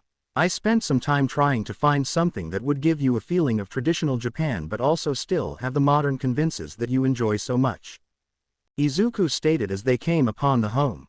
Stella was amazed at the home that she saw as they drove past a gated fence area. If the Yagis or anyone else wanted to get to them, then they had to break into the property or use a quirk to illegally enter, since Izuku had paid someone to fence the entire property in before they arrived. They owed several acres of land around the home as well, so no one could use the excuse of accidentally crossing into their land since it was all fenced at the property line. 6. Izuku parked the car in the garage that was on the driveway that leads further to the main house building. The garage could fit around 3 full cars and had some other rooms in it for storage. We have a living area further down the path and then another one to our side closer to the shore, but we will be living in the main building that has the pool attached to it. If our parents decided to join us, or rather your parents, since Dad would have issues returning to Japan, they could stay in the guest houses. Izuku stated as he pointed out the 2 other buildings that were on the land that they owned. Stella nodded her head and they made their way into the home. Overall, Stella loved the home and enjoyed the more traditional Japanese feeling of the style of the house, but it still provided many modern benefits that she enjoyed. Though she was curious about the bathroom that was connected to the main bedroom. Then she realized that there wasn't really a door blocking the sight. She turned to Izuku, who had a massive blush on his face. Sorry, just tell me whenever you are wanting to take a shower and I will avoid our bedroom, Izuku said, and then she realized they were both alone in a new home together with no one else. It was as if they were newlywed couples. This caused her to blush hard and Izuku just rubbed her back since he had a good idea of what she was thinking about. 12. Izuku did point out that the other bathrooms had a bit more privacy with them on the lower floors if she wanted to ever use those. He also pointed out that she didn't need to sleep in the same room either, even though they had been doing so for the past few months. She just shook her head and said it was fine and that it was just embarrassing to realize everything, which he chuckled at. Soon they finished unpacking the things that they had brought and decided to go out to shop for clothing and some other things since they only brought the bare minimum for the home from America. Izuku also set for a delivery of food to be delivered by a local food service company. We have about 5 hours before the company arrives to deliver all the food I ordered to stock the home. So we can go now to get new clothing or wait until tomorrow, since I don't know if you want to get out later after all the food is delivered. Izuku stated and asked her question, and she thought about it and decided she wanted to go out now so they didn't have to waste time tomorrow doing it. Izuku nodded his head at her and after a handful of minutes they got in the car and drove off to the shopping mall. Soon they arrived at the mall and entered it. Izuku had decided to change his hair color to pure white while outside and wore some black shades to help hide from others since his younger self was still on some missing person papers that were hanging around. Stella had noticed them but didn't comment about it since they were in public. Soon, they had gotten all of the things that they needed and had returned home. 5. Icky, I'm sure you saw the posters, Stella asked. Izuku nodded his head at Stella's statement. Indeed, I don't get why they have put more up. It's been years since I've left and I have no plans to return to them. Anyway, if they ever find out who my father is, they will lose any desire of connecting to me anyway. I don't have any regrets about Dad being my father since he was there for me and has given up his old self to take care of me, unlike them. So, I've let my anger go regarding them, but I don't know if it will stay gone if I find myself in front of them. Izuku stated, and she nodded her head and just rubbed his back, helping him stay calm. Soon the food arrived and Izuku opened the gate via his phone and allowed the driver to reach their house. They soon had everything stocked into the cabinets and fridge and were ready to live out their lives in Japan moving forward. Third POV 1. Izuku Midoriya was a hunter. He enjoyed bringing criminals into face justice for those that sought to harm people. He wanted people to feel safe and secure, and just because he came to Japan doesn't mean that he was going to stop tracking down villains and bringing them to justice. As such, Izuku Midoriya decided to start his hero patrols in Japan after a week of being in the country.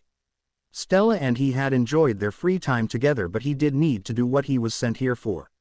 So once Stella went to sleep, Izuku decided to go out and start his search of anything that would lead him to find out who was making the creatures. Hisashi had some possible clues to who it might have been. Hisashi had told Izuku and the president of the commission about an old doctor he worked with. Hisashi actually confessed that the doctor is older than 100 years, which had surprised everyone when they learned about it. Hisashi said that the doctor had a quirk called Life Force. This quirk is similar to the anti-aging quirk that we possess, but it's a degraded version in my view. It provides a youthful appearance compared to your true age, but it has a horribly negative effect. It causes the user's physical mobility to worsen, which means that it was never a quirk that I wanted to take since it would hamper me in my battles all those years ago. Hisashi stated, and Izuku would have to agree. From what Hisashi knew is that the doctor was involved in researching quirks and always wanted to find a way to reproduce quirks. The doctor believed that quirks would hit a singularity point one day and cause something to happen. Even Hisashi believed in the singularity point, but he believed that the quirks would reset on the power level and become weaker before growing stronger again. He also believed the quirkless people were a default state of humans that were left in the event that quirks ever broke humans. This way the human race would survive if humans went too far. It's why he always respected the quirkless people due to this belief, since they might be the key to keeping humans alive. 26. Hisashi didn't think that the doctor had made a breakthrough in duplicating quirks, but it appears that he may have found a way around it through a bastardized version of it. It's a good thing he never knew about Izuku's quirk, since it would have proven his theory possible. He never knew of Izuku or Inko. Hisashi had said in that meeting, and Izuku was glad the man didn't know about him either, since the doctor might have tried to take Izuku for experiments. Though, regardless of Izuku's personal feelings towards the doctor and his past work for his father, Izuku knew he would arrest the man, since the man was a threat to the world with his experiments. At least I have a point of reference to start searching for. Single quote. Izuku thought as he was jumping from roof to roof during the night. As he was moving through the city, he noticed someone following him. He used his crows to keep an eye on the individual and cursed when he realized who it was. Well, I didn't think I would run into someone from my past so soon. Izuku thought as the person that was following him was none other than Eraserhead, aka Aizawa, Shota, who was Izuku's uncle. Izuku came to stop on a roof edge and waited for Eraserhead to get close to him. Eraserhead came on the roof and slowly walked towards Izuku. "Hello, Eraserhead," Izuku stated, which caused his uncle to tense. "Oh, you know of me?" Eraserhead asked, prepared to attack. "Indeed I do. You are quite a good underground hero. Apologies for disturbing your patrol routes, but I am here under assignment hunting an organization down," Izuku stated, and Eraserhead was confused about who this individual was. "Who are you?" he asked, and Izuku chuckled. "Not a surprise you don't know me. I am a hero from America after all.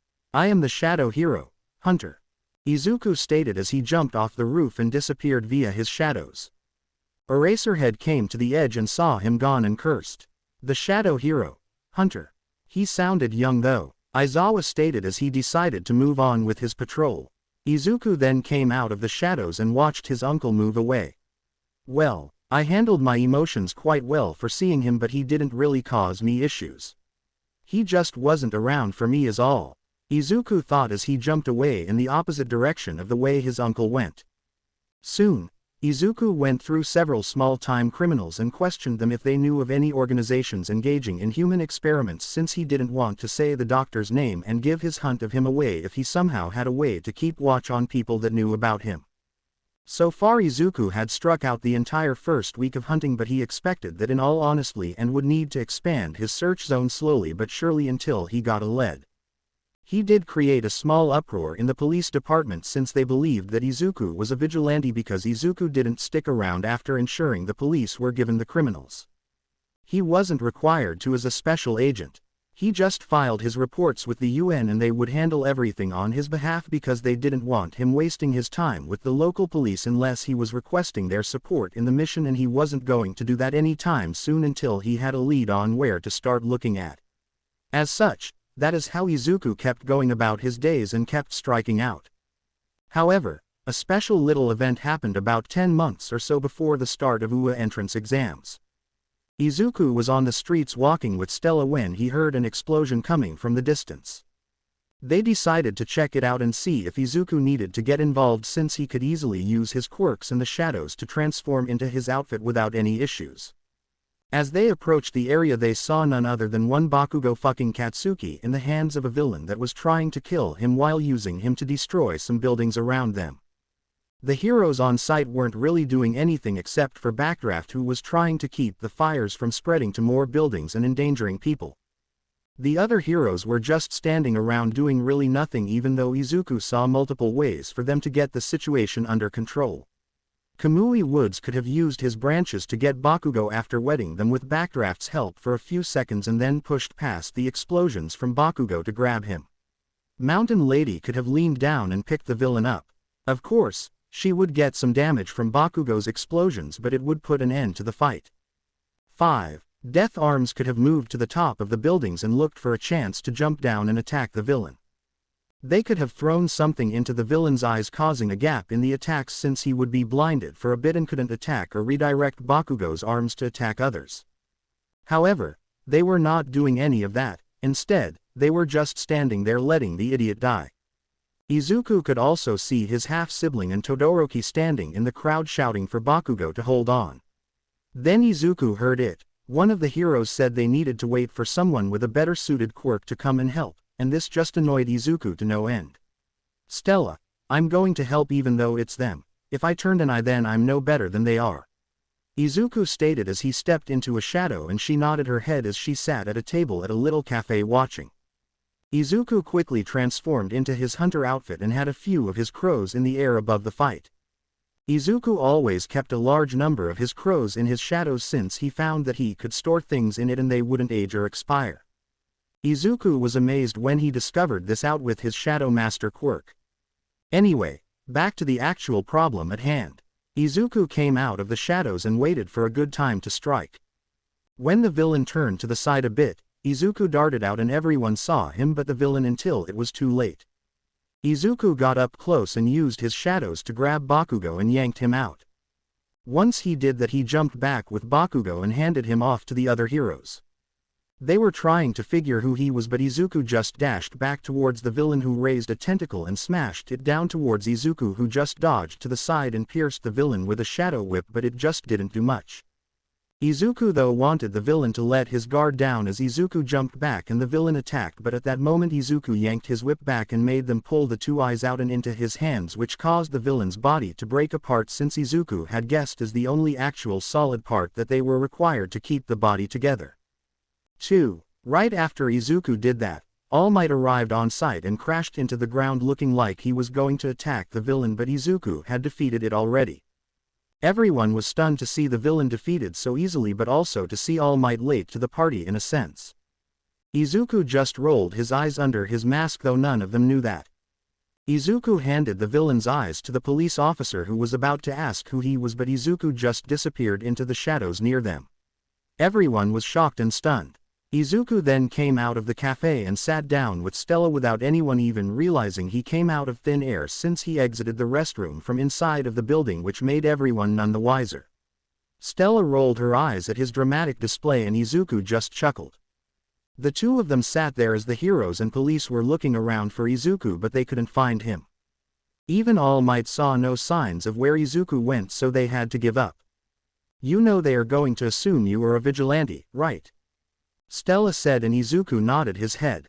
Doesn't matter. Whenever they try to arrest me for it, I just need to show my hero license. I have both on me and I will show my basic one first before the special agent one since both have all my information blocked out except my hero name and ID number. Izuku stated and Stella just nodded her head. Izuku asked her if she was ready for the UA entrance exam since she decided against doing the recommendation exam. She wanted to show off her own strength and not be told she got in due to connections or money. I'm ready as I can be, but I'm going to keep training with the 10 months or so that we have left. If you have any time, could you help me get a bit better? She asked him and he nodded his head. I will always make time for you, my Heim. Izuku teased and she blushed a bit and smacked his side, which just earned a laugh from him. Both of them got up and soon left the cafe since they decided it was time to return home for the day. As they walked away, they ended up walking right by All Might in his skinny form, Izumi Yagi, Katsuki Bakugo, and Shoto Todoroki, who all didn't realize that it was Izuku but tensed up when they all thought they heard Izuku's voice but couldn't see him anywhere since Izuku and Stella had already disappeared in the crowd. They all talked to each other and confirmed that they all thought the same thing. Izuku Yagi was just near them and they didn't even notice.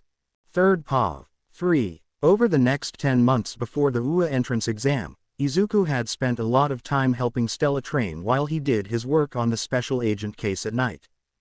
However, he was honestly astonished by the display of her abilities and combat learning speed, which has only gotten better over time.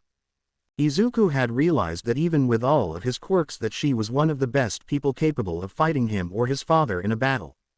The reason he believed this was due to how fast she always improved and the fact that her quirk provided her multiple benefits that could disable them. Both Hisashi and Izuku relied on their healing quirks to get them back up and going, but she is capable of producing fire hot enough to cauterizing their cells quickly. She's a close combat person but also a long-range combat individual, which provides her the ability to fight them in multiple different ways, and her quirk also provides her a healing aspect that would make her last against them.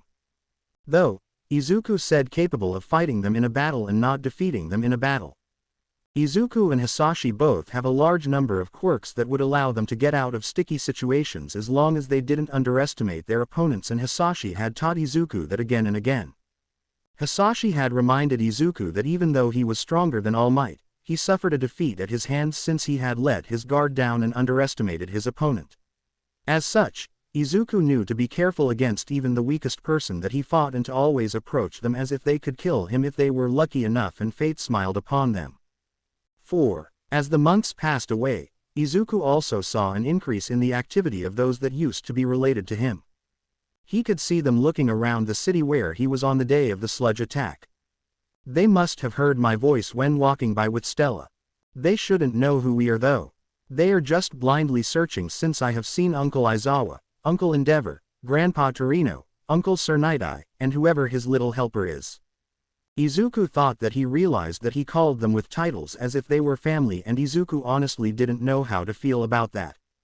He did it out of instinct, and that is how he found himself on the couch in the living room with his head on Stella's lap asking her for her thoughts about that. From what you told me, they weren't there in your life. So they didn't really harm you as your former parents did nor sister and her friends did. It's possible you don't really blame them as much as you first thought. The question is, did they know about your treatment before you disappeared? If they did, then it's a whole separate issue, but if they didn't and were lied to by the Yagis, then it's okay for you to still want to be associated with them. Stella stated, and Izuku nodded his head. Right now he just didn't want to deal with them but knew he would have to sooner or later, and the number of times he keeps running into them keeps increasing slowly and slowly. The last few months passed and it was now time for the UA entrance exam. Izuku drove Stella to the UA gates and dropped her off. People looked at the car but let it go as it wasn't really shown off-ish. As such, they just ignored it for the most part, but Stella herself did get looks from perverted males which annoyed Izuku, which Stella just giggled at him and put a kiss on his lips before walking away.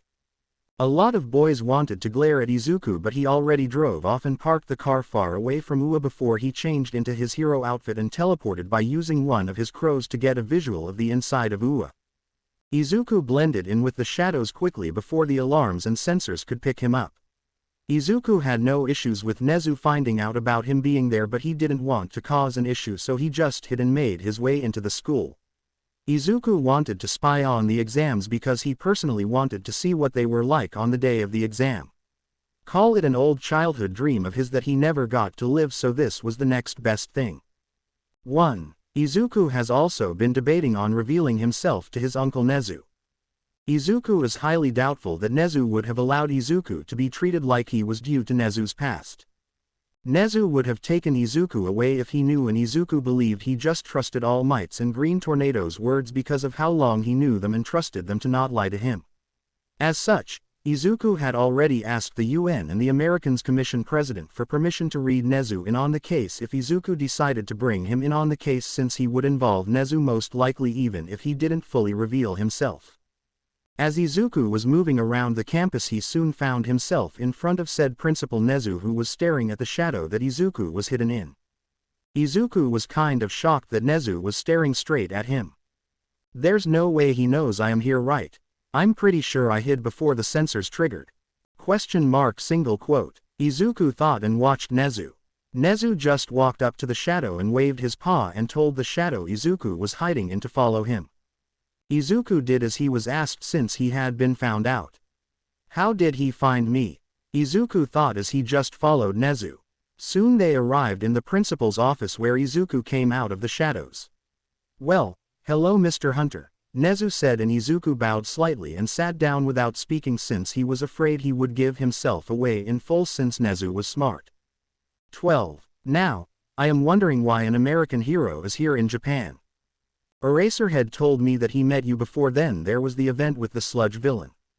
You keep under the radar and do your reports for your actions to some other entity. I know that since the police believed you to be a vigilante, but then they received official reports with your hero name and ID number on them through official channels which I can't track back.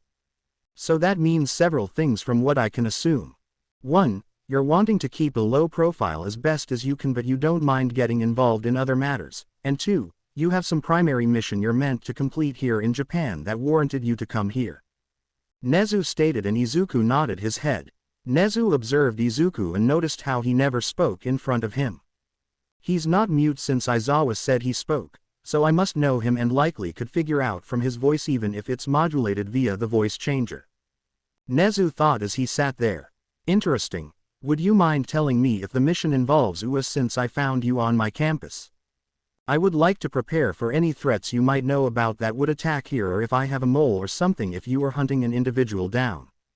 Nezu asked, and Izuku shook his head and wrote down that the case doesn't involve UA and that he was here for purely personal reasons since he didn't get to attend schooling past elementary and had tested out of all of his education a few years ago before becoming a pro hero. Izuku wrote that it used to be a dream to attend UA when he was a child, but it never became reality due to his situation in the past. Nezu thanked him for letting him know the reason and offered him a view from the control room with all of his staff, which Izuku accepted since he didn't have to hide in the shadows. Unknown to Izuku though, he would run face to face with his past much harder than he thought he would. Though, while they were walking, Nezu had been making connections in his mind to all the information he had. He's young, really young based on the note and height. He's tested out of all schooling, so he's gotten his high school degree. He said he wanted to attend UA. Nezu thought but was cut off from his thoughts since they had arrived at the control room.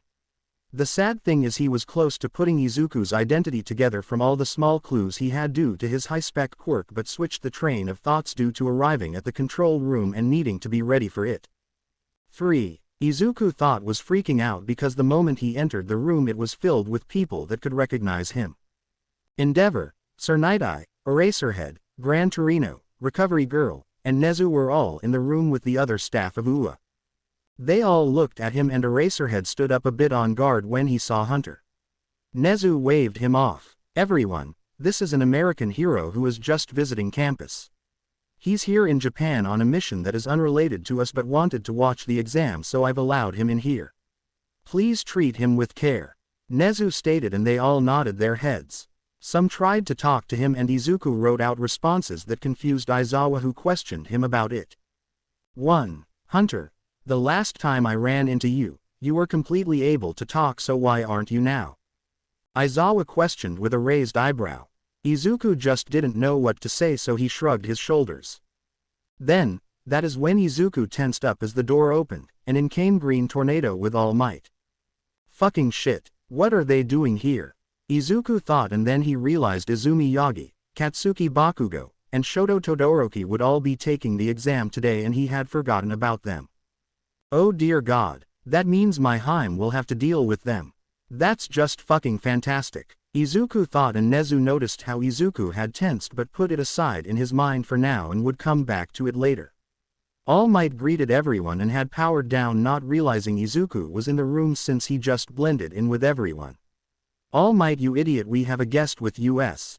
Endeavor shouted out and pointed to where Izuku was sitting. All Might freaked out and didn't know what to do. Izuku though was enjoying the show. Take that, you asshole. I am so enjoying the sight of you freaking out. Izuku thought in his mind as Nezu called him. Izuku turned his attention to Nezu, who wore a serious expression. Hunter, may I ask a favor of you and ask that you keep this quiet? Nezu asked, and Izuku wrote out that he would keep silent. They don't need to know about me already knowing it. Izuku thought, since it would be a good thing to have it a favor from Nezu that he could cash in later on. Like helping me keep them off my back if they ever find out the truth of me. Izuku thought in his mind. Soon they all calmed down and All Might tried to start up a conversation with Izuku, who just flat out ignored the hero and didn't even write out responses. Everyone noticed it but didn't comment about it and just kept watching the exam going on. 3. The written exam had finished and all of the students were in the auditorium listening to present Mike talk about the physical portion of the exam. One student got up and pointed at Izumi and told her to stop muttering. Oh God, I hate the fact that we share that. Izuku thought, since he knew he got it from his father, and Izuku realized that he had passed it on to his half-sibling. Soon, they all went to their separate exam sites and Stella wasn't with any of his past individuals, so Izuku was happy about that. The exam soon started and Stella, being trained by the Midoriya's, knew to dash off right away as the gates opened. This led her to get about a full minute's worth of time being able to fight the robots before the others were told to go by Present Mike. There is no go in the hero world. He yelled out and they all got running. Izuku just chuckled in his mind at all of them. 1. About half of the time had passed and Stella was topping the charts in points. She's even received a few rescue points from destroying a robot that was about to attack another person from behind. The people from Izuku's past, sadly, were doing good and would end up passing. They were all high-ranked, but Stella had far more points due to her abilities. Then Eraserhead spoke up. I want the girl called Stella Vermillion. Overall she's amazing, and if she ever loses control of that powerful quirk for some reason, then I can stop it easier than Vlad could. Overall, I doubt she needs quirk training but heavier focused on quirkless combat, since she seems to be far more quirk reliant, and then she needs the training in the other aspects of being a hero as well. Aizawa stated, and Nezu agreed with him before Vlad King could say anything. Soon, the 0-pointers were all out and about when Power Loader spoke up about one robot going haywire in zone number 3, which was where Izumi was located at. 1. Everyone looked at the screen to see Izumi trapped by a boulder that had pinned her leg and likely broke her ankle, which meant she couldn't escape. Even with her quirk being telekinesis like Inko Yagi's, it wouldn't do Izumi any good since she was clearly exhausted from the exam. There was also another girl there as well trapped. Izuku wondered why she didn't use one for all to get herself out, since she should have been training since young to receive it. But Izuku didn't care, since he wouldn't get involved unless there was no room left for them to escape or someone to save them. I can't get it to stop. Someone destroy it and save them, since it's far to CLSOE to them anyway. Nezu shouted out as he tried hacking the robot before it would get to them, but the robot was really damned close already and wouldn't stop in time even if it received the command. All Might stood up and was about to go when someone yelled at the screen. They all turned and looked to see the pro-hero Hunter standing in front of the girls. They all turned to his seat to only see what looked like darkness, shadows dissipating into the air. They all wondered how he got there faster than All Might, but didn't care as they watched the scene, since it would be too late for All Might to get there anyway. 3. Down at the robot, the girl and Izumi were screaming for help when Izuku appeared. He looked at her with his quirked vision using All for One and did indeed see 2 quirks inside of her. Her natural quirk and one for all due to how much power it radiated off of itself. He knew it matched what All Might still barely had inside of himself as well. Izuku then turned back to the robot and raised his hands and arms. Everyone watched as he pushed his hands together into balls and ripped them away from each other, and seconds later the robot broke apart as spikes of black material which were shadows all pierced out of the zero-pointer robot. Izuku had manipulated the shadows inside of the empty spaces inside of the robot and had broken it apart from inside out. This caused it to fall to the sides where no one was standing at. Everyone was stunned at how easily he destroyed the robot, but then got knocked out of their shock when Present Mike's voice ranged out calling the time. Izuku turned to the girls and waved his hands as shadows gathered around and lifted the rubble off of them, freeing them. The one girl got up and thanked Izuku as Izumi tried to stand but fell down. Izuku just used his shadows to catch her in annoyance. Why am I helping her more than needed? Oh wait.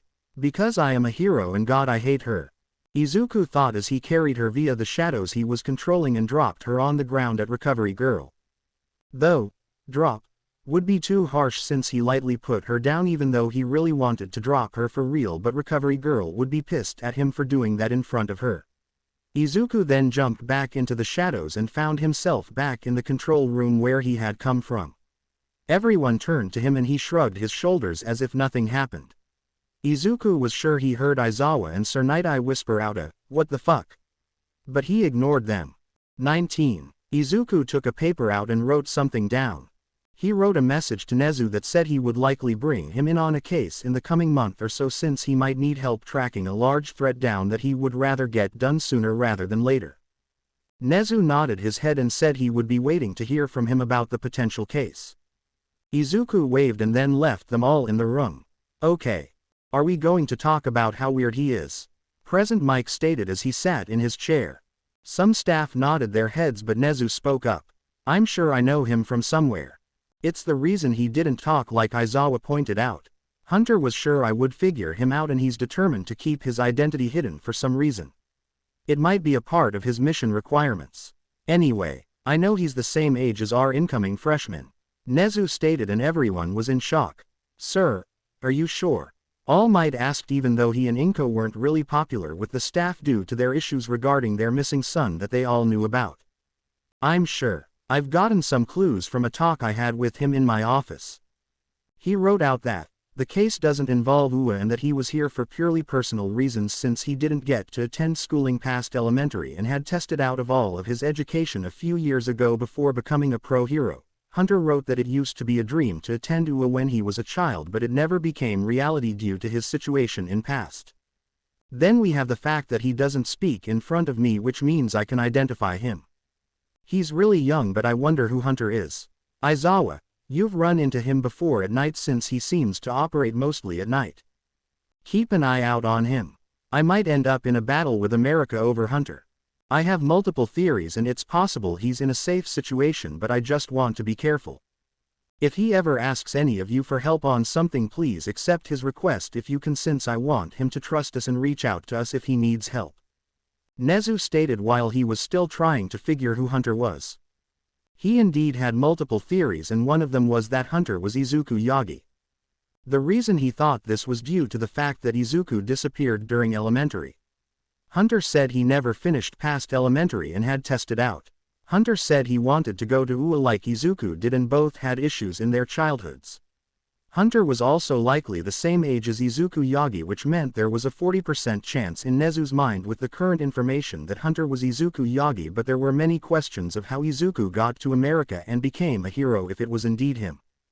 All of the Hunter's information is blocked by the American government. Only his hero name and ID number are available, which means they are wanting to keep his identity under wraps. Nezu thought as he dismissed everyone to get started on their work. While they were all doing that and Izuku was freaking out. I really gave up too much information. Uncle Nezu likely has a lot of guesses of who I am and likely has already figured me out. God, why does he have such a big brain? Izuku thought since he just prayed Nezu would keep silent on his identity for now and just asked in private instead of sending a manhunt for him. Though, outside of Izuku's freaking out, Izuku arrived in front of Ua right as Stella walked out. She got into the car and they drove off and went home for the day where they would relax and wait for her results in 2 weeks. Third POV. Even though Izuku knew that Stella had placed first in the hero exam and first on the written exam, Izuku decided to tease her about if she passed or not. Izuku was having fun up to the point that she threatened to kick him out of their share master bedroom to the couch. Okay, I am sorry. Izuku quickly apologized and was on his knees since he knew he wasn't allowed to go to any of the other rooms to sleep and had to stay on the couch or she would just extend the time limit. He's ended up on the couch once before and it wasn't enjoyable. Izuku had gotten far too used to sleeping with Stella's warmth that he didn't sleep at all that night. He couldn't even fall asleep for 30 minutes, which would have granted him an entire day's worth of energy, but nope. Izuku just kept turning and tossing all night long since he didn't have patrol that day and he had eye bags under him the next morning. Stella decided to take pity on him and allowed him to cuddle up to her, which allowed him to fall asleep for long enough to activate power nap to grant him a full night's rest after he apologized for throwing her in the pool that day before. 13. Izuku learned that once the threat came out about sleeping on the couch, then Stella was at her limit with him teasing her or whatever he was currently doing. It wasn't limited to just teasing her either. If he were doing something really idiotic, then she would threaten him with sleeping on the couch. It became an extremely powerful tool for him to use against Izuku and they both knew it. 5. So, would you like your results or wait for the next few days when it should arrive? Izuku asked and she decided to just wait, and that is what they did. The next few days passed and the results arrived at the P.O. box that they had registered in her name so that the school didn't know her exact address. It would provide one more layer of protection from them tracking them down if their connection got out.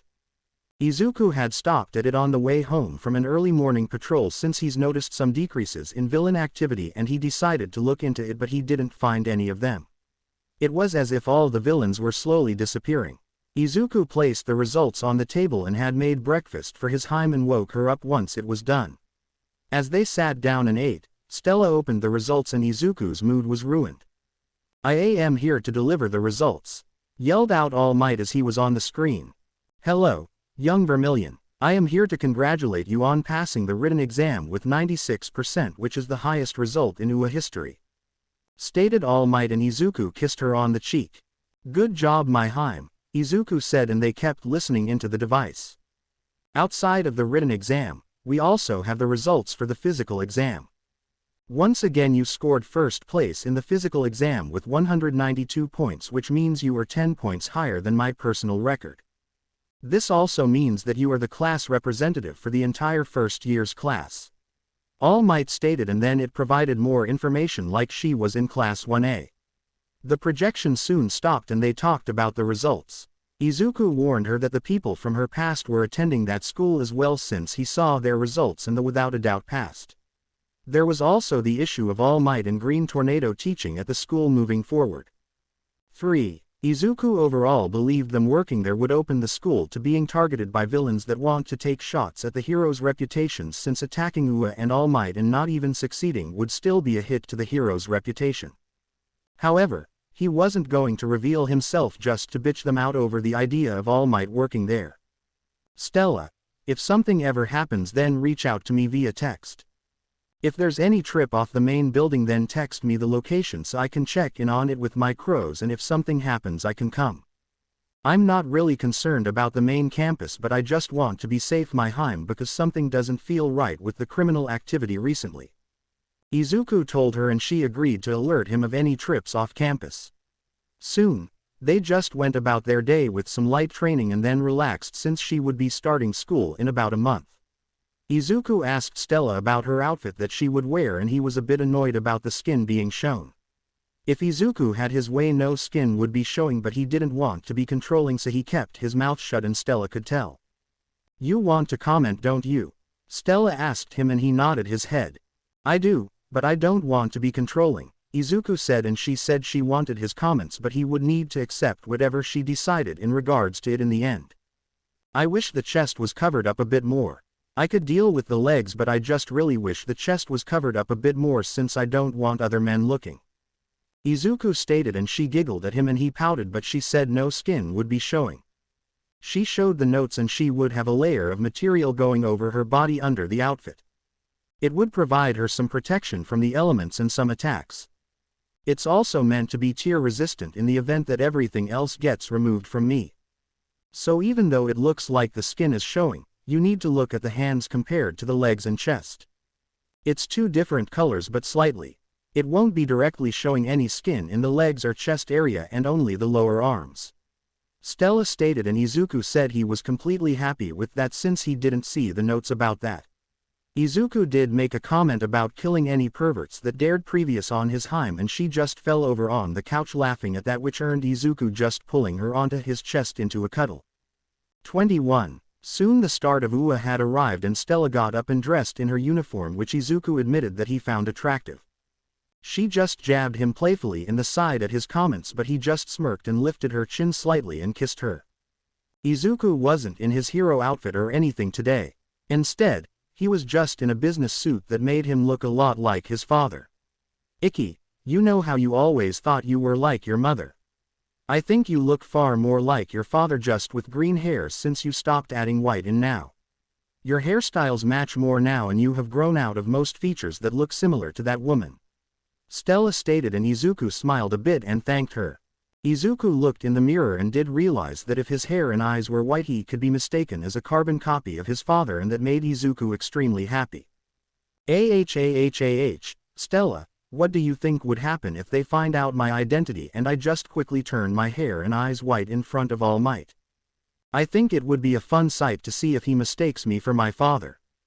I kind of want to see his reaction, Izuku said with a smirk. Stella just rolled her eyes at him and sighed. Ika, just be careful with All Might. Remember to not let your anger consume you or you will sleep on the couch, Stella said as she pinched his side, and he gave in and said he would be careful. Soon, Izuku drove Stella to UA and dropped her off. Izuku was going to the local office branch today to do some work and check in with how the operations are going for their Japanese businesses. 19. Stella on the other hand soon arrived in the classroom of 1A. She entered the room to find Shoto Todoroki, Katsuki Bakugo, and Izumi Yagi. There was also the boy that called Yagi out at the presentation by Present Mike during the exam. The boy was talking to Yagi and apologizing to her for calling her out when she was clearly paying more attention than him and was a better person. Stella just ignored them all and took a seat near the front door. Soon the entire class was filled with people and they noticed there was one extra person with one less desk.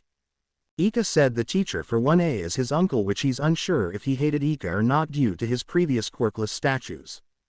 However, one thing is clear, that someone will be expelled if not more people, since Ika said that his uncle had a habit of expelling people. Stella thought as she noticed Eraserhead in his sleeping bag at the door. Stella did wonder if Izuku would take pity on the man and give him a second quirk like the Power Nap quirk if it was compatible with Eraserhead's body. However, she was pulled out of her thoughts when he started speaking. Everyone shut up. I am Shota Aizawa.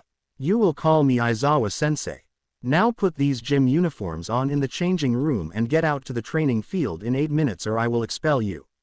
Aizawa stated, and Stella just got up and quickly moved to do it. This caused everyone else to get moving as well, and soon everyone was in the changing room. 3. Stella was standing out on the field and Aizawa came out soon after her and was surprised to already see a student on the field. He looked at her and she looked at him.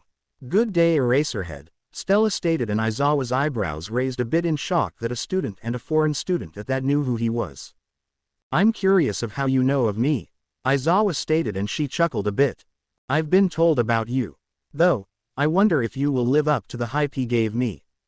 We can only see sensei, Stella stated, because in all honesty, she hoped Izuku had more family that loved him than just Hisashi. Izuku was unsure of Aizawa since he never came to help him, but he always did send birthday cards every single year. Izuku himself honestly hoped the man wasn't like his previous parents, but Izuku was afraid to break the mental image that he has of his uncle, who he thought was cool since Eraserhead fought nearly quirkless all of the time. Eraserhead was about to ask who told her, but the other students came out and he kept his mouth shut, but he was watching her more closely now. Soon, they started doing tests and Stella had to do the ball throw first because she scored first place in the exam. Everyone watched her as she walked up to the circle and took the ball. She powered her quirk up to fuel steam and controlled some fire around the ball and just threw it and it blasted off into the sky. It burnt the ground around her and you could smell the charred ground. Aizawa was surprised at her quirk usage since it was even more than the entrance exam. She held back in the exam but went more out here. No. She was more controlled in the exam and this was more brute force to get a further distance. Aizawa thought as he watched the number increase and increase. It soon finished and the ball had gone far enough that the distance was large enough to have made it to China's coast. Aizawa showed the score and people were shocked. 17. Then someone talked about how the test was going to be fun, which Aizawa got annoyed at and stated that whoever ended up in the last place would be expelled. The girl with the zero-gravity quirk named Uraraka stated that it wasn't fair. Before Aizawa spoke up though, Stella did. Fair. Is the life of the quirkless people fair? To be beaten and neglected by their own family. To be neglected by everyone that is meant to take care of them. Is it fair for those with so-called villainous quirks to be treated harshly just because of a quirk? Villain attacks. Acts of God that claim people's lives. No. They aren't, but as heroes, we can hopefully correct some of the unfairness with the influence and power we will hold. Stella stated with some coldness in her voice. Aizawa smiled and spoke up. She's stated almost the exact words out of my mouth. She's right, and UA gives the teachers the right to conduct our homerooms as we wish. I can do as I wish with you all, which includes expelling you all if I so want to. Let's start the so-called fun. Aizawa stated with a smile. The people that had harmed Izuku in his life all flinched, and Stella had noticed the Yagi's adults hiding behind the building side watching the class as well. Stella just had a light smile on her face as she moved back to the group of students but glared at the pervert that was looking at her and the girls. 13. After a while, they all finished the tests and Aizawa-sensei showed the results. Stella placed first with Todoroki second, Yaoyorozu in third, Yagi in fourth, Bakugo in fifth, and so forth. Mineta ended in 21st place. Aizawa-sensei looked at him and told him he was expelled. Mineta tried to scream and protest. I didn't even get to touch the girl's boobies yet. Mineta stated as he tried to touch Stella, but she turned her quirk on, burning him with first-degree burns. Oh! He yelled out as he felt a fabric wrap around him. Aizawa had grabbed him and was glaring at him. Congratulations, you are now under arrest for attempted sexual assault. Aizawa said, and Stella had a smirk on his face. He told everyone else to go back to the classroom and introduce themselves to each other. That is how Stella found herself in front of everyone, introducing herself. Hello. I am Vermillion, Stella. I was born in France before moving to America with my parents for the family business that they expanded. I recently moved to Japan with my boyfriend, who I've been with for several years because he had to do work here in Japan and we wanted to stick together. My quirk is called Phoenix Queen. Stella stated, and a lot of the girls wanted details about her boyfriend. She just shook her head and said it wasn't the right time to reveal those details. The girls just pouted and Stella sat down. Soon they were allowed to leave and Stella noticed Aizawa was looking at her when she left. He likely has gotten suspicious based on my little speech from the tests and the fact that I said me and my boyfriend moved here for his work, which would match the pro hero hunter. I wonder, Eraserhead, will you let Izuku down as they did? Stella thought as she left and got into Izuku's car right as he pulled up. Aizawa was watching in the distance but had no way of seeing into the car due to the tinted windows. 3rd Pav. 4. Izuku Midoriya woke up in the morning to find his girlfriend missing from his chest. He looked at the clock and saw there were about 2 hours before it was time for her to go to school.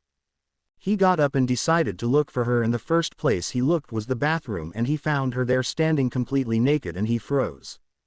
It's not like they were awkward around each other or haven't done some sexual activities, but they haven't been full-blown nude in front of each other or gone that far in sexual activities. Neither of them has shown the desire of going to that stage, and they were just slowly moving forward and forward with their relationship as it naturally advanced without rushing it. So, here was Izuku Midoriya standing there with only his boxers on as he saw his girlfriend completely naked when she normally wore a nightgown to bed since she liked sleeping in them. Stella turned around since she finished drying her hair to find her boyfriend standing there almost naked, but then she realized she was completely naked since she got out of the shower. 1. She quickly covered herself and she was almost as red as her hair. This snapped Izuku out of his daze and he turned around.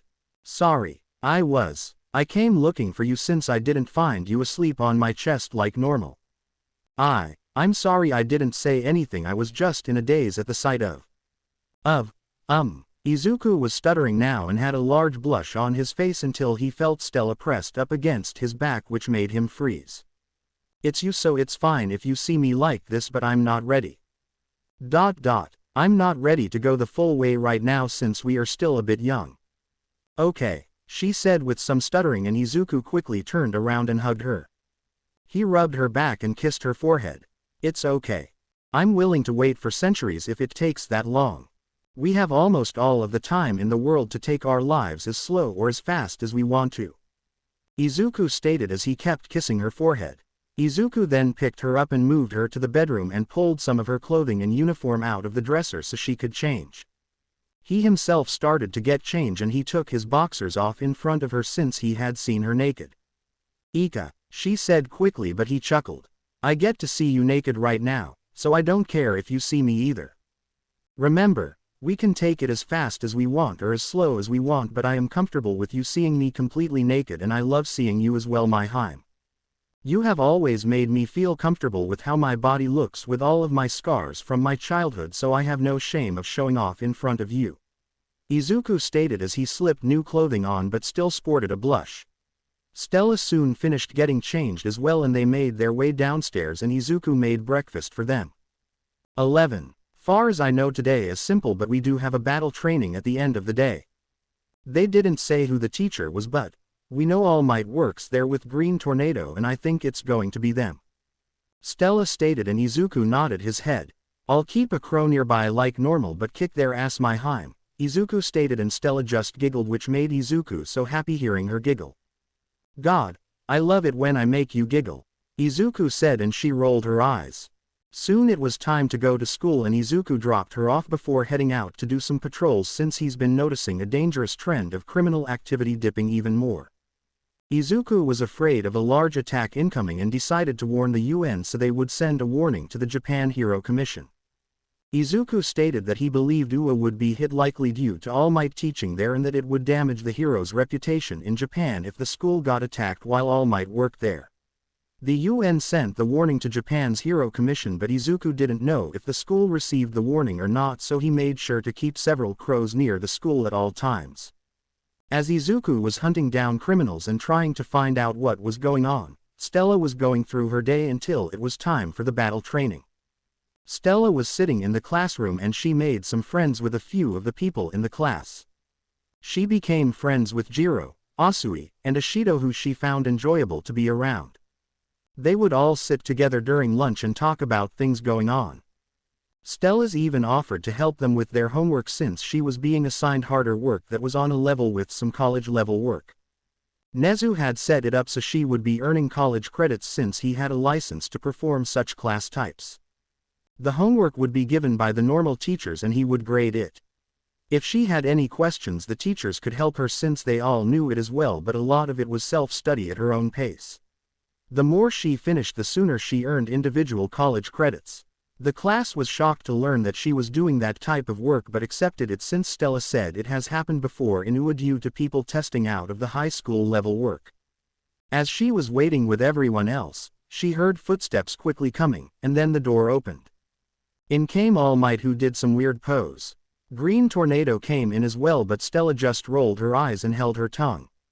Soon, the class was told to go to the training grounds and get changed into their hero outfits. She did just like that, and after about 10 minutes the entire class was standing in a control room for the same training ground that they took their entrance exam in. You all look amazing in your hero outfits. Now, let's start this training, All Might stated as he started to explain what they would be doing. Some people asked if they would be expelled like Aizawa-sensei does, or other random questions. Soon, they were split into teams randomly and Stella saw that she was teamed up with Jiro and they were facing Todoroki and Uraraka. 3. Jiro and Stella started to make a plan as they watched the other teams fight. How good are you with heat? Stella asked Jiro and she said she can handle it for a while. Part of Jiro's suit is heat resistant and has a small cooling system for any support gear she would use, which does cool her outfit as well, which Stella was happy at. I'm a perfect counter to Todoroki's quirk and Uraraka. We just need to avoid getting touched, which will be easy for the most part. Even if she does, I can form wings with my fire so I can act as a counter to her as well. Stella stated, and Jiro put her head down since she didn't think she would get to do anything. Don't worry, I do need your help. 1 to find them, 2 to help stall Uraraka, and if you can defeat her, I'll handle Todoroki and then we will go from there. Stella said, and Jiro was happier she was actually doing something. They turned their attention back to the fighting and watched as it was Yagi's turn. The match went forward and Stella knew about One for All but was confused on why she was using it so roughly, as if she lacked control of the quirk itself. Did she not train with it? Stella thought, but put it out of her mind as she watched Yagi fight Kirishima and get defeated by him. 10 Kirishima was at first being thrown around by Yagi's telekinesis quirk, but he hardened his body and used his fingers to claw into the ground and pulled himself so she couldn't throw him around anymore. After she got a bit tired, he then dashed at her and slugged her in the stomach, and even her attempts with One for All were pitiful. She hasn't really gotten any combat training, which is sad considering who her father and mother are. She's too reliant on her quirk. Stella analyzed as she got much better at doing it due to Izuku teaching her. Soon, the fight came to an end and the Kirishima team won. Bakugo had his match as well, and he lost as well since Yaoyorozu was smart enough to make a solution agent destabilize his sweat and make it not be able to explode. As such, Bakugo could only put out light explosions when he sweated and ended up getting tased by Yaoyorozu. Everyone was shocked at how easily the people they thought were at the top of the class had gotten taken out by other people. That rubbed salt in Yagi's wounds as she visibly deflated a bit. Stella was close enough and she thought she heard something muttered by Yagi about the quirk not cooperating with her. Stella was confused and thought that was crazy that a quirk wasn't cooperating when quirks aren't sentient. Then she remembered Tokiyami's quirk is sentient as well, which meant that One for All that had passed several generations could somehow have a sentient mind inside of the quirk itself, which would make sense due to it requiring the will of the current user to pass along. Stella decided that she needed to inform Izuku of those details when she got home that afternoon, but now it was time for her match. 13 Soon she and Jiro went into the training grounds. They were playing the villain team, so they just waited for the hero team to come towards them, and they hid the bomb in a separate room with no windows and only one door. Stella stood in the hallway waiting as Jiro informed her that Todoroki was coming, and right as she said that ice was shot across the room, but Stella melted it right away. Your ice is useless against me, and so is your fire. For more or less Todoroki, you are quirkless in front of me. Stella stated and saw the flinch when she stated that, which made her smile slightly. Soon Uraraka came charging, but Jiro went and attempted to deal with her, which she was doing quite good at. One Stella though focused on Todoroki and made her fire surrounded him and started to heat him up. Todoroki kept his ice going, but it just kept melting and Stella just took control of any fire that he put off. Stella was overall the perfect counter to Todoroki in all regards. He couldn't even get close to fight hand to hand since she would make the fire hot enough to burn him, and he had to keep feeding ice out to keep himself cool. As she was doing that, she kept an eye on her teammate and saw that she had successfully captured Uraraka by creating a sound strong enough to stun the girl for a brief moment before she tried the capture tape around her. Jiro then came to Stella and she nodded her head. Let's end this. I don't want to kill him after all. Stella then dashed forward with the capture tape out and used her fire to hide her approach. Right as she got up close, she broke the firewall that she had created and wrapped the tape around him quickly before he could even react. The match was called and they were all told to return to the control room. Stella came back into the room and was congratulated by every one of her friends for doing such a good job at taking out Todoroki, and Jiro was congratulated as well. Soon the teachers got everyone's attention back and they talked about how the match went. After talking for a bit longer, they were dismissed and let go for the day since that was the last class of the day. Stella was walking out of the school when her friends that she made came up to her and asked if she wanted to walk to the station together. Sorry girls, my boyfriend always picks me up in the car, Stella stated, and the girls looked at her funny. Stella, how old is your boyfriend since none of us are at the legal age to drive? Ashido asked with a raised eyebrow. She wanted to tease her friend but was also concerned. Stella just chuckled a bit. Don't worry girls, he's the same age as us. He has a special job that provides him certain legal protections and rights that allow him to drive even though Japan's driving age is higher for cars than America. Stella stated, and they nodded their heads as they heard a car pull up in front of them and the window roll down. "Hello, my Heim," the male said in the car, and all of the girls looked at the individual and saw Stella's boyfriend, and they all felt he looked familiar and like they should know him, and honestly they should. Izuku though had changed his hair and eye colors to white like his father, so no one would directly match him to the missing posters. 2. Imagine his hair and eyes being white. Hello, Ika. These are the friends I've made in the past few days here at UA. Girls, this is my boyfriend Izuku Midoriya. We've been dating as I said in class for several years now, but we knew each other as friends for years before that as well. Stella stated as she introduced Izuku to them all and them to him. Izuku waved at them and greeted them all. Asui was blunt when she spoke. So Midoriya, what do you do for a living since Stella said your work brought you two to Japan? Also, call me Sue, Asui asked, and Stella coughed at Asui's bluntness. Sorry, Sue, but I legally can't tell you since you don't have the ability to know about it. Just know I work for the United States government doing work here in Japan currently, but Stella does know what I do since she was read into my job since she came with me per my request to my employers. Izuku stated, and the girls nodded their heads at his statement and accepted it since Stella did confirm that she knew about his job. Soon she got into the car and they drove away, but what neither of them saw was a racerhead who was leaving the campus but was in shock when he saw the person in the car. He was trapped in his thoughts because he was sure he saw Izuku Yagi, but the hair and eye colors were completely different. Did he get a quirk to change it? Vermillion, said Izuku Midoriya. So let's see if I can dig into that, but I think it might be good to inform Nezu though, since I don't want to scare him away if he is my nephew. Aizawa thought as he turned around and headed into the school building and went straight for Nezu's office. He soon arrived at Nezu's office and just walked straight in without even knocking, which shocked Nezu a bit. Nezu, I think I might have found him. I think I found Izuku. Aizawa stated, and Nezu choked on his tea. Explain. Nezu stated, and Aizawa informed him of what he saw and heard about a so-called Izuku Midoriya. Nezu sat there in thought and decided to inform Aizawa of his theories. I think the pro-hero hunter is Izuku. Also, if I remember correctly, the last name Midoriya is the same as the most powerful businessman in America. The thing is, how did they meet and Izuku ends up like this? Aizawa just keeps an eye out on Stella and this Izuku Midoriya. You might be right, and Izuku had someone change his eye and hair color. With the power and money that Hisashi Midoriya in America has, it would be easy for him to find someone with a quirk to do it. Nezu stated, and Aizawa nodded his head. They felt so much hope with the likelihood of them finding Izuku once again, but the question is how big of a change has he gone under since he left and now returned. Nezu though was glad that Izuku seems to have gone down the path of being a hero, but the question is how did he get a quirk, and Aizawa wanted to know that as well, but they would have to wait to get their answers for now. Third Pav. Izuku Midoriya was not a man easily angered. Izuku could get annoyed and upset, but true anger from him was hard to come by.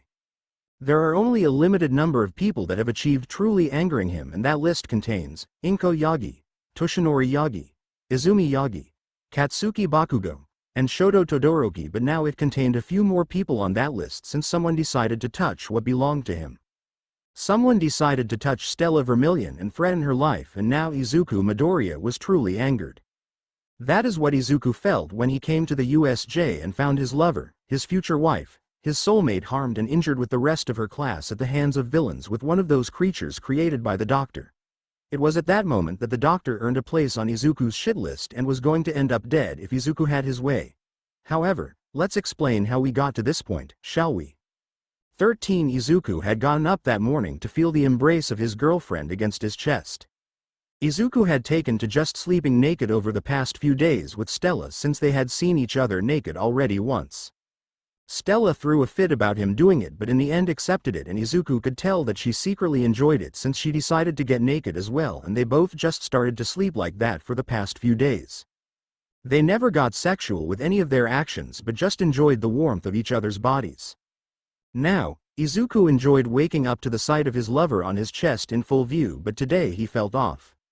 As if something was going to happen and he decided to be prepared for it.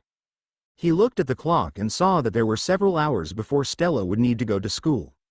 As such, Izuku got out of bed and started looking over all of his quirks and making sure he could easily summon them up to be used quickly since he felt as if something was going to happen.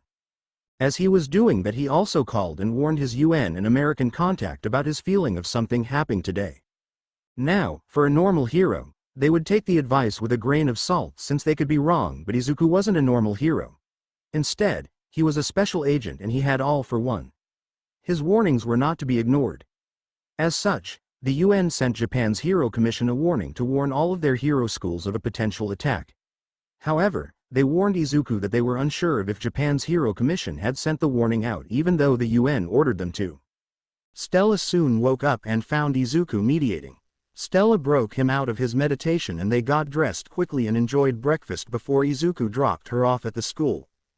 Before she got out of the car, Izuku gave her a warning. "Stella, just be careful today. If you go off campus or anything, alert me so I can watch via the crows since I feel a lot of tension in the air today." "Something is going to happen," Izuku stated, and she nodded her head and gave him a kiss before getting out. "See ya later, Ikki," she said, and he waved back before driving off. Izuku decided to go do some hunting of criminals and see if he could lock down his gut feeling of why he was on edge today. As he was moving about, he learned via Stella that reporters had gathered outside of the school shortly after Izuku had dropped her off and were making a fuss about All Might teaching at the school. Stella and Izuku were both glad that they had always dropped her off about an hour early since she wanted to work a bit on her self-paced college lessons and homework. Izuku thanked her for the information and continued about his day. Overall, Izuku was again striking out. He was capturing a large number of criminals, but none of them had any information until one small-time thug did provide some clues. The thug spoke about an organization called the League of Villains that was gathering up an army to do a large attack, but that he didn't know where since he had bailed on it. Izuku tried to get more out of the man, but he didn't have much except that the organization said that they had a perfect weapon for dealing with the heroes. Through the thug had no more useful information. Izuku ended up turning the man over to the police and reported to the UN and American officials about what he learned. He was currently on a phone call with them as he was sitting on a ledge of a tall building. "Good day or night to all of you depending on where you are at. I've learned a possible name for the organization based on a thug I had captured. I've gotten as much as he could provide, but I was right about an organization gathering for a possible attack on heroes. The organization is called the League of Villains and not much is known at the moment except that they are gathering an army to attack heroes and that they have a weapon that can deal with the heroes easily." There wasn't much of a description of the leaders since the man couldn't remember it. "I'm assuming someone in the organization has a quirk that allows them to cause some form of memory loss to help hide their operations," Izuku stated, and the officials asked how he was sure that the weapon was the same as the creature from New York. Izuku confessed that he had zero proof, but that it was weird that a villain organization would have some so-called weapon that was capable of dealing with the heroes when they were still gathering a large army. It would be weird if they had a large number of these weapons on hand for them to still gather an army. My guess is they have a limited amount right now, and this is their second test run of using the weapon after learning from New York. The villain army is to ensure the weapon doesn't get taken out too easily and to contain most of the hero's time while the weapon does the most damage," Izuku stated, and the officials thought it over and had to agree that Izuku's assessment was a valid one. As such, they recorded the information about the possible organization and told him to report once he had more. As Izuku hung the phone up, he received a text message and memories from the crows at the same time. The alarms at Ua had been triggered and the front gate destroyed. Izuku teleported right away to a building near Ua and looked at what was going on. He saw the press pushing into the campus and causing problems. They shouldn't have been able to get in. Them destroying the gate would cause more trouble than good for them, Izuku thought as he had a crow watching Stella from the windows to make sure she was okay. He also sent her a telepath message telling her that he was outside the school and that it was just the press. He then received a text message thanking him. Izuku just sent a message back telling her to be safe, but while he did that he reviewed the memories that he received from all of the crows around Ua and saw something off in his memories. He saw a man touch the gate, but his crows weren't in a good position to get a clear view of the face. Izuku only saw that the male had a light skin color and light blue hair. Izuku watched the man in his memories as the man put a hand on the gate with all 5 fingers and the gate started to decay. Interesting. A 5-point contact decay or disintegration quirk. Izuku thought as he kept reviewing the memories, but then he noticed the man just disappeared with what looked like purple mist floating in the air. That confused Izuku on why that would be there and how the man disappeared in thin air, but soon the heroes of UA got the situation under control and forced the media out. It was at that moment that Izuku moved behind Nezu, who tensed up at sensing someone behind him. The heroes turned around quickly to be met with Hunter. 2. Well, hello, Hunter. May I ask why you are here? Nezu asked, and Izuku handed him a paper with a drawing on it. It was a drawing of what he saw from the crow. Nezu looked it over and his eyes widened. Is this the one that destroyed the gate? Nezu asked, and this caught all of their attention as they looked at it over Nezu's shoulders since he was so small. Izuku wrote out an Antor message saying that indeed is what he's seen, but the man disappeared somehow in the crowd, so the man had a partner that has some sort of teleportation quirk most likely. Nezu thanked Hunter for the information and asked if there was anything UA could help him with, and Izuku nodded. He wrote out another message that said he would come by in a day or so to read Nezu in on a case that he would like help with, since he's tracking an organization called the League of Villains here in Japan that has some experimental creatures that they are making to kill heroes. Nezu and the teachers all tensed at reading that, and Nezu said he looked forward to being read in on the case and helping bring the organization down. Izuku nodded his head and dropped into his shadows and disappeared. 3. Aizawa spoke up after Hunter left. Is it possible that the organization is connected to the attack on the gate? He asked, and Nezu shrugged. Uncown, and I think Hunter would have told us if he had any idea if they were connected at this point, Nezu stated, but reminded Aizawa that his class at a rescue training at the USJ. Aizawa nodded his head and asked if All Might was already there or not. He is with Green Tornado. So, it will be you, 13, All Might, and Green Tornado all there for the rescue training, so if anything does happen then it should be fine. Nezu stated, and Aizawa nodded his head as he left to go to his class. Soon though they would learn that the teachers they sent weren't going to be enough to stop the threat that was going to be coming for them and their students. 3. After an hour and a half passed, the students of 1A were on their way to the USJ. They were all in their hero outfits and sitting on the bus. Hagakure decided to strike up a conversation, and the topic was Stella's boyfriend, which caught the attention of Aizawa since it could give him and Nezu some more clues. Hagakure asked what her boyfriend did since she was guessing he wasn't in a hero school since he didn't go to UA. Stella smirked at that statement. My boyfriend works for the American government in a way. He was sent here to Japan for work that I can't talk about, but Jiro, Sue, and Ashido have all met my boyfriend for a brief moment when he picked me up. Stella stated, and Ashido jumped in the conversation. Indeed, and I must say that he appears to be a gentleman, and I'm really curious about his job since it grants him the ability to drive even though he is the same age as us, Ashido stated, and that caught everyone's attention since they knew you couldn't drive a car in Japan unless you were 18. Aizawa was just connecting the dots and knew that the hero license gave some more privileges but not enough to legally drive unless the American government pulled some strings, which were possible, but that would mean that Izuku was highly valuable to them. Stella, what was his name again? Sue asked, and Stella spoke up. His name is Midoriya. Izuku Midoriya, and he's actually Japanese, but he moved to America with his father at a young age due to his family situation. Stella stated, knowing what she was doing since Izuku had given her the okay already to start leaking some information. They both knew that Izuku's true identity would get out sooner or later, so Izuku wanted Stella to have some fun with it and leave the people in his past dying to know more information. 5. Yagi, Todoroki, Bakugo, and Aizawa all widened their eyes when they heard the name and that Stella's boyfriend was from Japan during his childhood. Aizawa texted Nezu the new information, which only just reaffirmed their theories that Izuku Midoriya is Izuku Yagi. However, they couldn't do anything at the moment with it since Aizawa and 1A arrived at the USJ. This would set of a list of changes and make many secrets be revealed and old scars uncovered that many thoughts were closed. This was going to be the changing point of many people's lives. To be continued. I hope you guys enjoyed this video. Drop yellow hearts in the comments so I can know who watches the video till the end, and make sure to like and subscribe to the channel. Now we will see you in the next video.